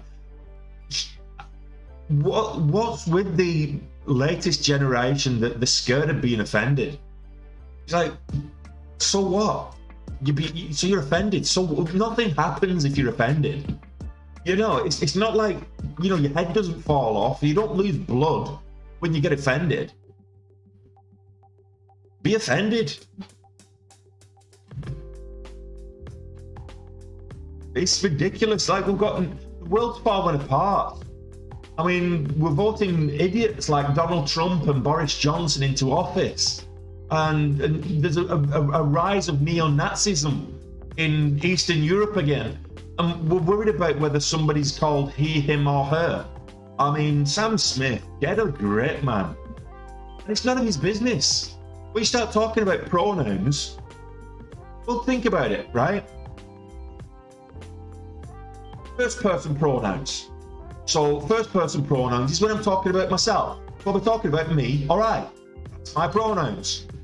If I'm talking to you as an individual, as a second person, I'll be talking about you. That's your pronoun. If I'm talking in the third person about somebody else, it's none of their business what I'm saying. So get a grip. You know, you can't control how I think about you, so it's none of your business. So if I'm talking about someone in the third person, it doesn't really matter what I'm saying, unless they're eavesdropping on my conversation with somebody in the second person. So if me and you are having a conversation and I'm talking about Sam Smith, if I call him a he, her, it, or whatever, it's none of his business, his, her business, or whatever. It's none of its business. It's between you and me because it's our conversation. It's a private conversation. If I'm talking to him, it'll be him. You know, I'm talking to him in the second person. We'll say, you did this, you said that, or I said this, me, whatever, you and me, you and I, whatever. So the only time that the third person pronouns come into account is when you're talking about somebody who's not part of the conversation. And if you're talking about somebody that's not part of the conversation, then it's nothing to do with them. It's none of their business. It comes when they want to be offended. They're looking for reasons to be offended, and they're looking for ways to control. And that's what it is. It's all about control. And I'm sorry, Tony, don't play that.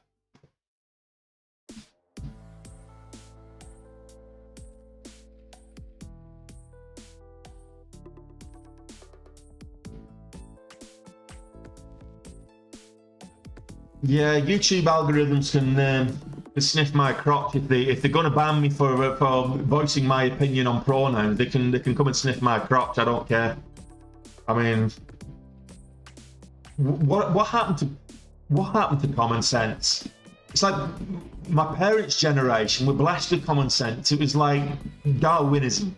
If you didn't have common sense, you were left by the wayside. You were left in the gutter. You had idiots and tramps and derelicts that couldn't fend for themselves because they had no common sense. You had to have common sense to survive. Now it's like common sense should be called rarity sense because so few people have it anymore. Ridiculous.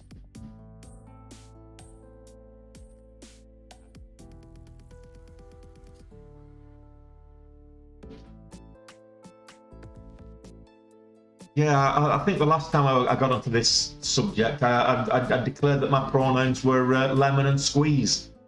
But, you know. Exactly, Eric. You know. Tony, don't play that, yeah. Look, exactly, Eric. Exactly. We were bowing down because we're frightened of offending people. Comedy's gone mad.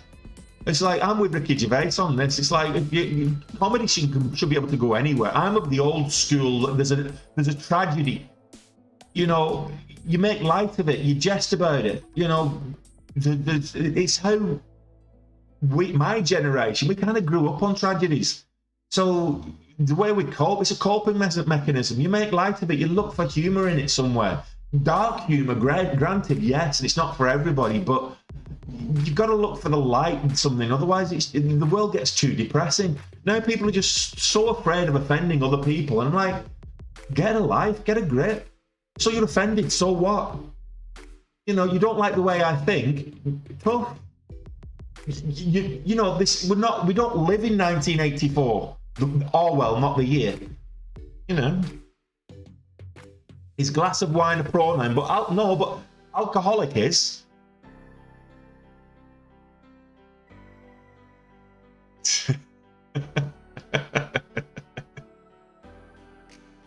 Afraid of the mob.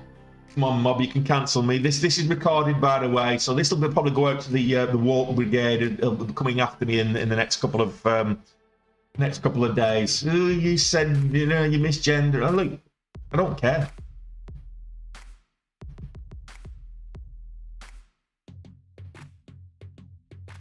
Did I see what happened to Riley Gaines? I don't know. Who's Riley Gaines? Is that a WWE wrestler or something?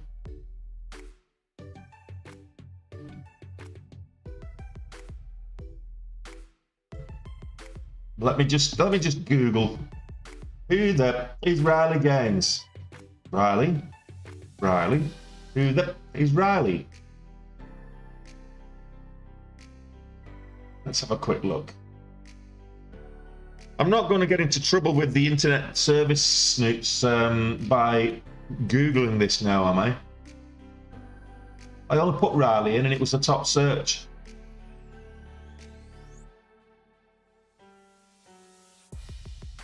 Who is she? Some internet Instagram Doris by the looks of it.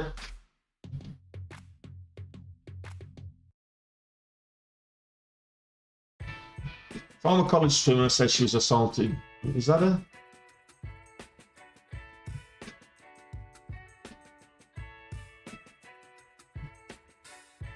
Ah, right. Okay. So the transgender swimmer, is that the one?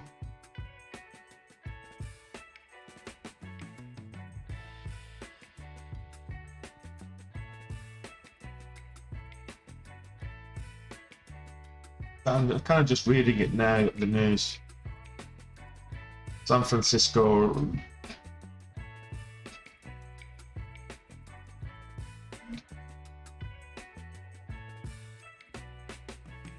Yeah, no, I'm with her on this. And to be fair, I think it's absolutely ludicrous. So she's a swimmer, a competitive swimmer, and the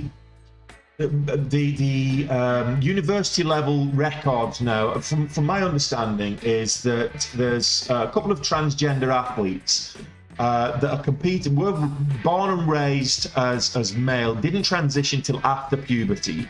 And they're now breaking all the female sporting records in US college athletics. In this particular case, in swimming. So the fact that they've got male the best way to analogize this is if you take a desert island, a plane crashes on a desert island, and there's 25 female survivors and 25 male survivors. And then they discover this island in 100 years' time.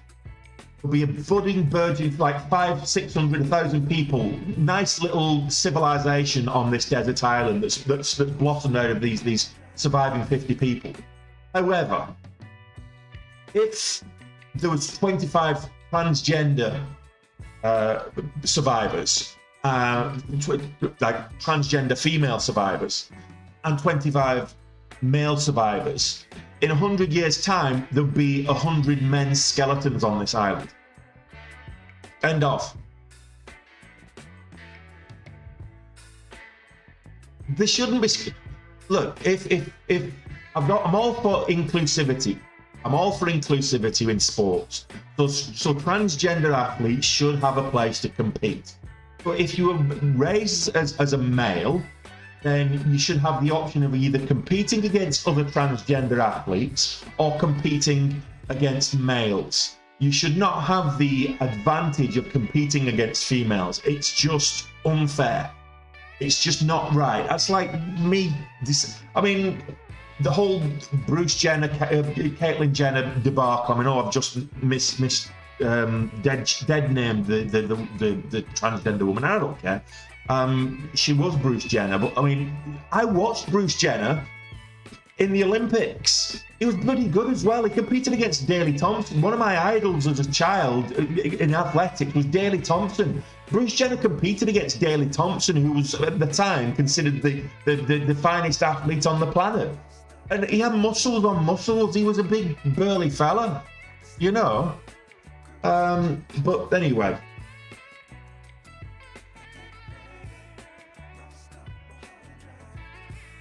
That's. I think I better get off this topic and get back to trading. Otherwise, I'm just going to start cancelling the Jenners and the Kardashians. I mean,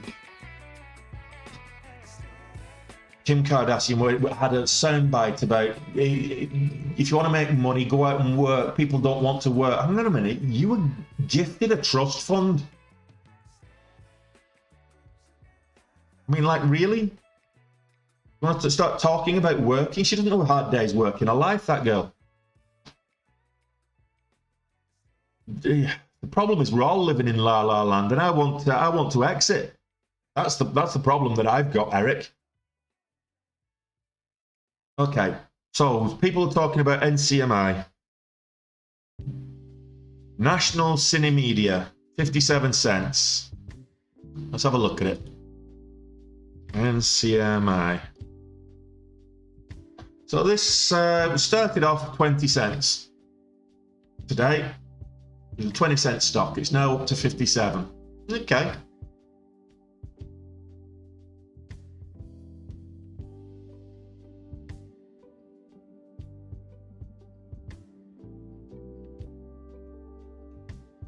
Let me see what the catalyst is here. I don't like trading penny stocks, full stop. There's, I mean, it's a 50-cent stock. There's 150 million in the float. 153 million in the float.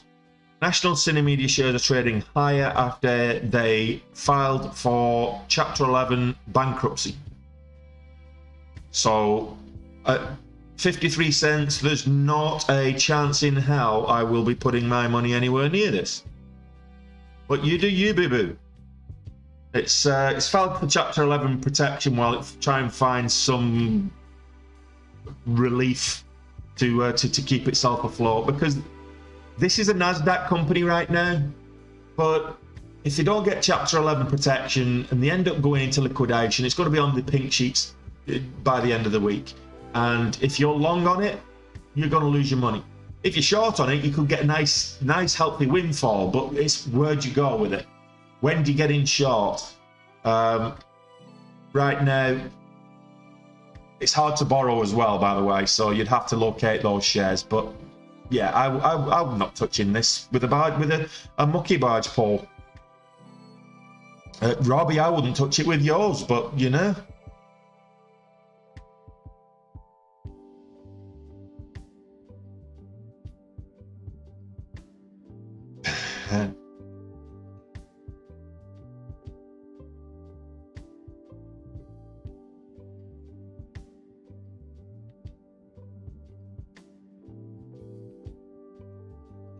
I was dumb and naive. I was never that dumb and naive.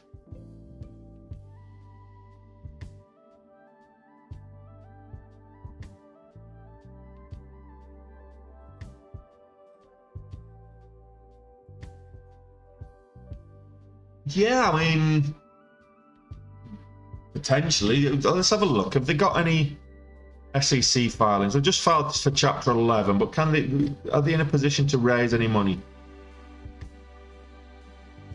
Form 8, Form 4, Form 8, Form 10K, 13D, Form 4.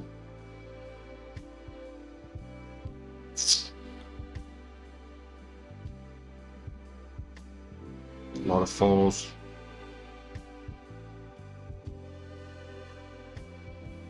Yeah, I'm not seeing anything. Surprised AMC aren't in to buy them.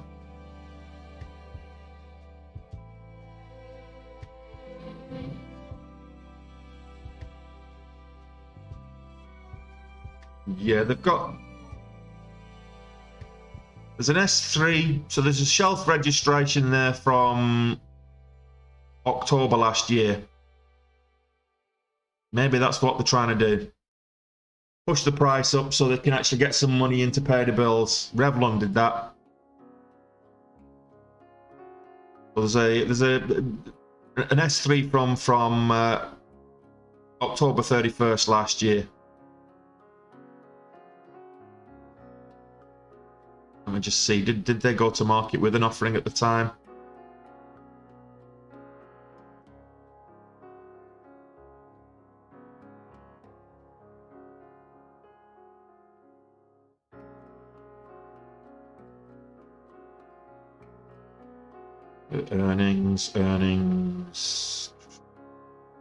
Earnings. Yeah, I'm just checking the news over the last little while on this.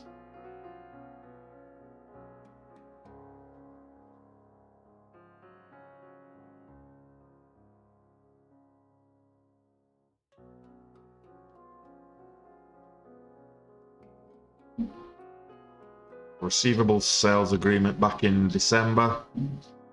Yeah, so this is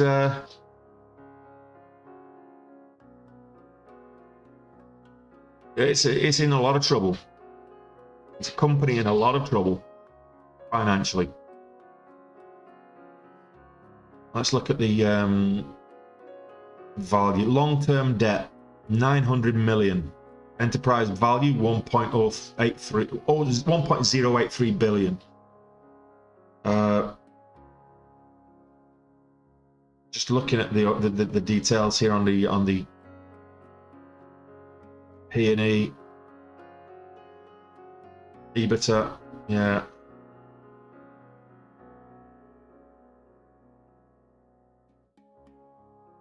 So cash 73 million, total assets 775 million, long-term debt 900 million, total liabilities 1.229 billion. This company is going to the wall quite soon. Just from the balance sheet, you can see that.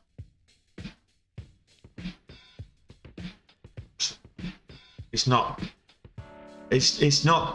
bringing in enough money to cover its debts.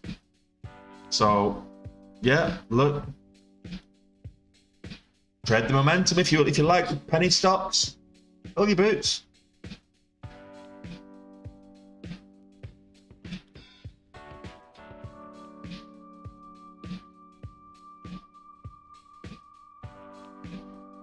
Let's see.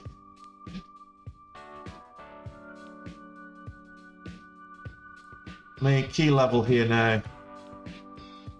Let's get a nice little horizontal in here.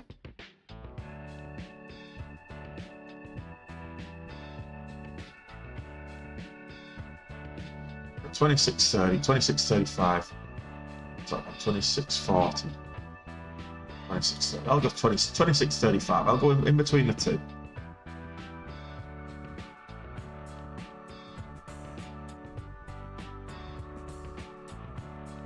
That's my next key level on guard force. It's kind of bouncing on the VWAP, moving up, bouncing to the VWAP. We'll see.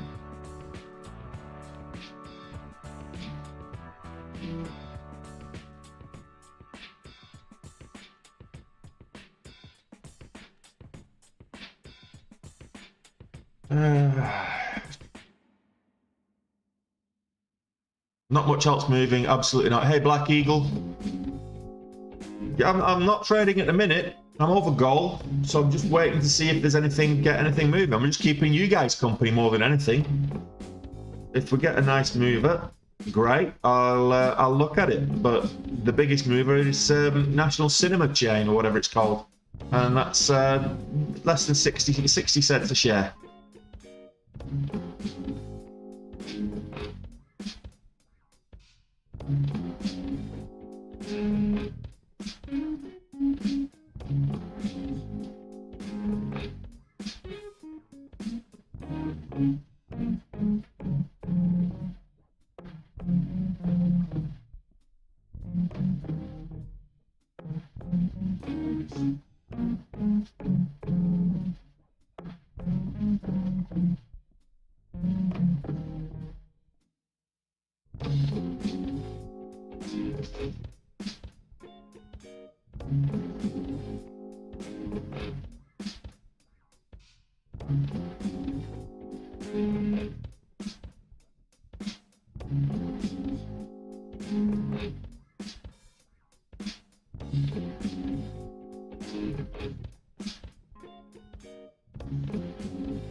Right.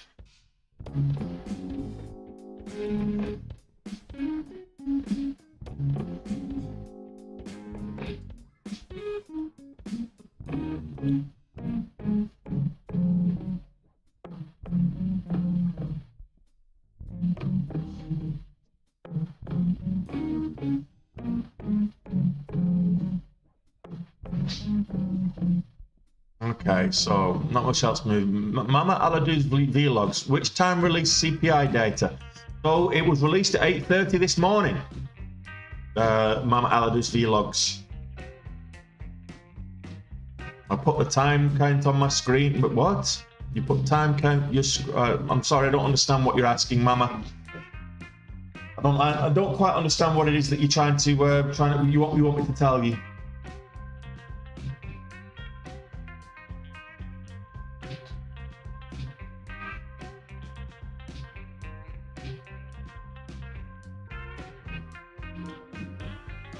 Right, fourth might break out here.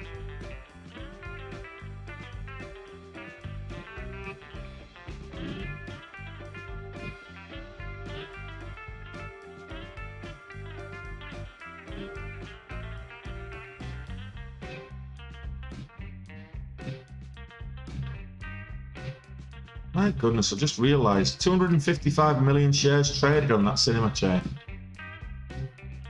NCMI.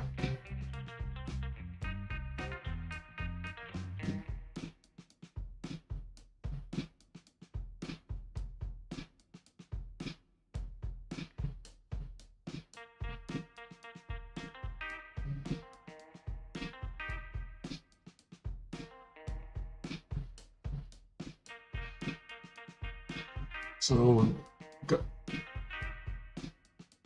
guard for just watching this level here.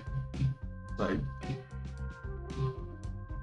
previous resistance levels, 230, 240. So I'm going with 235 for it to get above.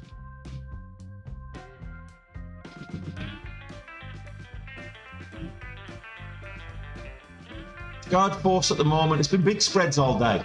The range has come down quite a bit though. So yeah, 31 cents on the range. Spreads are like 20 cents, as much as 40 cents in some cases. We just broke that level. Previous resistance needs to hold though.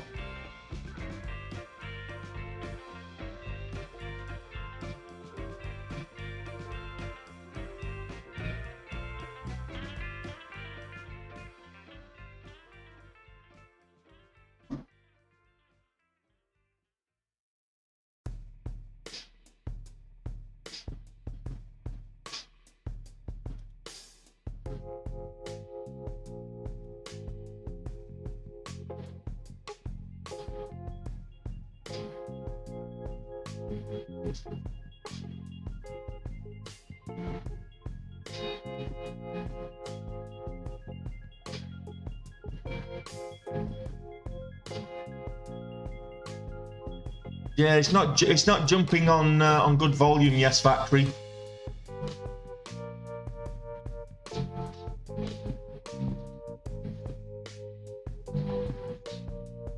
Are we getting a late surge here? Would it not better with a bit more volume, ideally? I'll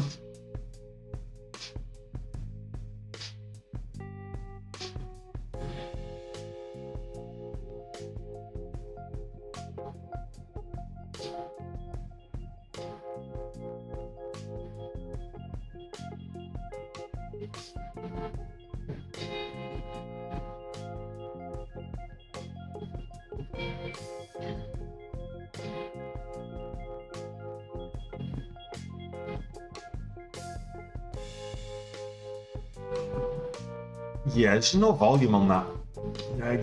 There's no trading at all with that volume. Dragonfly Energy. I mean, you might speculate on something, but you look at all the blanks across the course of the day. There's no volume at all. How do you take a position when there's no liquidity? Need volume. IDAI. Again, same sort of thing. T-stamp. Another situation where there's just not enough volume. Trade it. So yeah.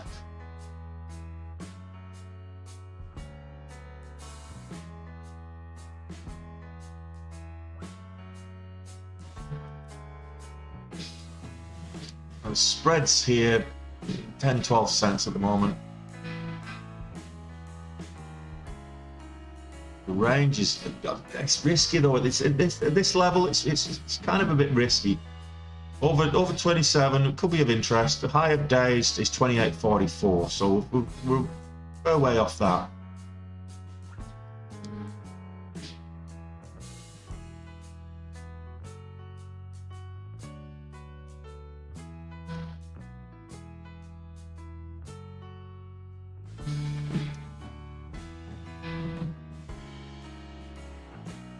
$0.20 spreads and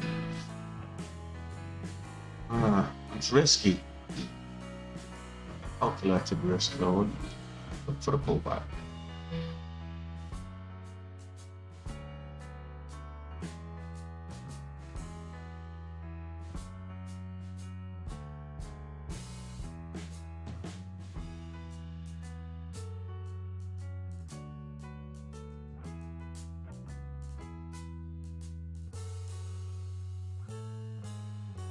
Right now, spreads of like 20 cents.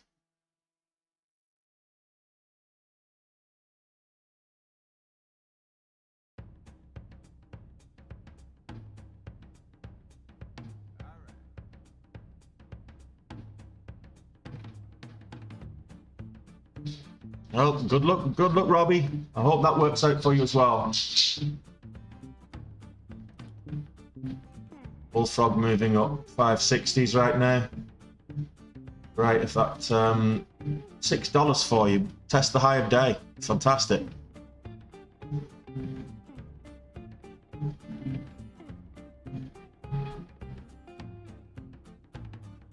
Gluco track moving back up again.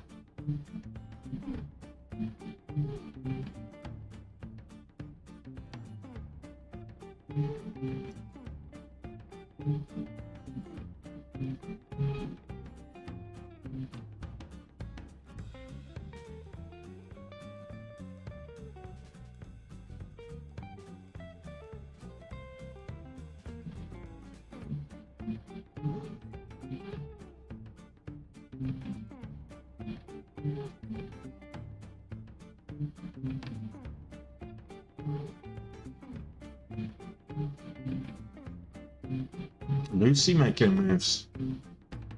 Back over $4 again. So, innovative eyewear. Back up over $4. Well, it has been for the last hour.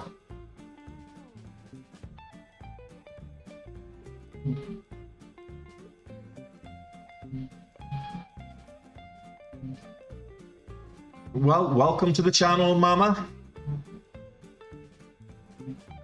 And greetings to India.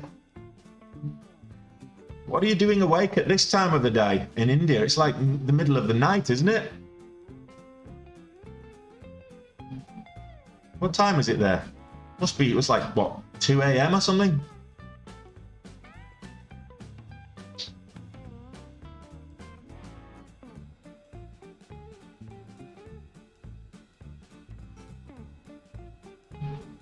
In what time released CPI data? It was released at 8:30 East Coast time, market time this morning. It was good numbers, but the market, for whatever reason,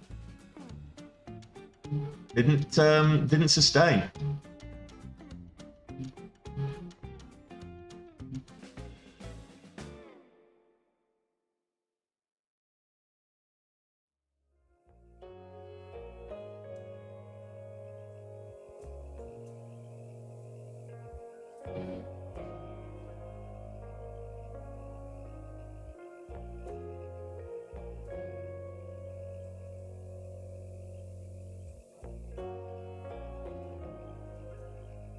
Let's get up to 23.50 on this one. Or 27.50 or 23. That's what I was trading it earlier. 23. 27.50. Let's test $28.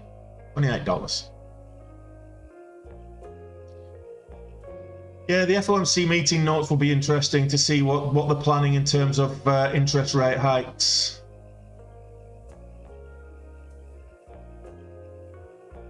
Whether that 40-cent spreads. 40 cents on the ask and it's like 27 on the bid. You get in when it's like 6 cent spread and then it widens to 40. That's the risk you've got to take. It's up to 27.40 there, but they didn't take the bid with it. Take the bid with you next time. Somebody give the market a poke. Want to take the bid with it. Oh, between the spreads, 25-cent spreads right now. 50 cents on the average true range. So there's coverage there, but it's just not taking the bid with it. No, the 8:30. It's already been out there, Mama. It's already been out. They released the CPI data 8:30 market time. It's all right. Sorry. You're answering the last question I asked you, which is what time it is. Okay, my bad. I apologise.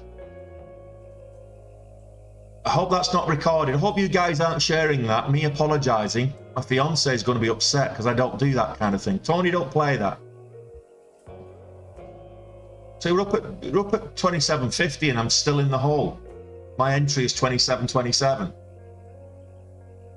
Well, we're coiling up here, so I'm hoping this will go up to 28 and take the bid with it.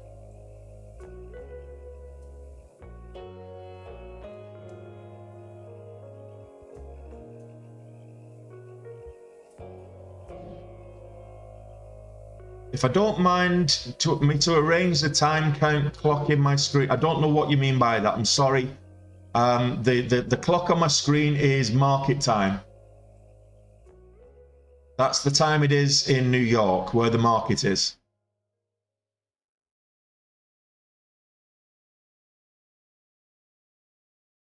I'm looking for a breakout here. There we go. There we go. Take it with you. Take it with you.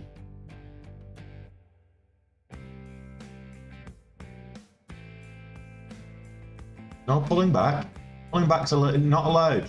We need to break it. We need to see $28.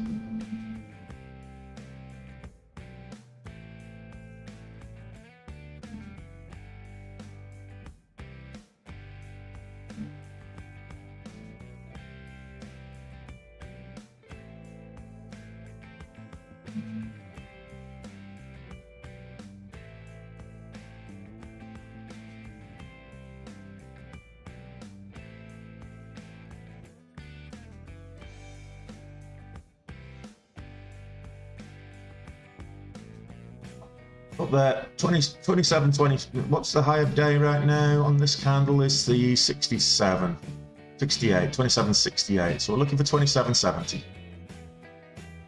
No, we're pulling back.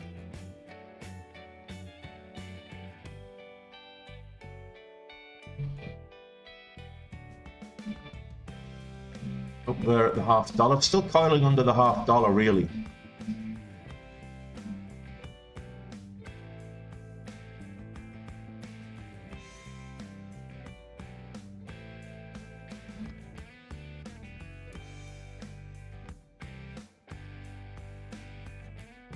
I mistook the unrealised for my realised then for a second. I thought, where did that come from? I was about to press the sell button. That would have been shockingly amusing. Oh, 27.80. Let's get up there. 5. Take half of that off.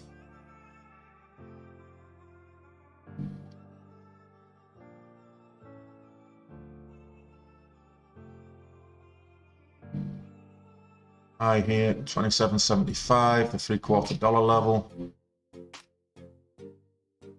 28.44 is the high of day, absolutely.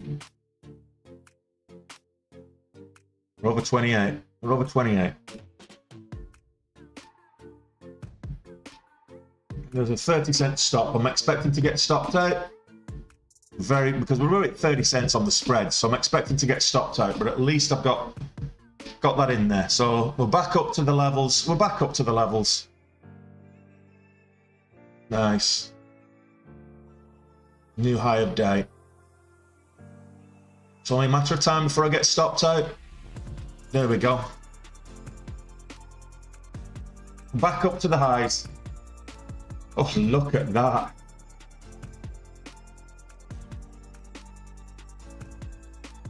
Look at that. Oh, I'm glad I had the stop in place. So glad I had that stop in place. So there we go. We're back up to where we were this morning. Now the key here, this is the absolute key. The key here is not to give it back. Oh, stop, Walt Calvers. You got green with that trade. Good man. Get out. Lock it down. Good. Any green's good green. Nice one, Brandon. Good for you as well. Good for you as well. So, yeah, look, I think that's probably all I'm going to get out of today.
Yeah, no, Alvis, fair enough. If you want to carry on trading, do it in the sim.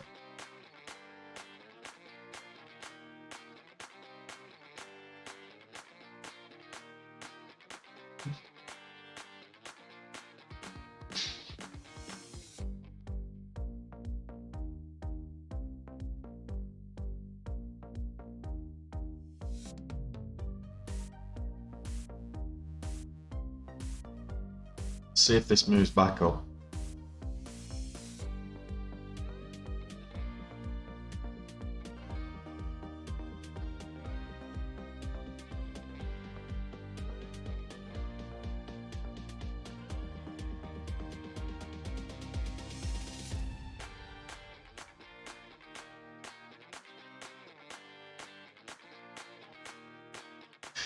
Cheers, Eric. Enjoy your dinner there, Alistair.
Makes no sense.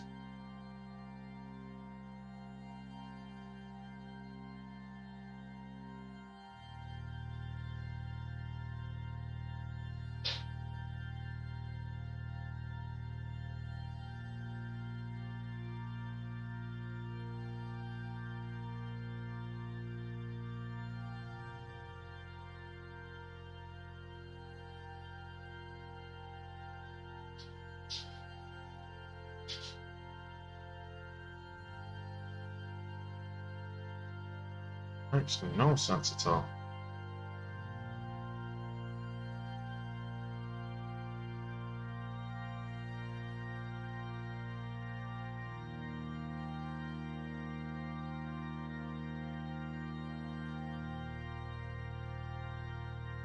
Yeah, okay. We'll have to work that out later. That just makes no sense at all.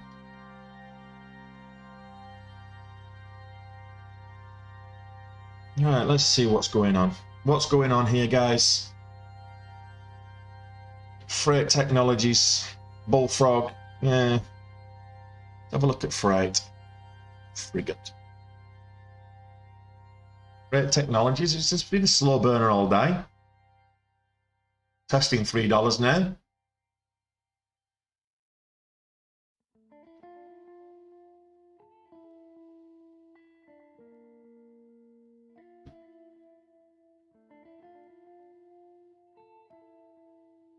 Yeah, do you know what I'm going to do?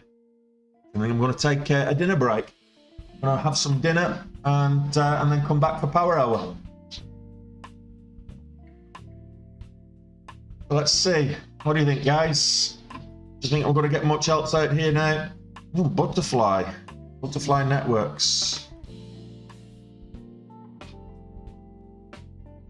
You have to give some attention. Yeah, it's kind of bouncing at the bottom. If it gets over 270, could be of interest. Up until then, probably not.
Not seeing that really.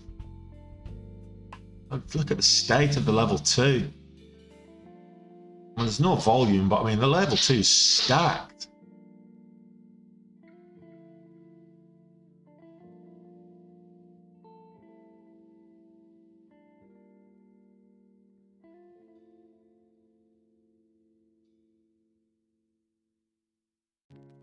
How's the meme stocks getting on? AMC slightly up on the day, 4%.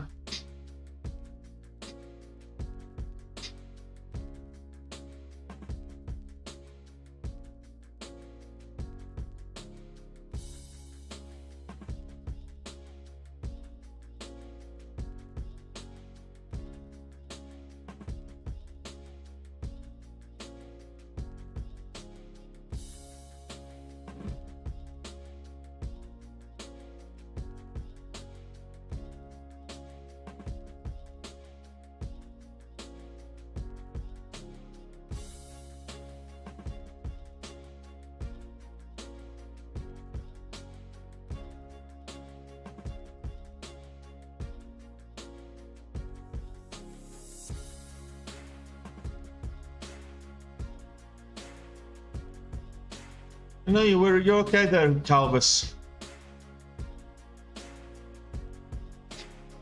Nothing else seems to be moving right now, so I think it's time to go get some dinner, take a quick break, and come back. Is there a ticker that you want me to leave up whilst I'm Having some dinner?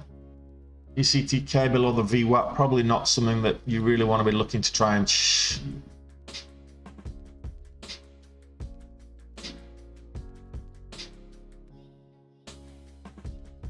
yeah, it's pulling back. Lucy up there at 380, 390.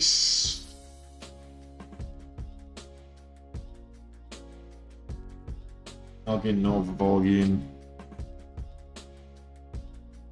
Triton. Let's have a look at Triton. That's that had an early move, but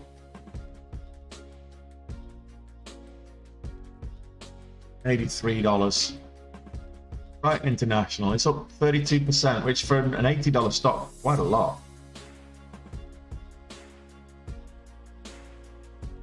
Did this have earnings last night, did it? Let's have a quick look at Triton. Why have I not even looked into Triton? Is it because it was an $80 stock?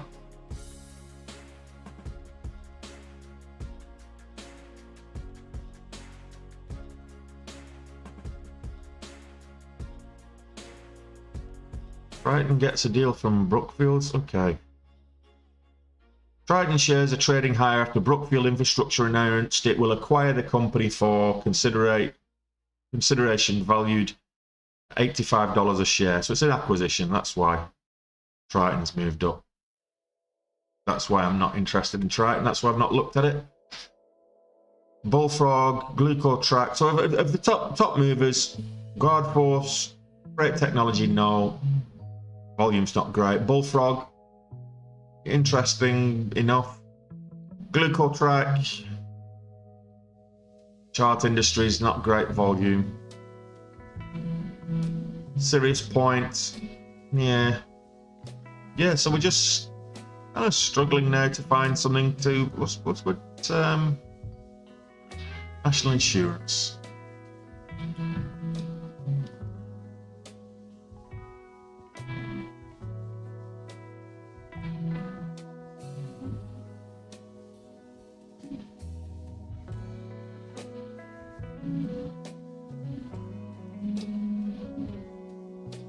Can't trade that.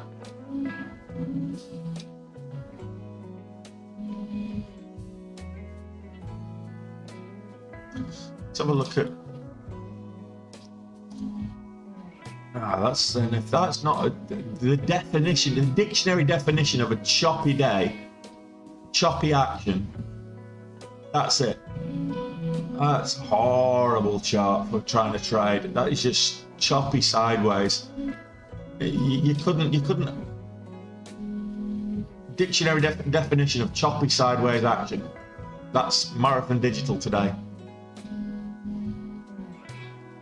50-cent range, 60-cent range from top to bottom across the whole day. Sideways, go nowhere, do nothing. On yesterday's closing price, pretty much up and down and around it. So let's have a look at the today's IPO.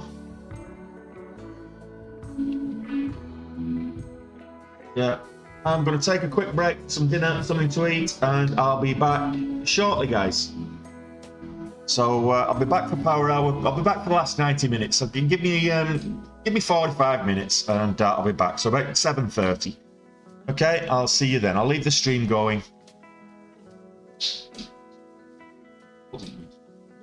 Guardforce back on there, so that.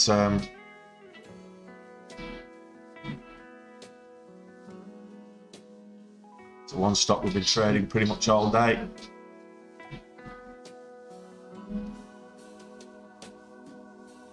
And I will see you in 3/4 of an hour, guys.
There we go. Microphone's working.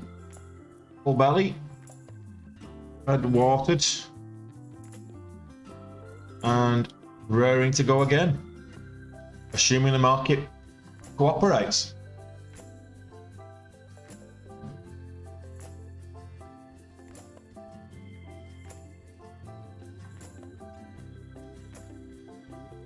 Alright. Guard force.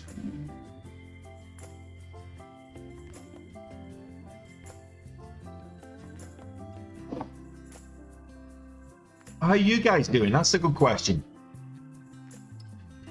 Are you guys green? Are you profitable? Has my streaming helped?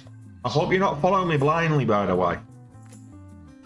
Make sure you do your own work, your own research, and your own due diligence.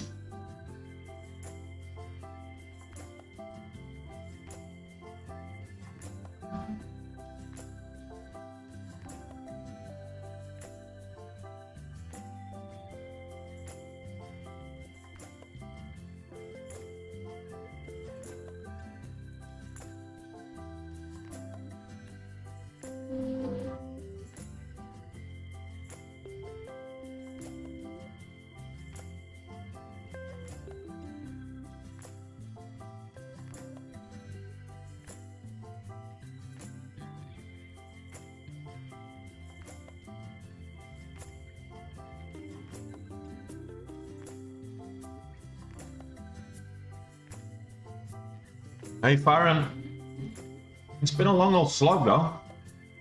Killed it, but so far, been a long old slog. I think that's more to do with the day that's in it. Streaming all day long, it makes it kind of a long process.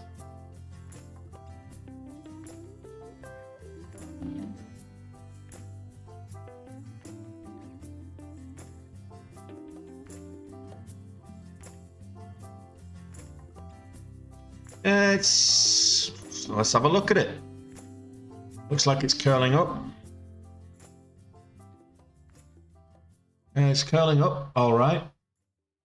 Volume's not huge at the moment. All the volume was at the front end of the day. Some big volume at the front end of the day, but the volume's not great at the moment. Spreads are not great either. So the average range, sorry, not spreads. The range is not great.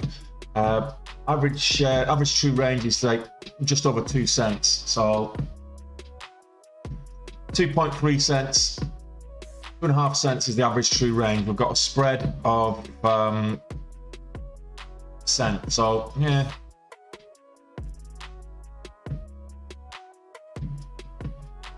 That's EOS. Just it needs volume. It needs more volume.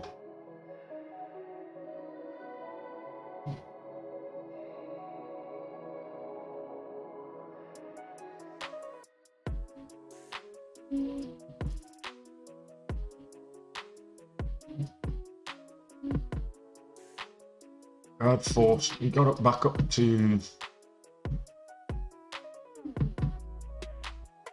Looking at this on the 5 minute.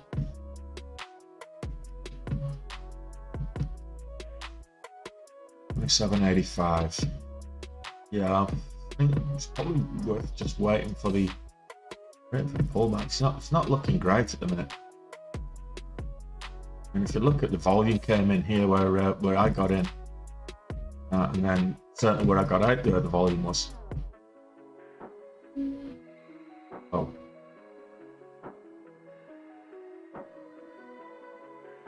Let's see. High of day now, 28.75.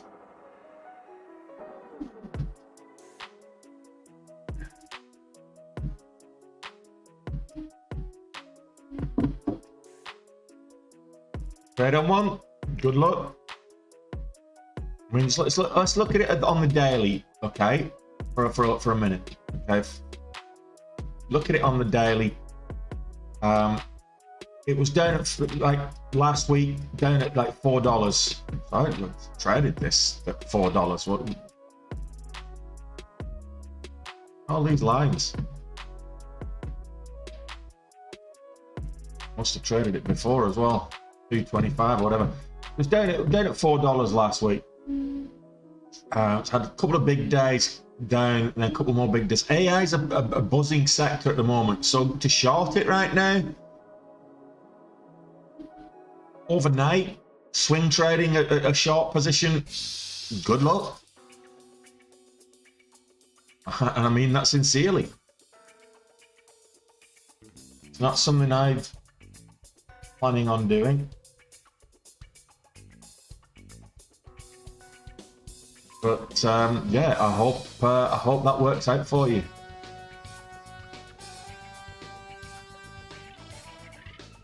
Yeah, it's a private Discord there, Invest Addict. It's a private Discord simply for the fact that I don't just want anyone in there. I want people who are serious. So if you're serious, that you'll get in it.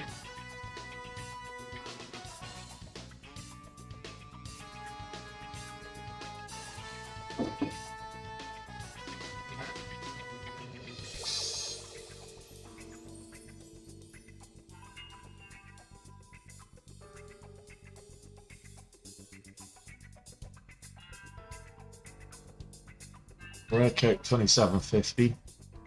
We've already passed that.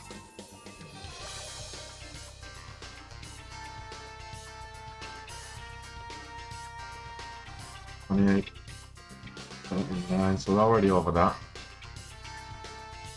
Just not seeing where the entries are here. A bit choppy at the moment, so I think I'll wait till there's a clear entry or a clear move. At the moment, it's just choppy. It's kind of moving up, but it's very choppy. So probably not the best.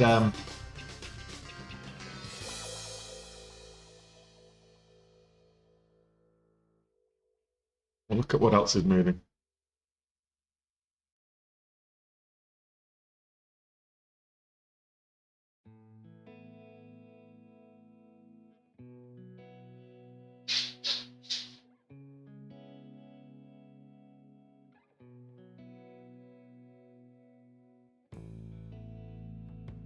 Okay, well, we'll head into power hour. We've got 90 minutes left of the market session.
That's a very valid question. Yeah, well, let's have a look. These stocks are not, I wouldn't say getting demolished, but I mean, you look at, let's look at it on a 15-minute chart. Okay, is that getting demolished? Really? I mean, it popped up from like 40 cents, like 47 cents, 45 cents, or whatever it was. It went up to $1.35, and now it's down to, it's retraced 50%. But it's still up to a huge amount, 78%. It's still up 78%. So if up 78% is getting demolished, I want my P&L curve to get demolished every day.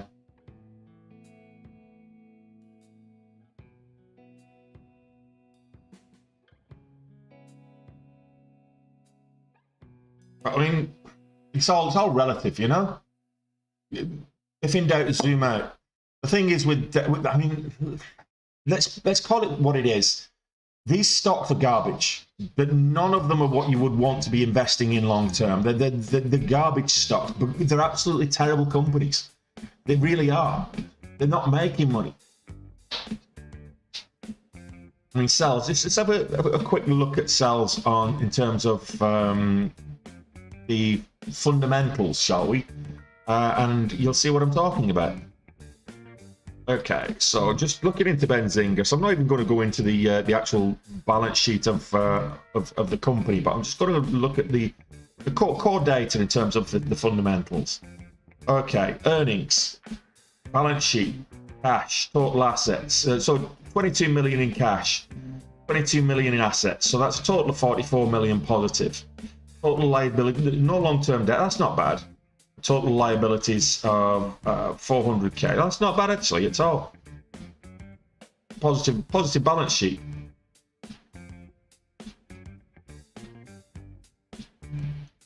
Let's say 13. Call it 14 million float. Negligible short interest. Yeah.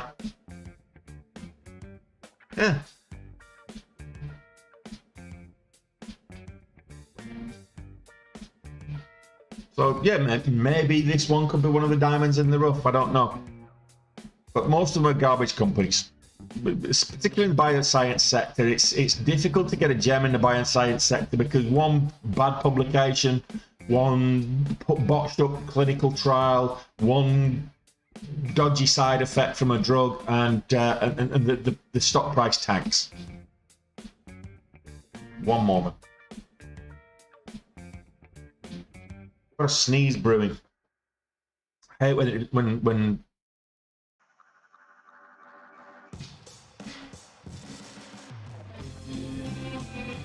you know when you got that tingle in your nose, you know you want to sneeze, but it's not quite there yet. Annoying.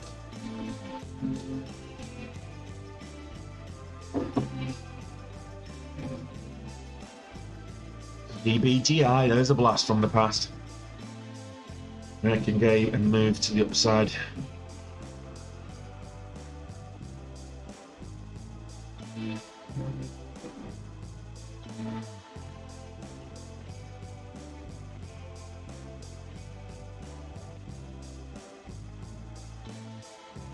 Right, let's have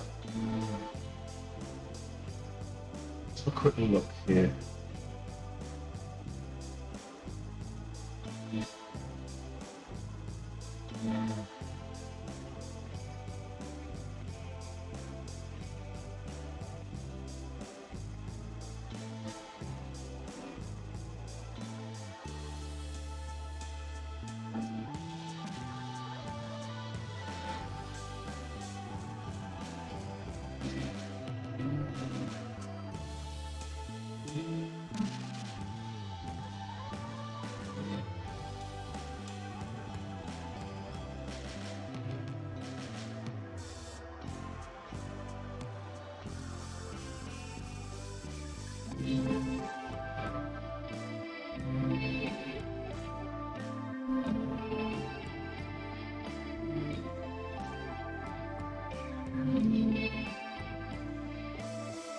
Yeah.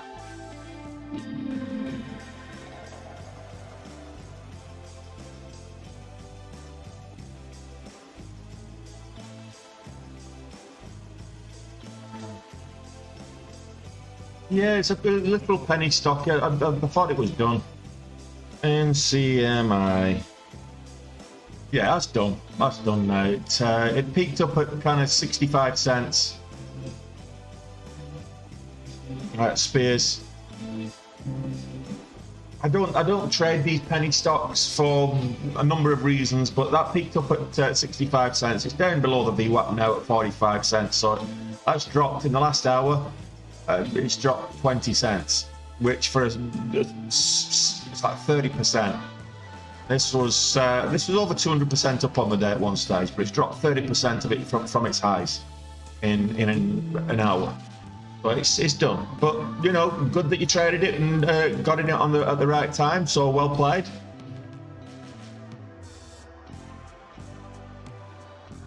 We all have our little comfort zones, and I don't like trading penny stocks. If I trade penny stocks, I lose. It's that simple. I don't, for whatever reason, I just can't seem to be profitable on penny stocks.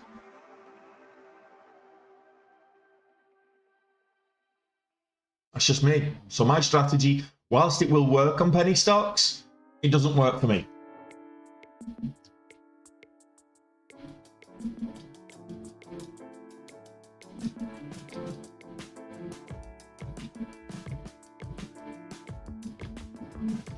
Freight Technologies is now up at $3 again.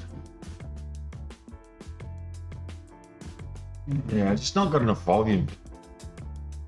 I don't know, it's saying 5.2 million there over 15 minutes. It's not 5.2 million all day. It's the open.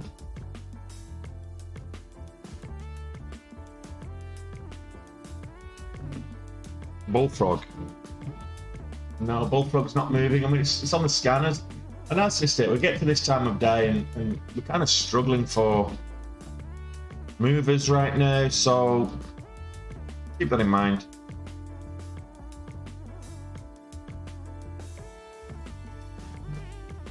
If you like penny stocks right now, Be Mind Medicine, Be Mind Medical, that's probably one that you want to be looking at. It's just gone green on the day, 54 cents. Just moved up 4 cents in the last 5 minutes. So 5 cents in the last 5 minutes. So that's moving up. I'm not saying it's not a stock pick. It's this was a $5 stock just last month, by the way. But a huge gap down, big sell-off, huge gap down, and it's kind of bouncing on the bottom, trying to bounce on the bottom. So this was a $1 stock a couple of days ago. So check that out. Go do your own due diligence. It's not a stock pick. I'm not offering signals or alerts or stock picks or anything like that. I'm just seeing it on the scanners. Oh, talking of seeing on the scanners. This is a slow burn now.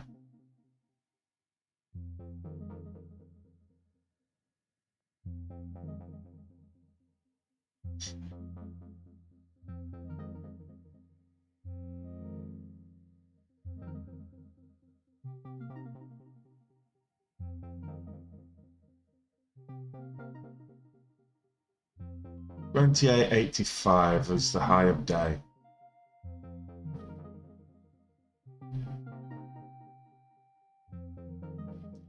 Spreads 30 cents. 20 to 30 cents on the spreads. You know what? I don't think I'm going to trade this anymore. I think it's going to be... and I'll say that, and I'll end up getting in and losing about $3 grand.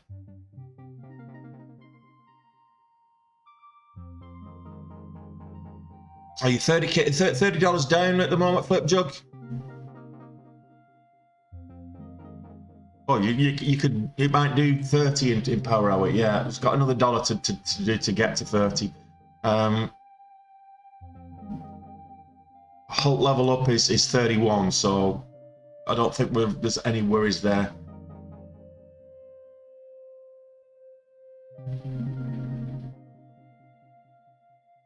Yeah, so we just broke new highs there.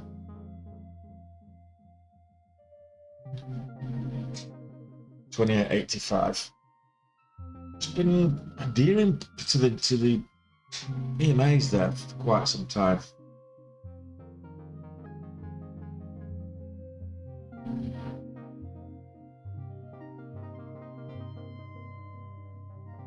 Yeah, the range isn't too bad. You're looking at 50 cents on the range, which is not bad, but the spreads are like, it's not worth the risk. If you're not covering the spreads by at least 2x, i.e. that if the range isn't at least twice the spreads, the range on the 1 minute, twice the spreads, the risk's probably too much. And at the moment that's the case. So spreads 30 cents, or 5 cents right now, 10 cents, whatever.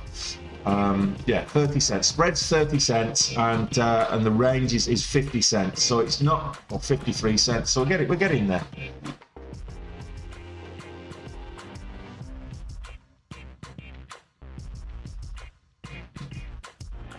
Yeah, absolutely, Flip Dog. Stick to your price, target exit price.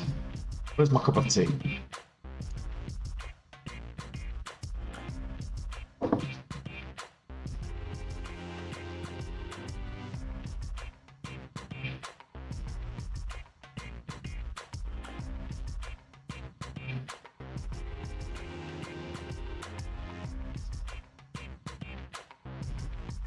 It's not worth the risk for me to take this trade right now. It just doesn't.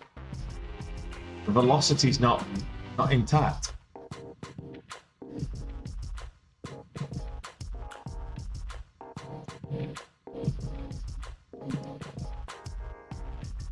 I mean, there's entries, but there's a lot of reversal indicators too. It is up at the highs.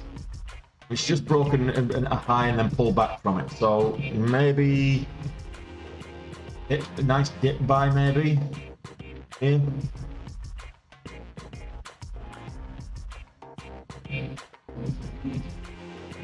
I wouldn't go so far as to spin the roulette wheel, but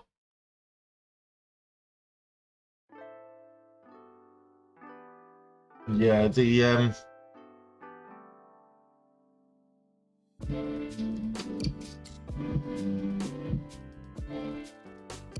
kind of like that downwick.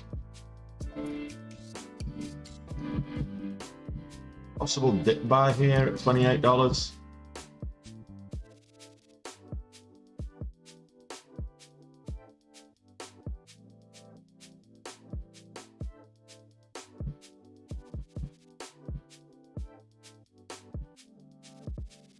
What do I hope to get from it? I'm not at this stage. I'm not going to be going in with 2.5, 5,000 shares or anything like that. I'll probably go in with 1,000 shares. So what do I hope to get to it? A dollar move. So look to get 1,000 shares, risking 1,000 to make 1,000. It's probably not worth it.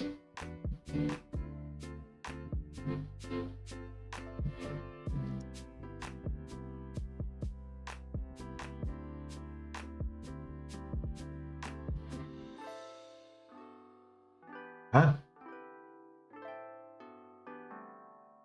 Okay.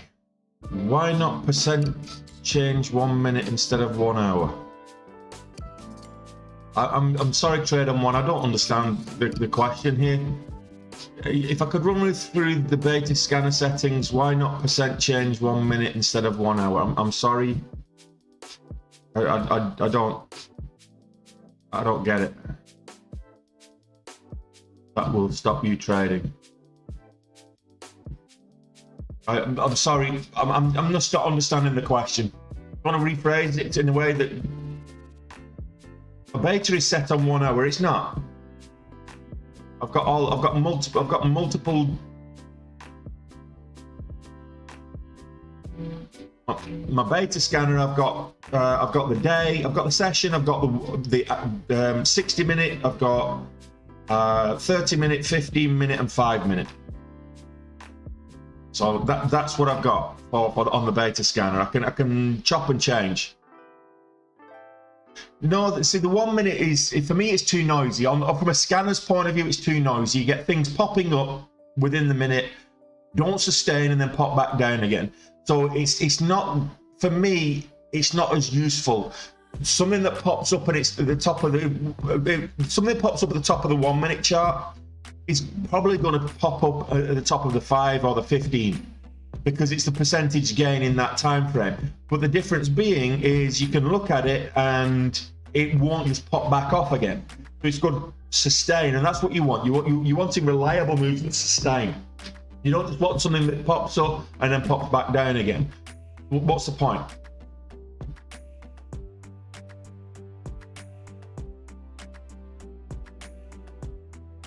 I've got it set to real time in terms of refreshing, but yeah, I don't. I don't set it to 1 hour. I'm mostly looking at 15 minutes. I'm ranked on the 15 minute. So 5 and 15 tend to be. You can later in the day you might look at the 30 or the hourly, but like at the moment, when it's a little bit more tranquil. But certainly at the open, 5 or 15 is more than sufficient. 1 minute is 1 minute's okay for trading, but your scanners probably not.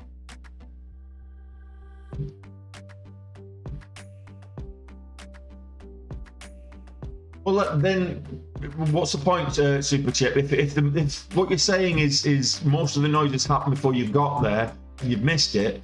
Well, if you've missed it in a couple of minutes, then it wasn't worth trading in the first place. The whole point is you want moves that sustain. You don't want moves that it pops up and it might pop up 50% and then it stops and then it either goes sideways or retraces. That's no good to anybody because you're not going to get in. So what you're looking for is a move up. Then you're looking for the entry, i.e. the pullback before you get the continuation. That initial move up over the first 5-15 minutes, that initial move up, you're actually looking for the entry before you get in. You're not chasing the momentum because you're just going to get that pull the trigger and hope is just going to get you broke and losing money. B-Flash. Out of the top movers today, which would I recommend holding while the market's closed? None. Quite frankly, none. None at all. I don't recommend. These are all garbage companies, V-Flash. They're all garbage companies. They're absolute trash when it comes to a company. So I wouldn't recommend holding any of these. These are not. This is not swing trade material. This is intraday trading. There's a big difference between swing trading something and intraday trading something. Now, if you swing trading, you do a little bit of research on the company, a bit of fundamental analysis. You're looking for something that maybe it's a bit extended to the downside if you're going long, or maybe it's got a good catalyst that it's likely to pursue. Basically, a swing trade, you're looking for something that's undervalued in relation to its fair market value. So you're looking for it to go long. That can be based on projects that they're working on. It can be based on patents that they just had granted. It can be based on a number of things, but you're looking for something that's undervalued for a swing trade. For a day trade, you're just looking for something that's got good momentum. Day trading is more technical based, whereas swing trading, whilst it's got technicals involved, there's a lot more fundamentals that you need to be looking at to do it profitably, that is. Buying and holding is not a strategy.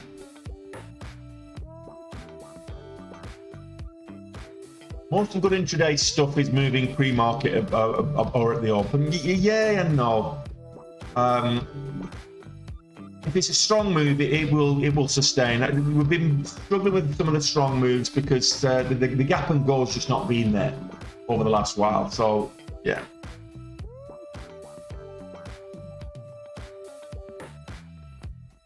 That's correct trade on one.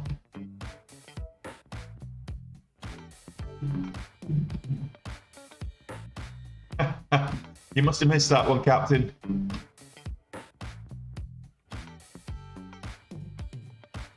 No problem with V-Flash.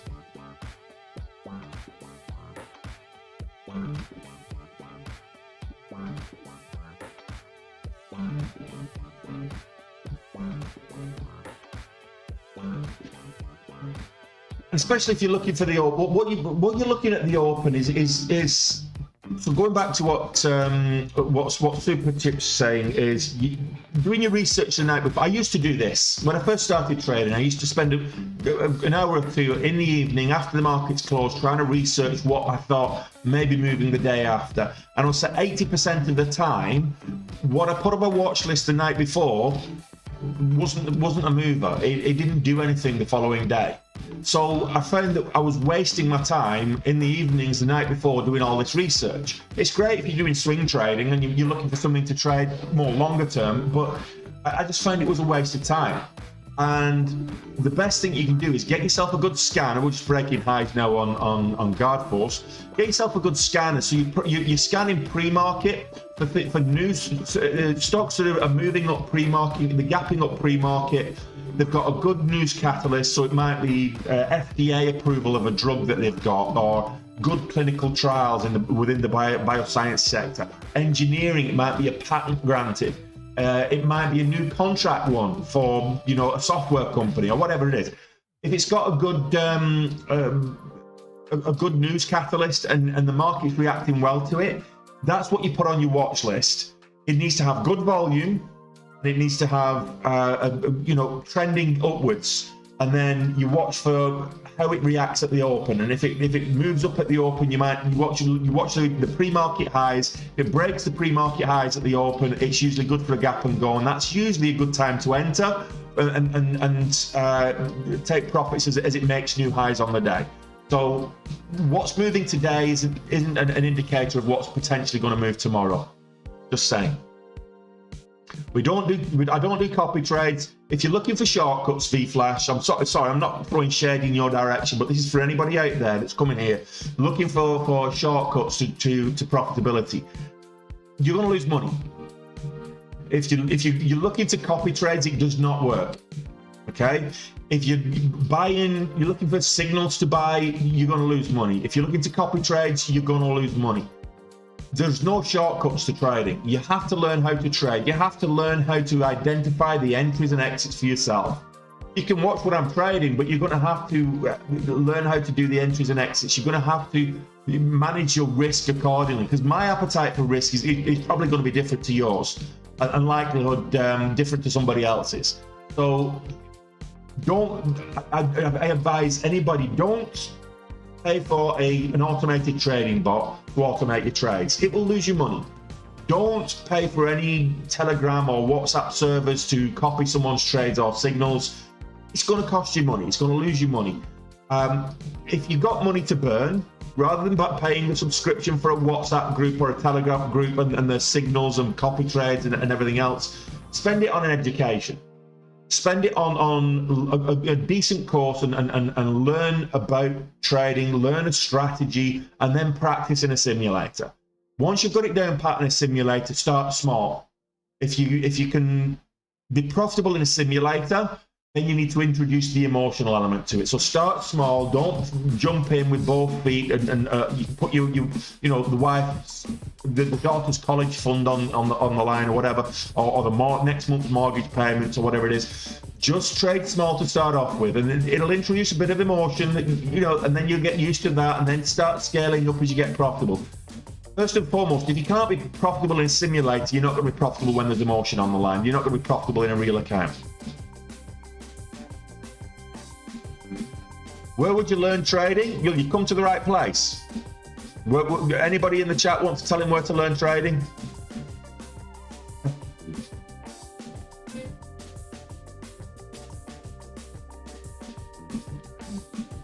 That's a breakout. Go on, I'll take 1,000 shares.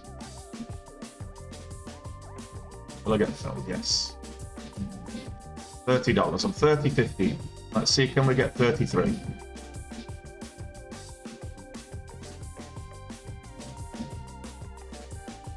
Big spreads. Get 31. Oh.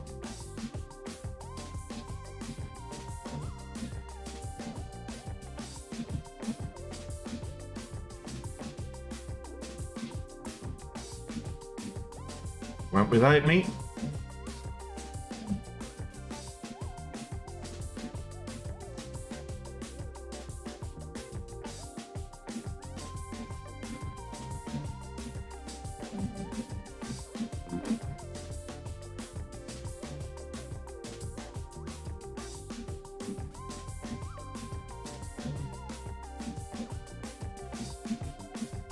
Big spreads.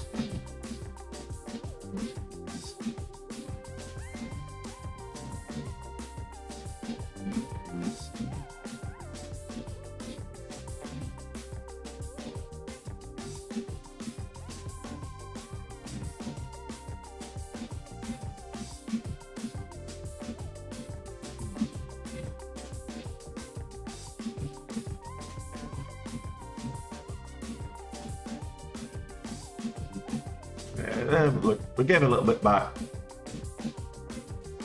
Should have taken profits up there at 30.50, 31.50.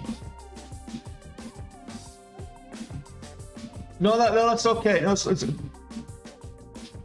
yeah, if you're on TikTok, just click my profile, click my face there, and you'll get into my link tree. And in fact, what I'll do is I'll show you before Power Hour starts. I will show you all directly is probably the easiest way to do it, because there's a few people on here that probably haven't seen. So if you're watching on YouTube, these links that I'm about to show you are all in the description. But let's go here, and I'll just pull up the chat here, and okay. So you see at the top, the pink one there.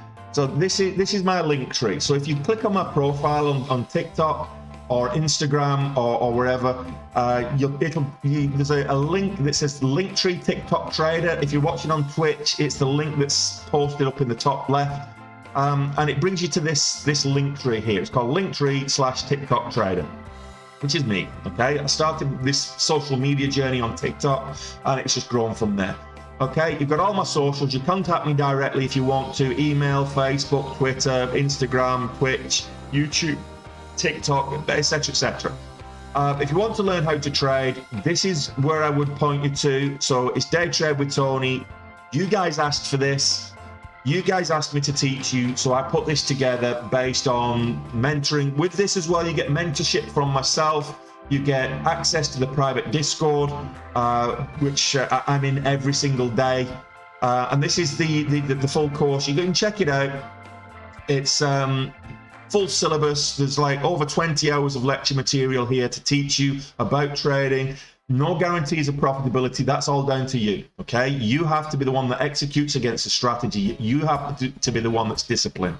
Okay, so there's a full ebook library of the books that I use to learn to trade. I'm including them as part of the package as well. So the full library of ebook reading material as well. An introduction to swing trading as well. I'm going to be doing an options trading course. Somebody was asking me about options, so I'm going to do an options trading course. There's an introduction to options there as well. But discount code, coupon codes, what do you need a coupon code? It's $120.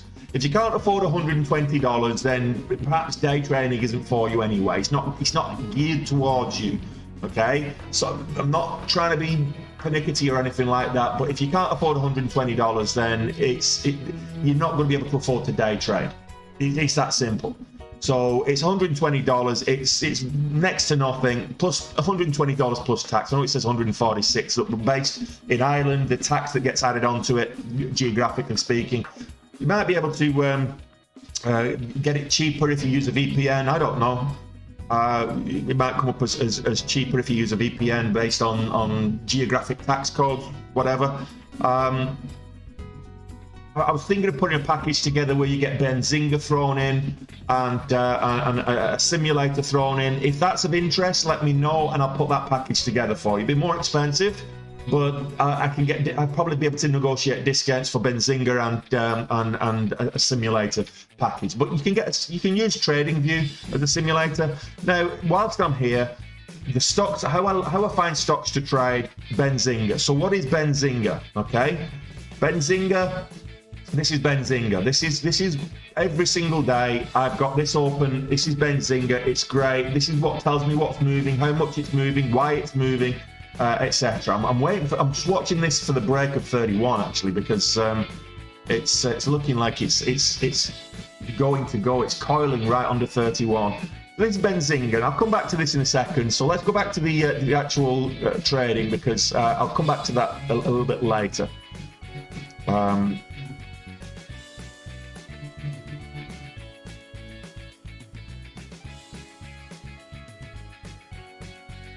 There we go, we got the break whilst I was busy doing this.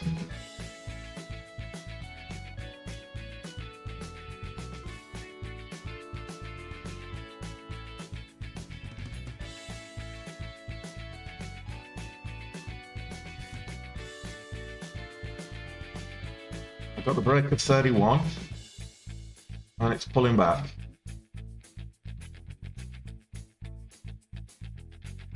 Yeah. Okay, I'll keep on. I'm going to stay over goal. I'm not over goal now, so I need to make that back. But that was missed the break of 31. A bit of a fake out.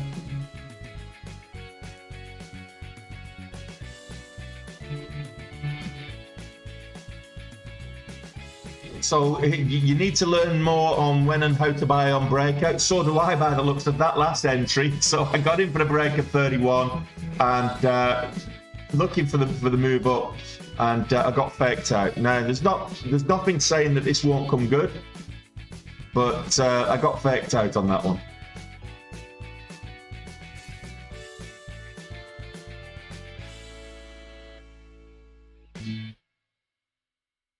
What am I trading? So this is Guard Force AI. So it's an artificial intelligence stock that's been moving the sector of artificial intelligence has been moving very bullishly over the last while. Well, I'll put that package up in a day, two kangaroos.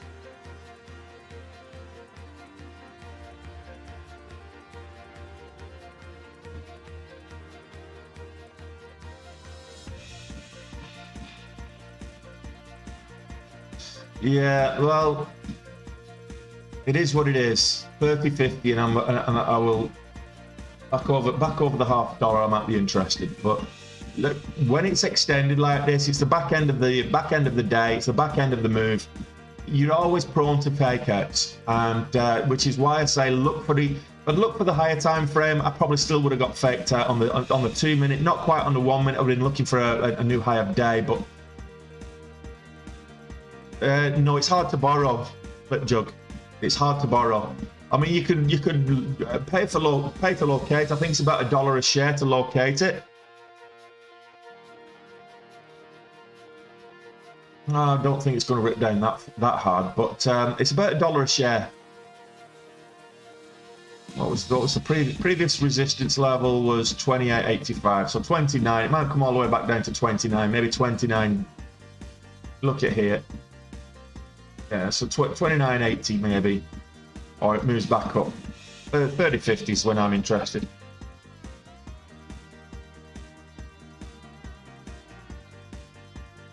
And what you've got to recognise is that not every entry is going to go your way. Not every trade is going to go your way. You're going to have winning days. You're going to have losing days, and sometimes the winning days are more than the losing days, and sometimes Yesterday I lost money. As it stands right now, I'm still in drawdown. I wasn't like 2 minutes ago, 5 minutes ago, but I am now.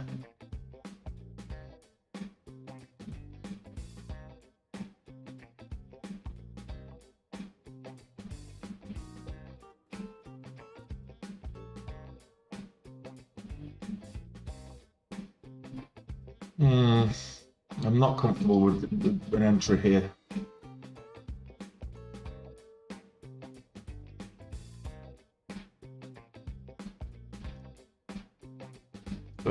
Like 30-cent spreads.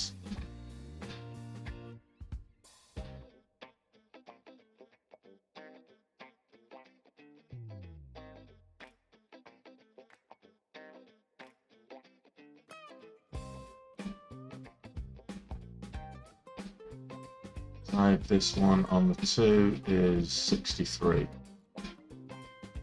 Oh, 39.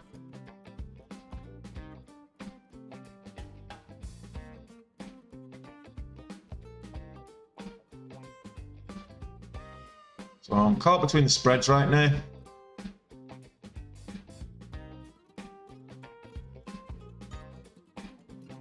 Well, that's the idea, Jutawan, is to gain more than I lose. That's the whole point. That's the whole name of the game. Make your gains bigger than your losses. You're always going to, as a trader, you're going to lose. Guaranteed. You're going to be wrong probably half the time. And with me, it's probably about a third of the time I'm wrong.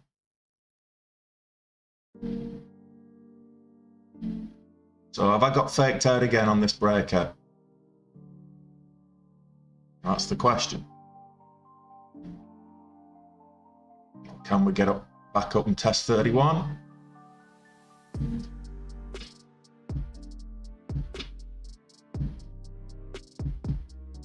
Lucy breaking highs. Innovative eyewear back up at 450s, back green on the day. Bullfrog AI testing $6 again.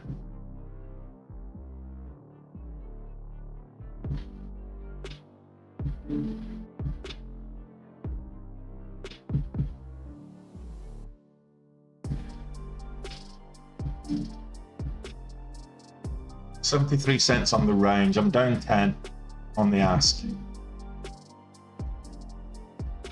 The spreads are like 20-30 cents.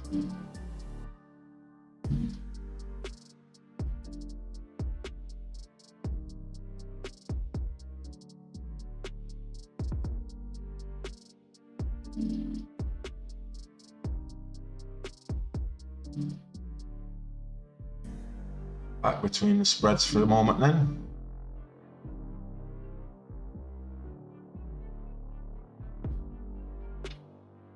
Looking for a retest of the whole dollar of 31. That's what I'm looking for.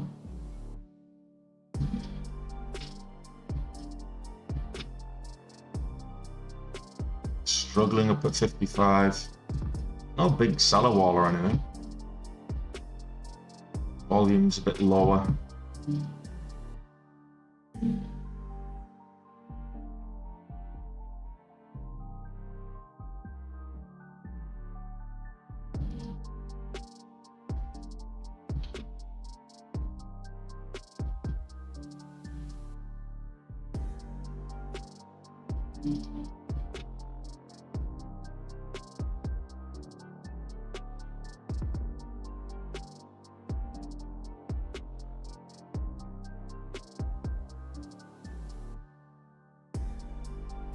$56 again there.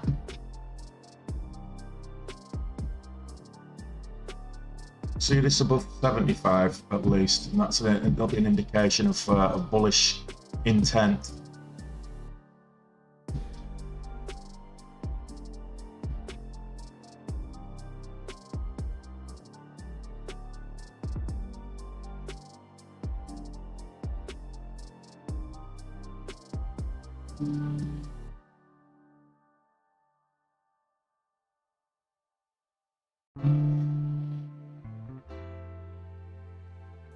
Needs more volume. Needs a bit more volume now. Volume just dropped out.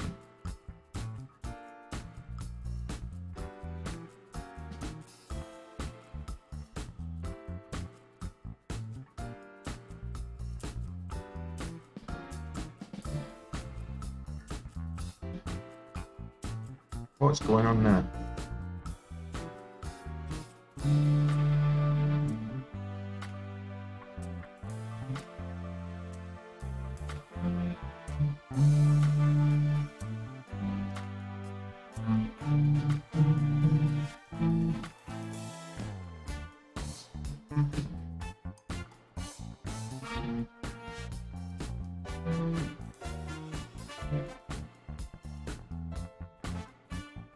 Right now we've got a 45 cent, 30 cent spread, 40 cent spread, 50 cent spread, something like that. Spreads are what's where the risk is with this, more than anything.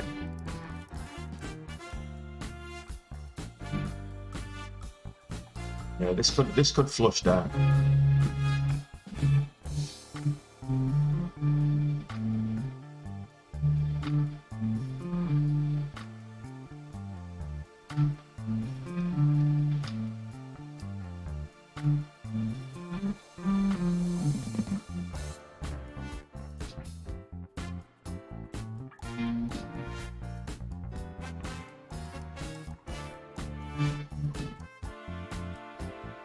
No, I don't jump to one. I don't use the RSI for momentum trading.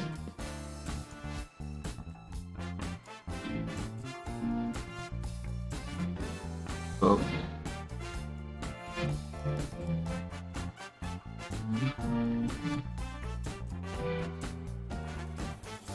it's a very valid point, actually.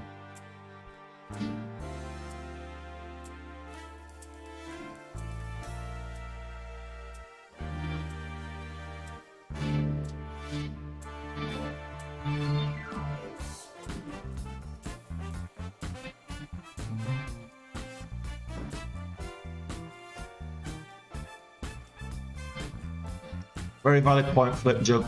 I'm pretty much risking my all my profits again. It's not a huge risk because it's the house's money.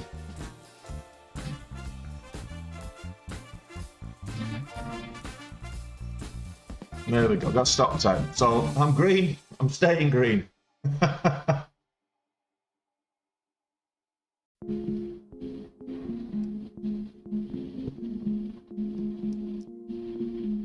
So just to no, I don't factor in the position of the stochastics before I enter. I don't factor in the position of any technical indicator because, quite frankly, all they're telling you is what's actually happened. The technical indicators are lagging indicators. So if you rely upon them to tell you how to trade, you're going to lose money. Same thing if you're trading moving average crossovers or anything like that. Any strategy that's reliant upon a lagging technical indicator is unlikely to work all the time.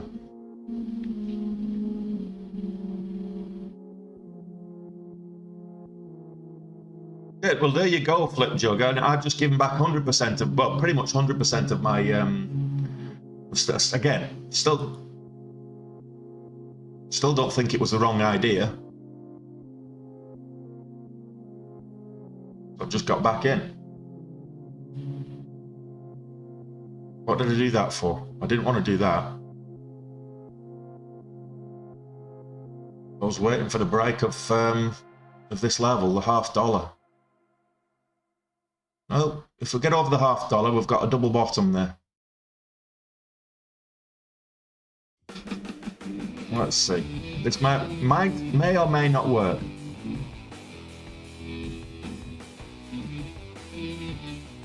I'm back in at exactly the same place.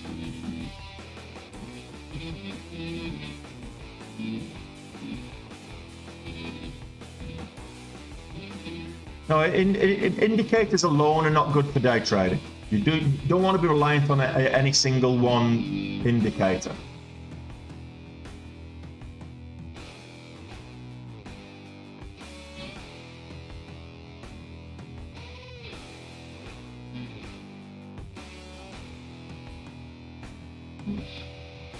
I'd like you to take the bid with you when you move up to $31. No, you use them for confirmation.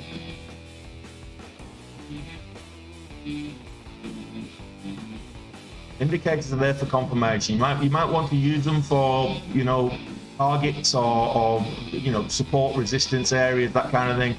But you're using indicators for confirmation of your move.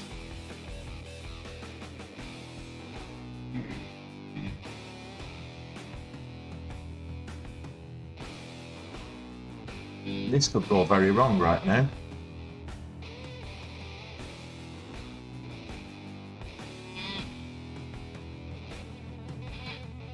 Got the double bottom. The entry there is kind of 30-50.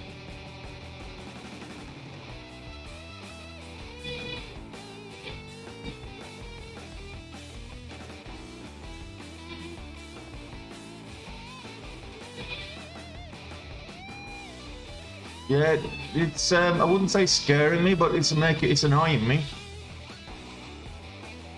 That's for sure. It's the upwick that's annoyed me more than the red candle. That downwick's okay. I like that. All right, let's get the break out now.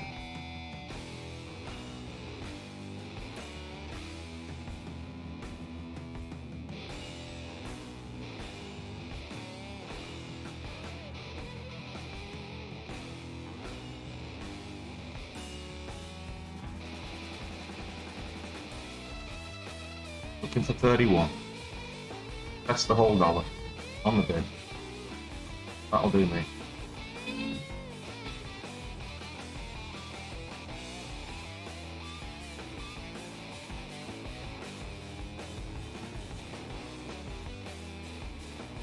Natural gas, I wouldn't, I've not looked at it right now. I would say that coming into summer, supply is outstripping demand. So I wouldn't say natural gas is going to be a great buy right now, personally, just on my opinion. Just on supply versus demand, you know, that kind of economics.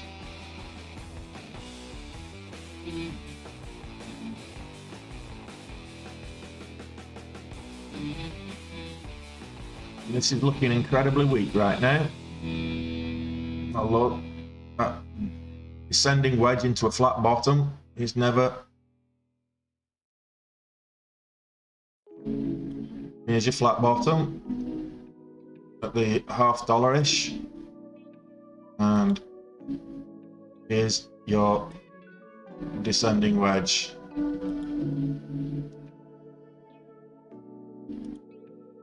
So I've just called that for a breakdown. These typically break downwards. I want to be proven wrong now.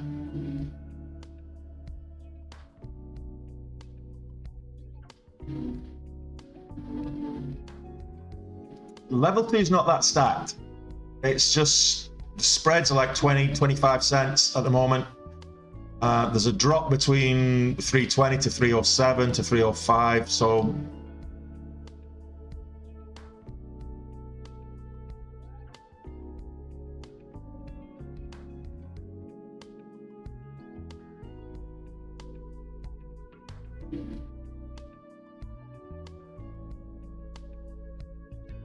yeah, flag usually has a higher lows. I mean, there's 50 cents on the spreads now. That's where the risk is. It's on the spreads. It's not on the action. It's on the spreads.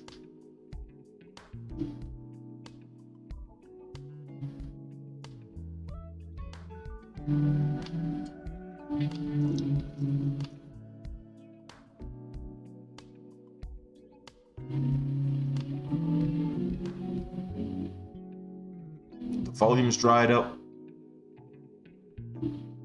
AMC is vomiting. What's going on with AMC? Here we go. It's just broke down. Breaking down now.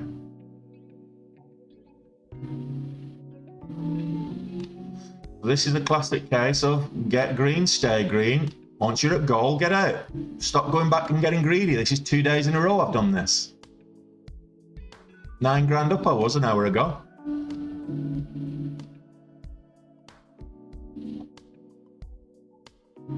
Yeah, volume's gone to crap. The price action's gone to crap, but we're below $30 now.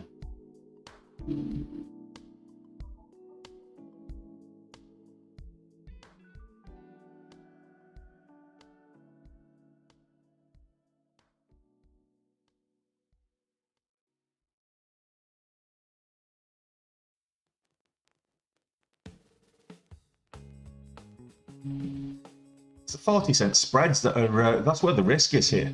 It's on the spreads more than anything. 30-cent spreads. 30, 40, 50-cent spreads.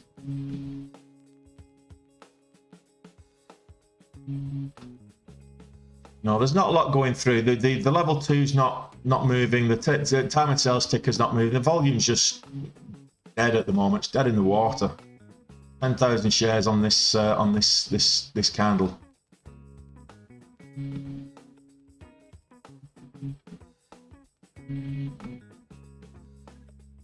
Yeah, well, we've got 40 minutes to the close. 40 minutes to get back up to $31 on this. I doubt it'll happen. But stranger things have happened.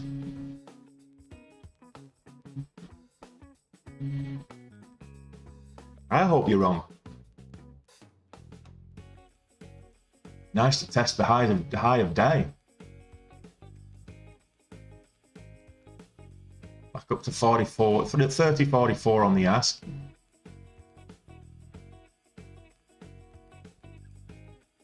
Just needs to take the bid with it.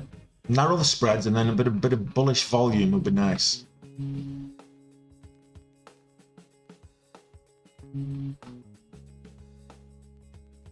$0.20 spreads now instead of 50. That's okay. Needs to get over 31 for me though.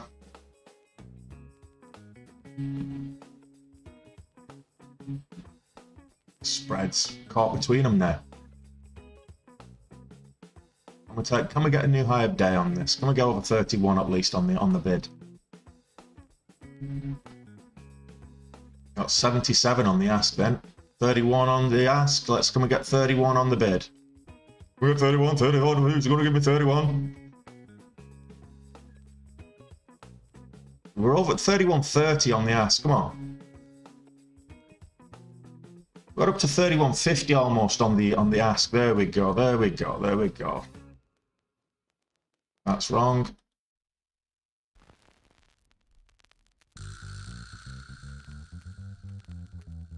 Let's get over 30. Over 31. Come on, back up there. 31.50. That's that high. Looking for 31 on the bid. 30.93 on the ask at the moment.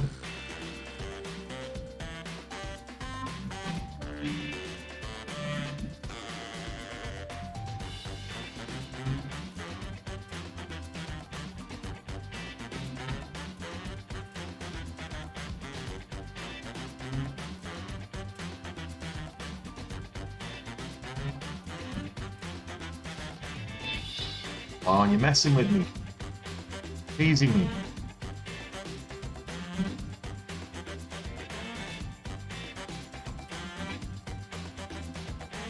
$31.79 is the high of the day. I'd like to test that out.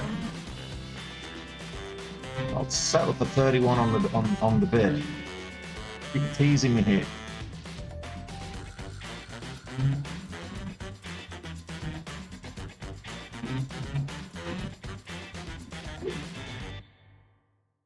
His upwicks aren't filling me with huge confidence.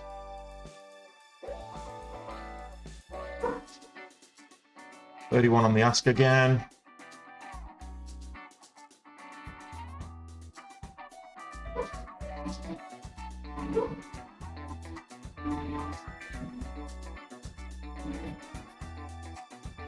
$31.10. Go on. 31 on the bid. 75, 78, 80, 85, 90, 95. There we go. Take some off.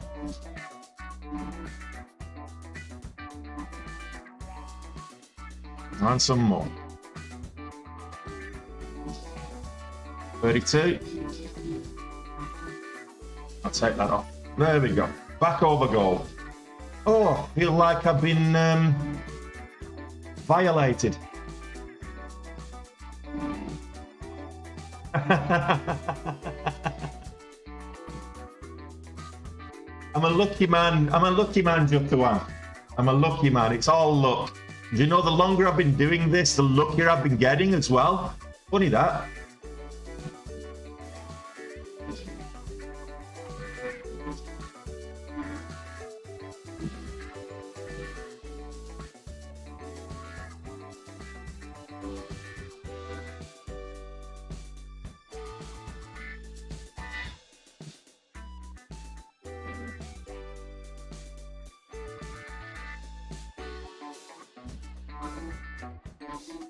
Yeah, I get the more I do it, the more I practice, the more I try, the luckier I get.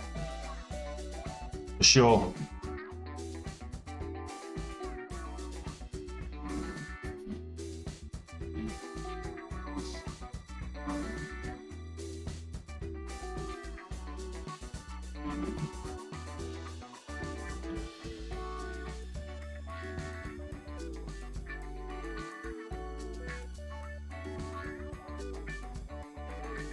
That was a break-even trade. I was just trying to protect my equity there.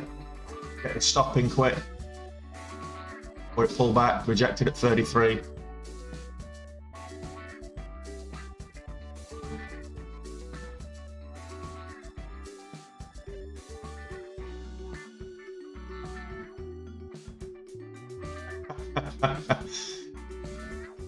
You're getting this test of support here. The more it tests this support, the stronger it actually is, and the more it tests the support, the more likely it's actually going to hold. So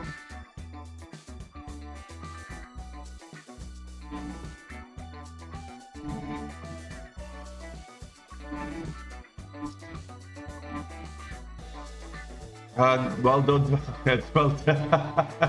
I could have, if I'd not had the losses I've had today, I could have been about 30k up. I've been over 7 grand, what, 3-4 times now? Master at overtrading. Half an hour left, yeah. Who knows?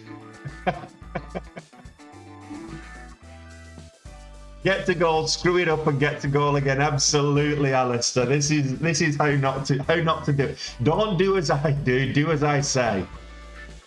Keep telling you.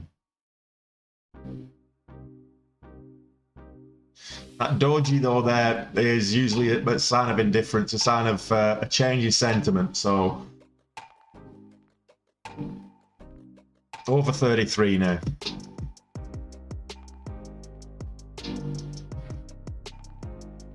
Or maybe I should just go for bullfrog. You couldn't write this stuff.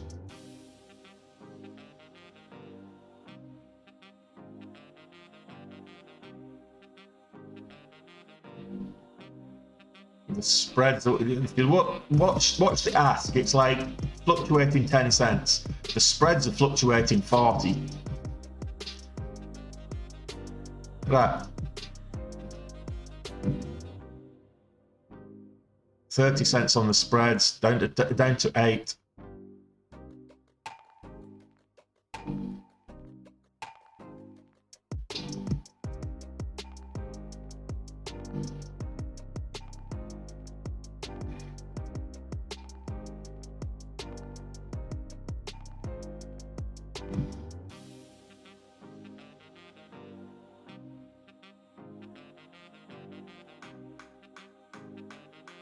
Well, it kind of didn't.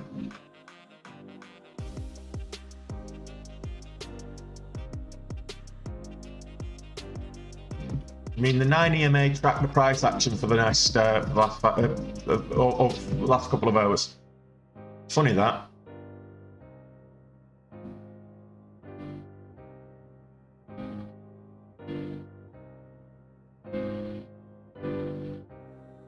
There's quite a few sellers at 33. I was looking for a break of 33, but I can see some big sellers at 33. So let's see if they get thinned out.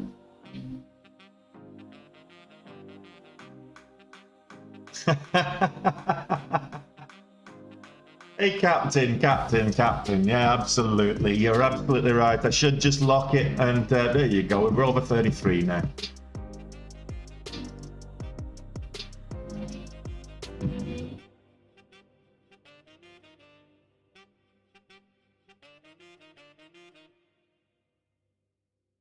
Is the volume coming in? I want to see how increasing volume.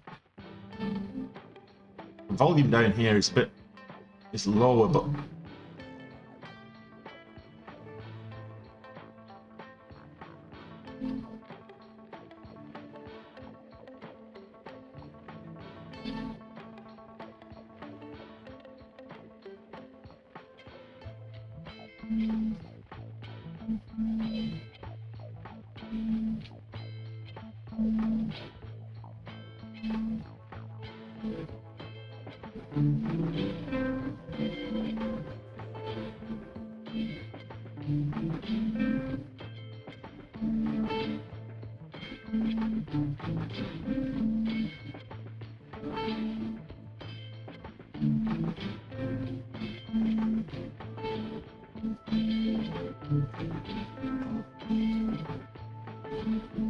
you know what? I think I'm done with guard force right now. I'm way too extended up there on the 5. I want to wait for a 5-minute pullback. Get a 5-minute pullback. I'll be interested.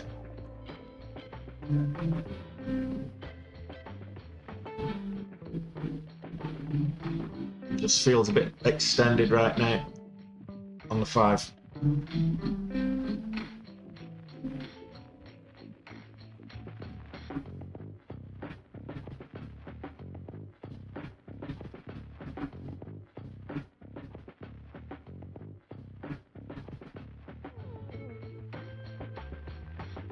Oh, you should check it out on YouTube. If you're enjoying these all-day sessions, it's you get more information on the YouTube one. Doji on the 5 at the minute, so it's like maybe we'll get a bit of a pullback here.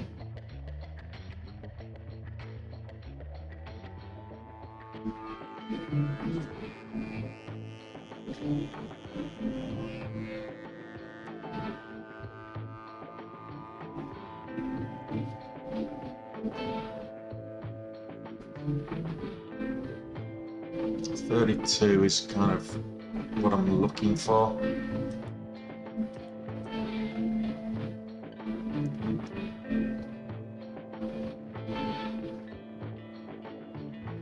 It's 32 at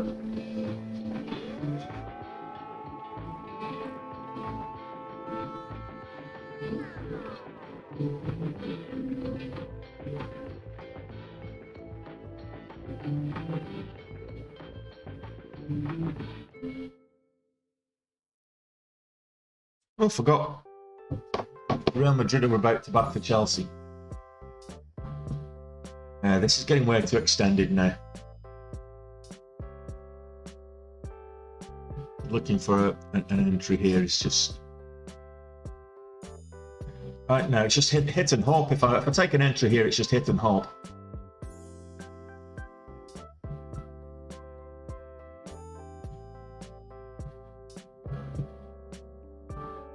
$0.20 on the spreads.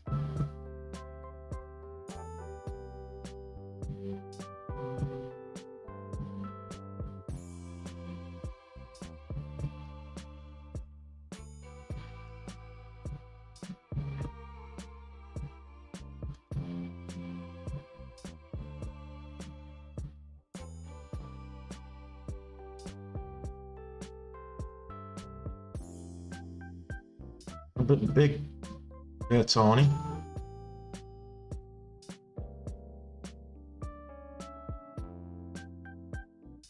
This is the last trade.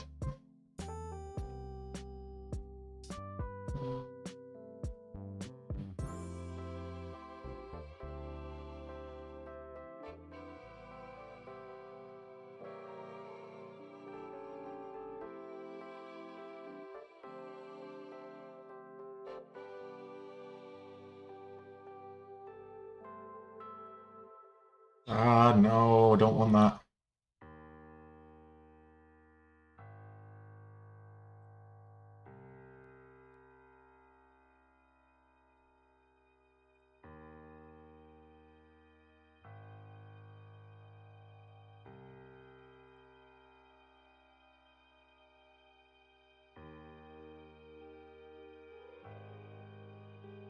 Huge range on this now.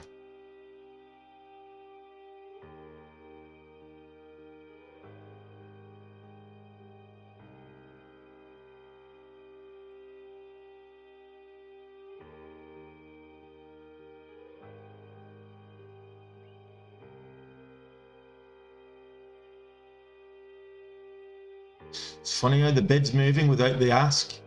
The ask isn't moving much at all, but the bid's fluctuating quite a bit.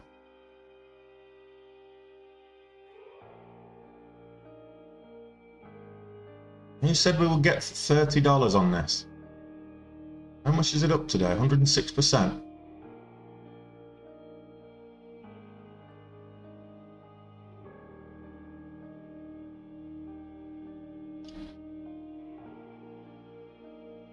$0.77 average true range at the moment. I think I might be done here.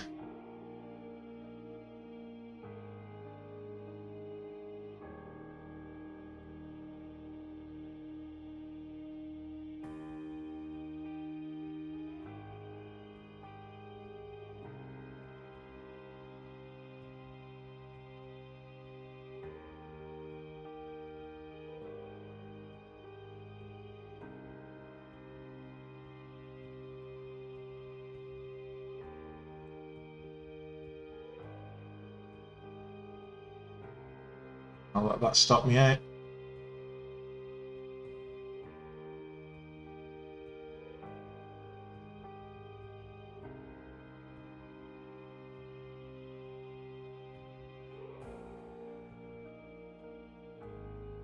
Can't see the candles.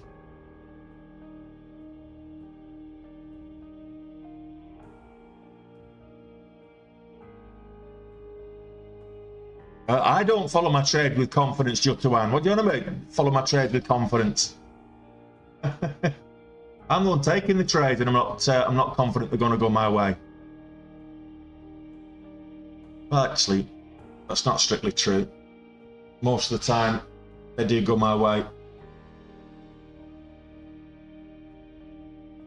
It's about putting the odds in your favour.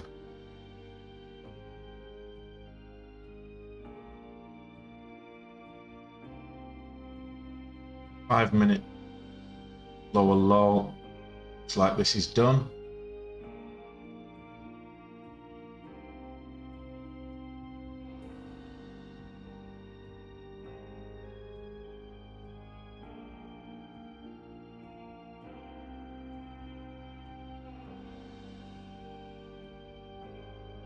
Get down to 32. I'll look for a dip buy.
It's a lower low on engulfing candle on the 5-minute.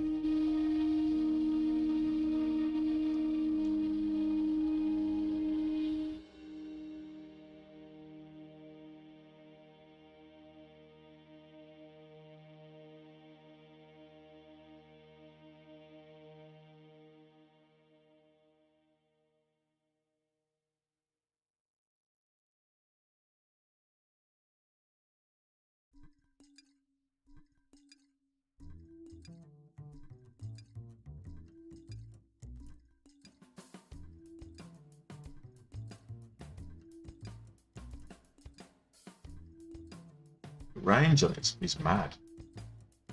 80 cents on the average true range now, so 20 cents on the spreads. 4x.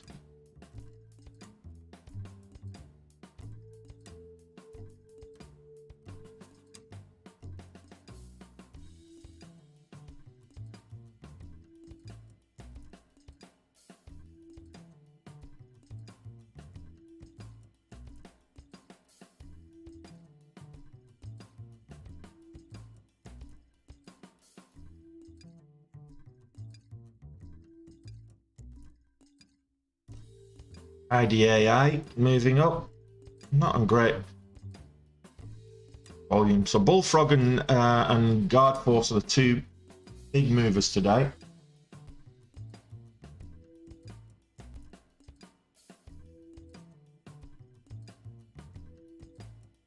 The only problem with me doing these longer streams is I end up over trading. I do too much trading because I'm sat here talking to you guys.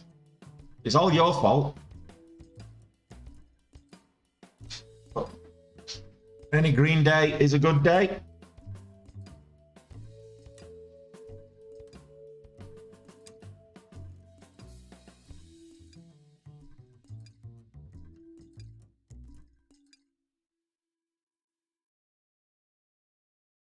Looking for a bounce at 32 because of that's where the previous resistance was.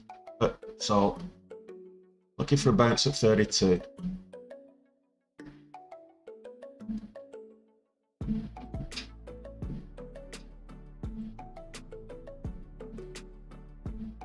I don't want to be buying 30. If I'm looking for bounce at 32, I don't want to be buying 32.60. We're buying 32.20 or something like that.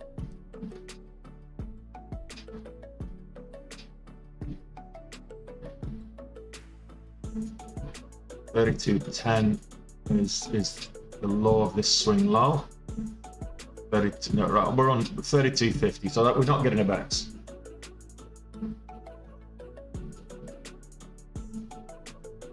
Is this the back end of the move now?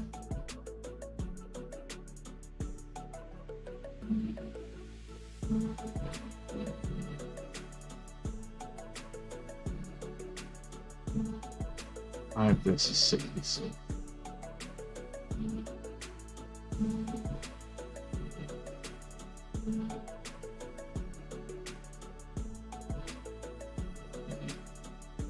Yeah, absolutely. It's my best time of trading is that first hour. Statistics tell me that.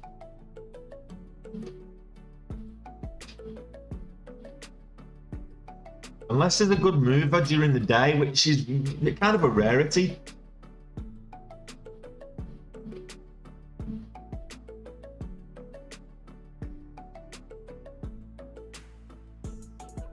Now would be a good place to short it, but it's hard to borrow, so.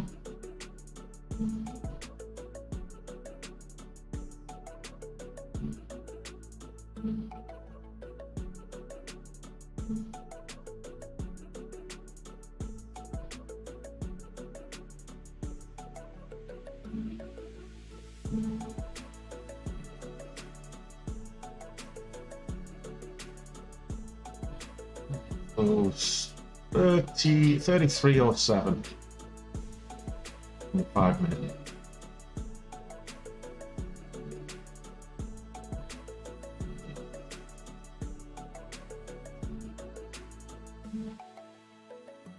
Excuse me.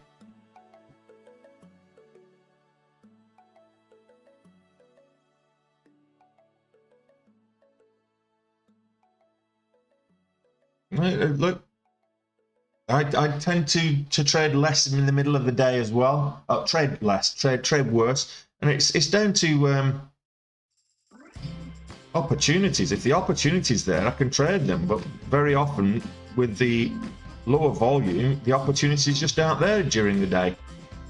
So you've got to factor that in. Lower volume, middle of the day.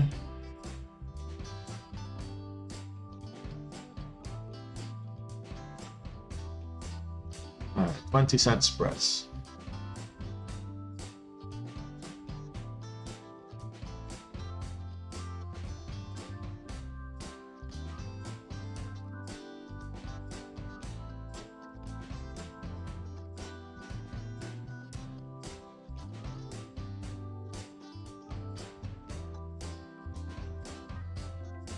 Okay, well, as long as you're reviewing your trades and you're learning from the mistakes.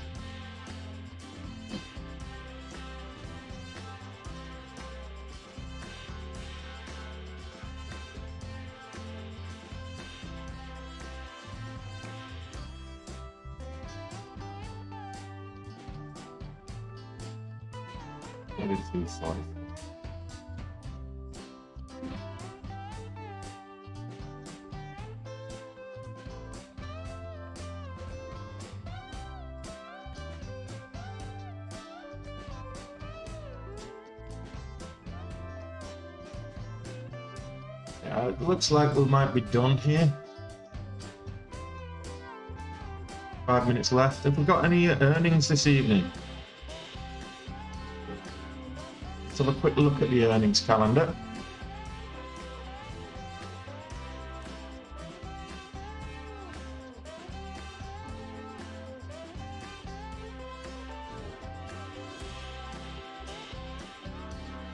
Rent the Runway, Sportsman's Warehouse, Argon and Pure Cycle.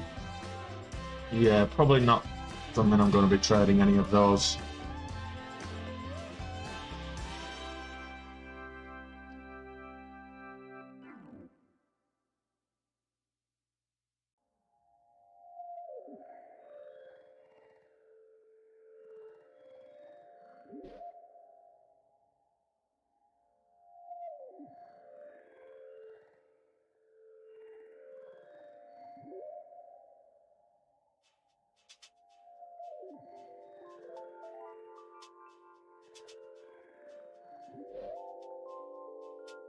48.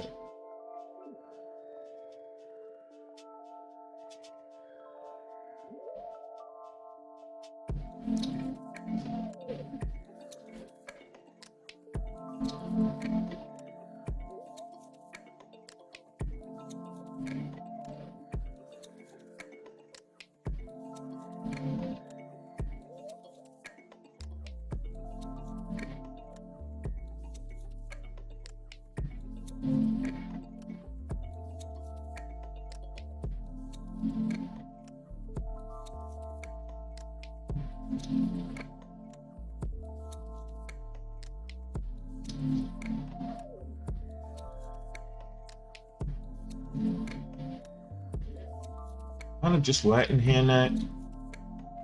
Bit of an influx of volume would serve us well.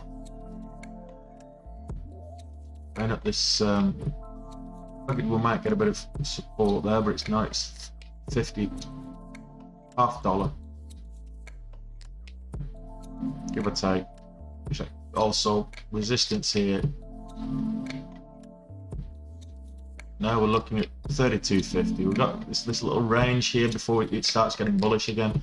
32.50 is what we're looking for. If it breaks any kind of lower than this, like it is doing, yeah, we're definitely done for the day.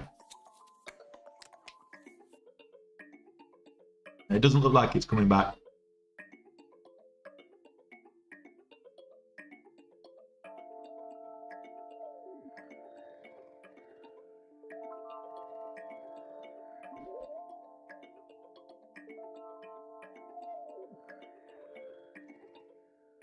IDAI, which is T-stamp and Glucotrack, the top momentum stocks right now, but they're not breaking highs. So do you really want to be testing them out?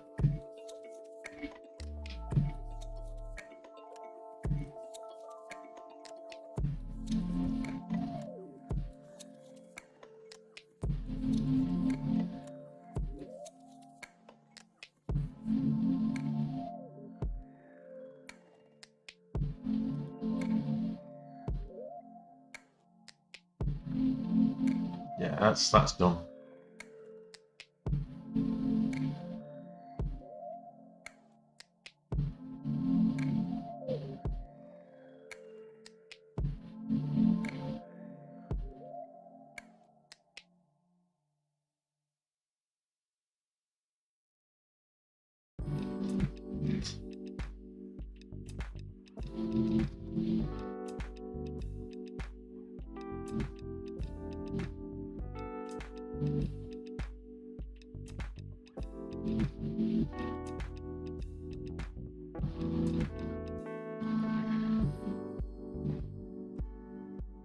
Definitely a code. I don't know about code, but yeah, there's definitely patterns for sure. Well, I think we're done here, guys.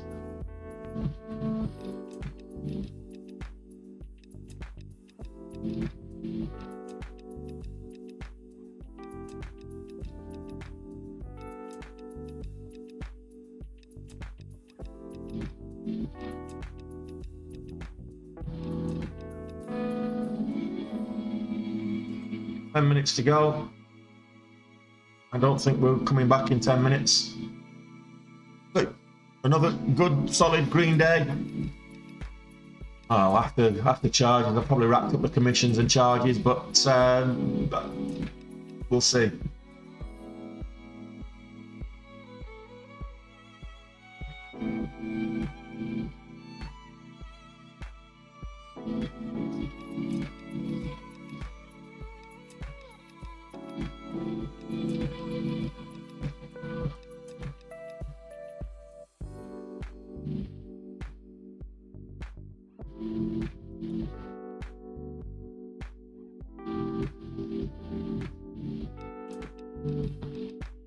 No worries, Jutawan.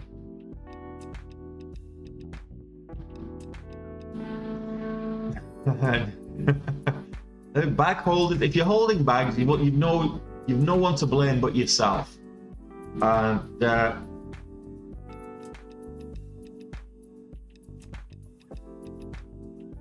Ugh.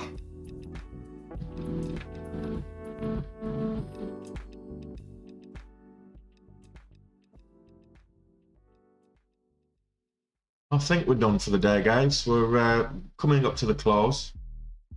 Don't think we're going to get any increase in volume from here. So I think we're pretty much done.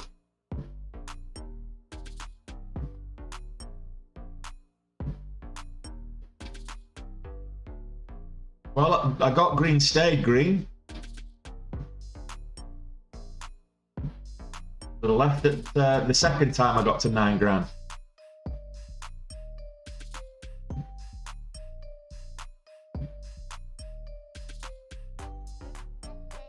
Oh my goodness, what's happened with the markets, guys? They went so well. It looked so bullish at one stage. What's happened with them? This pre-market with the CPI data, it moved up so well, and then it's just, oh, vomited. What's going on with the markets? What a shame.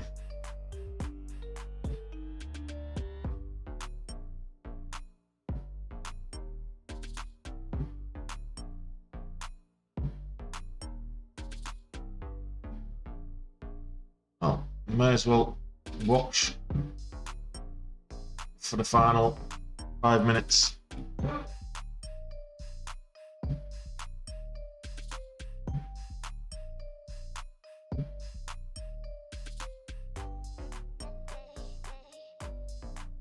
The music's been better today.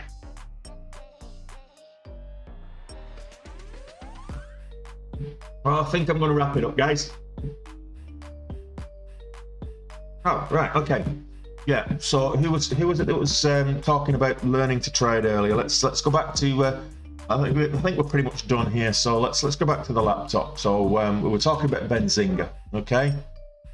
So just pull this up. We're talking about Benzinga. This is my Benzinga, and if you give me a second so I can address the chat while I'm doing this. Okay, so this is my Benzinga. If you're not using Benzinga or Trade Ideas or another screener or scanner, then look, how are you going to find stocks to trade as they are, as they're breaking out, or before they break out even? So this is Benzinga, and it's great. This is what it looks like every single day before I even get started. And you can see I've got my beta scanner set up here, so don't know who was asking about my beta scanner earlier. I've got this at the moment. It's 15 minutes. I've got it set to. So I've got 30-minute there, 60-minute. I've got the session volume as well. If I scroll along, you can actually see what I've got. So there's a 5-minute. I don't bother with the 1 minute on the scanner because, quite frankly, it's a bit too noisy. I've got the 15-minute momentum scanner here. I've got the session scanner there. I've got the signals and alerts here. I've got the rolling news ticker here. So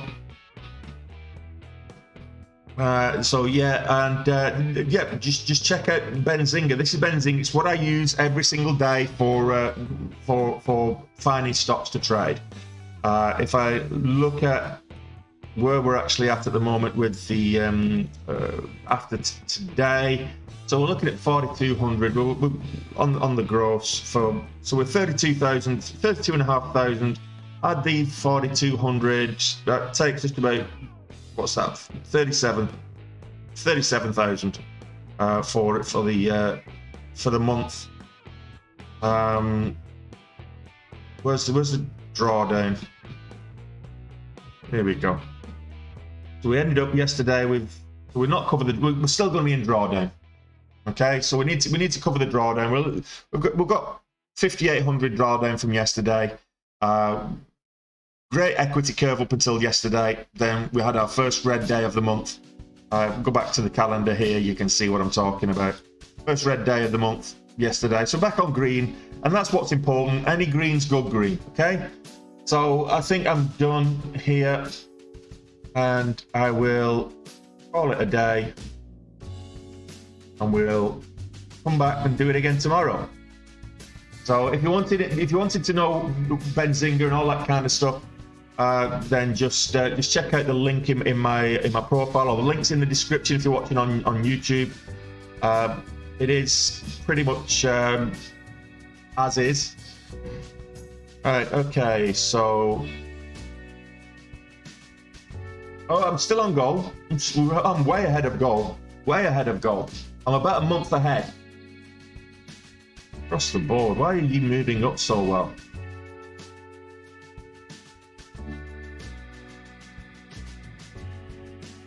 This bricks. Might actually take a 2-minute trade here.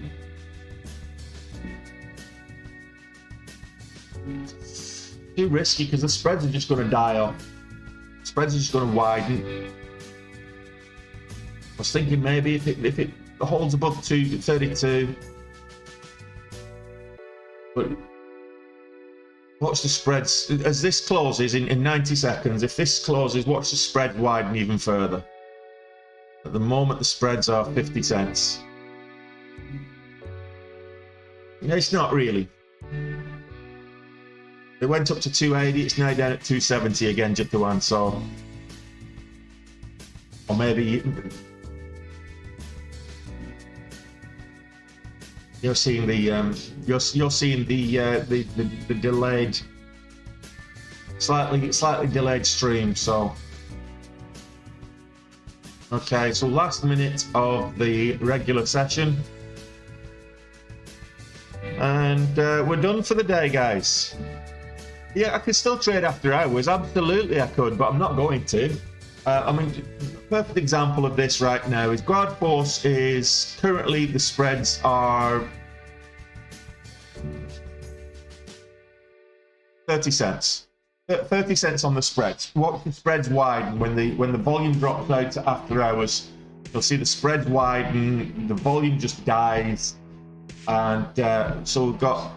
Just watch this in a second. As we go into the after hours session, Guard Force will probably get some big moves on absolutely no volume whatsoever. So let's see what happens. 23.5 million shares traded today on Guard Force. So looking at the spread, 3 seconds left. There you go. They've just jumped the 70-cent spreads now.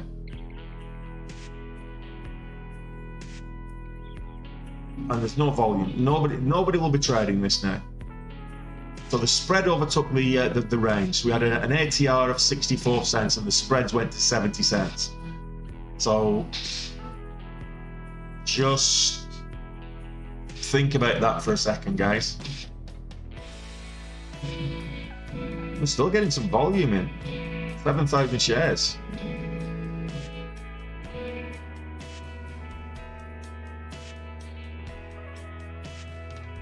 People still trying to well, there you go. We're looking at 70-cent spreads, 57-cent spreads. That's volume by price, Jutuan. That's volume by price. So that basically is based on the candles that are on the screen. If I put more or less candles on the screen, those change. So it's based on the candles that are on the chart. It's where the volume of where the trades have transacted based on price. So how many shares have been transacted? So basically you can see the walls here, you can see support and resistance. You can see where the demand zones are based on this. And of course the colors are whether it's a sell or a buy, whether it's bought on the uptick or on the downtick. There's always a buyer and a seller, but it's whether it's bought on the uptick or the downtick, transacted on the bid or the ask. So yeah, still on goal, Super Chip. Have a good night, everyone. I'm done for the day. The spreads are now 80 cents, and it's not worth trading after hours because the volume is like non-existent, and the spreads are like all closing in $1 per share. So look, take it easy, guys. I'll see you again tomorrow. An hour before the market opens, we'll be at it again tomorrow for 8:30 market time, 1:30 p.m. my time. I'll see how I get on. Unlikely to be an all-day stream tomorrow, but probably will be on Friday. So we'll see how we get on, shall we? In the meantime, take it easy. Have a good evening.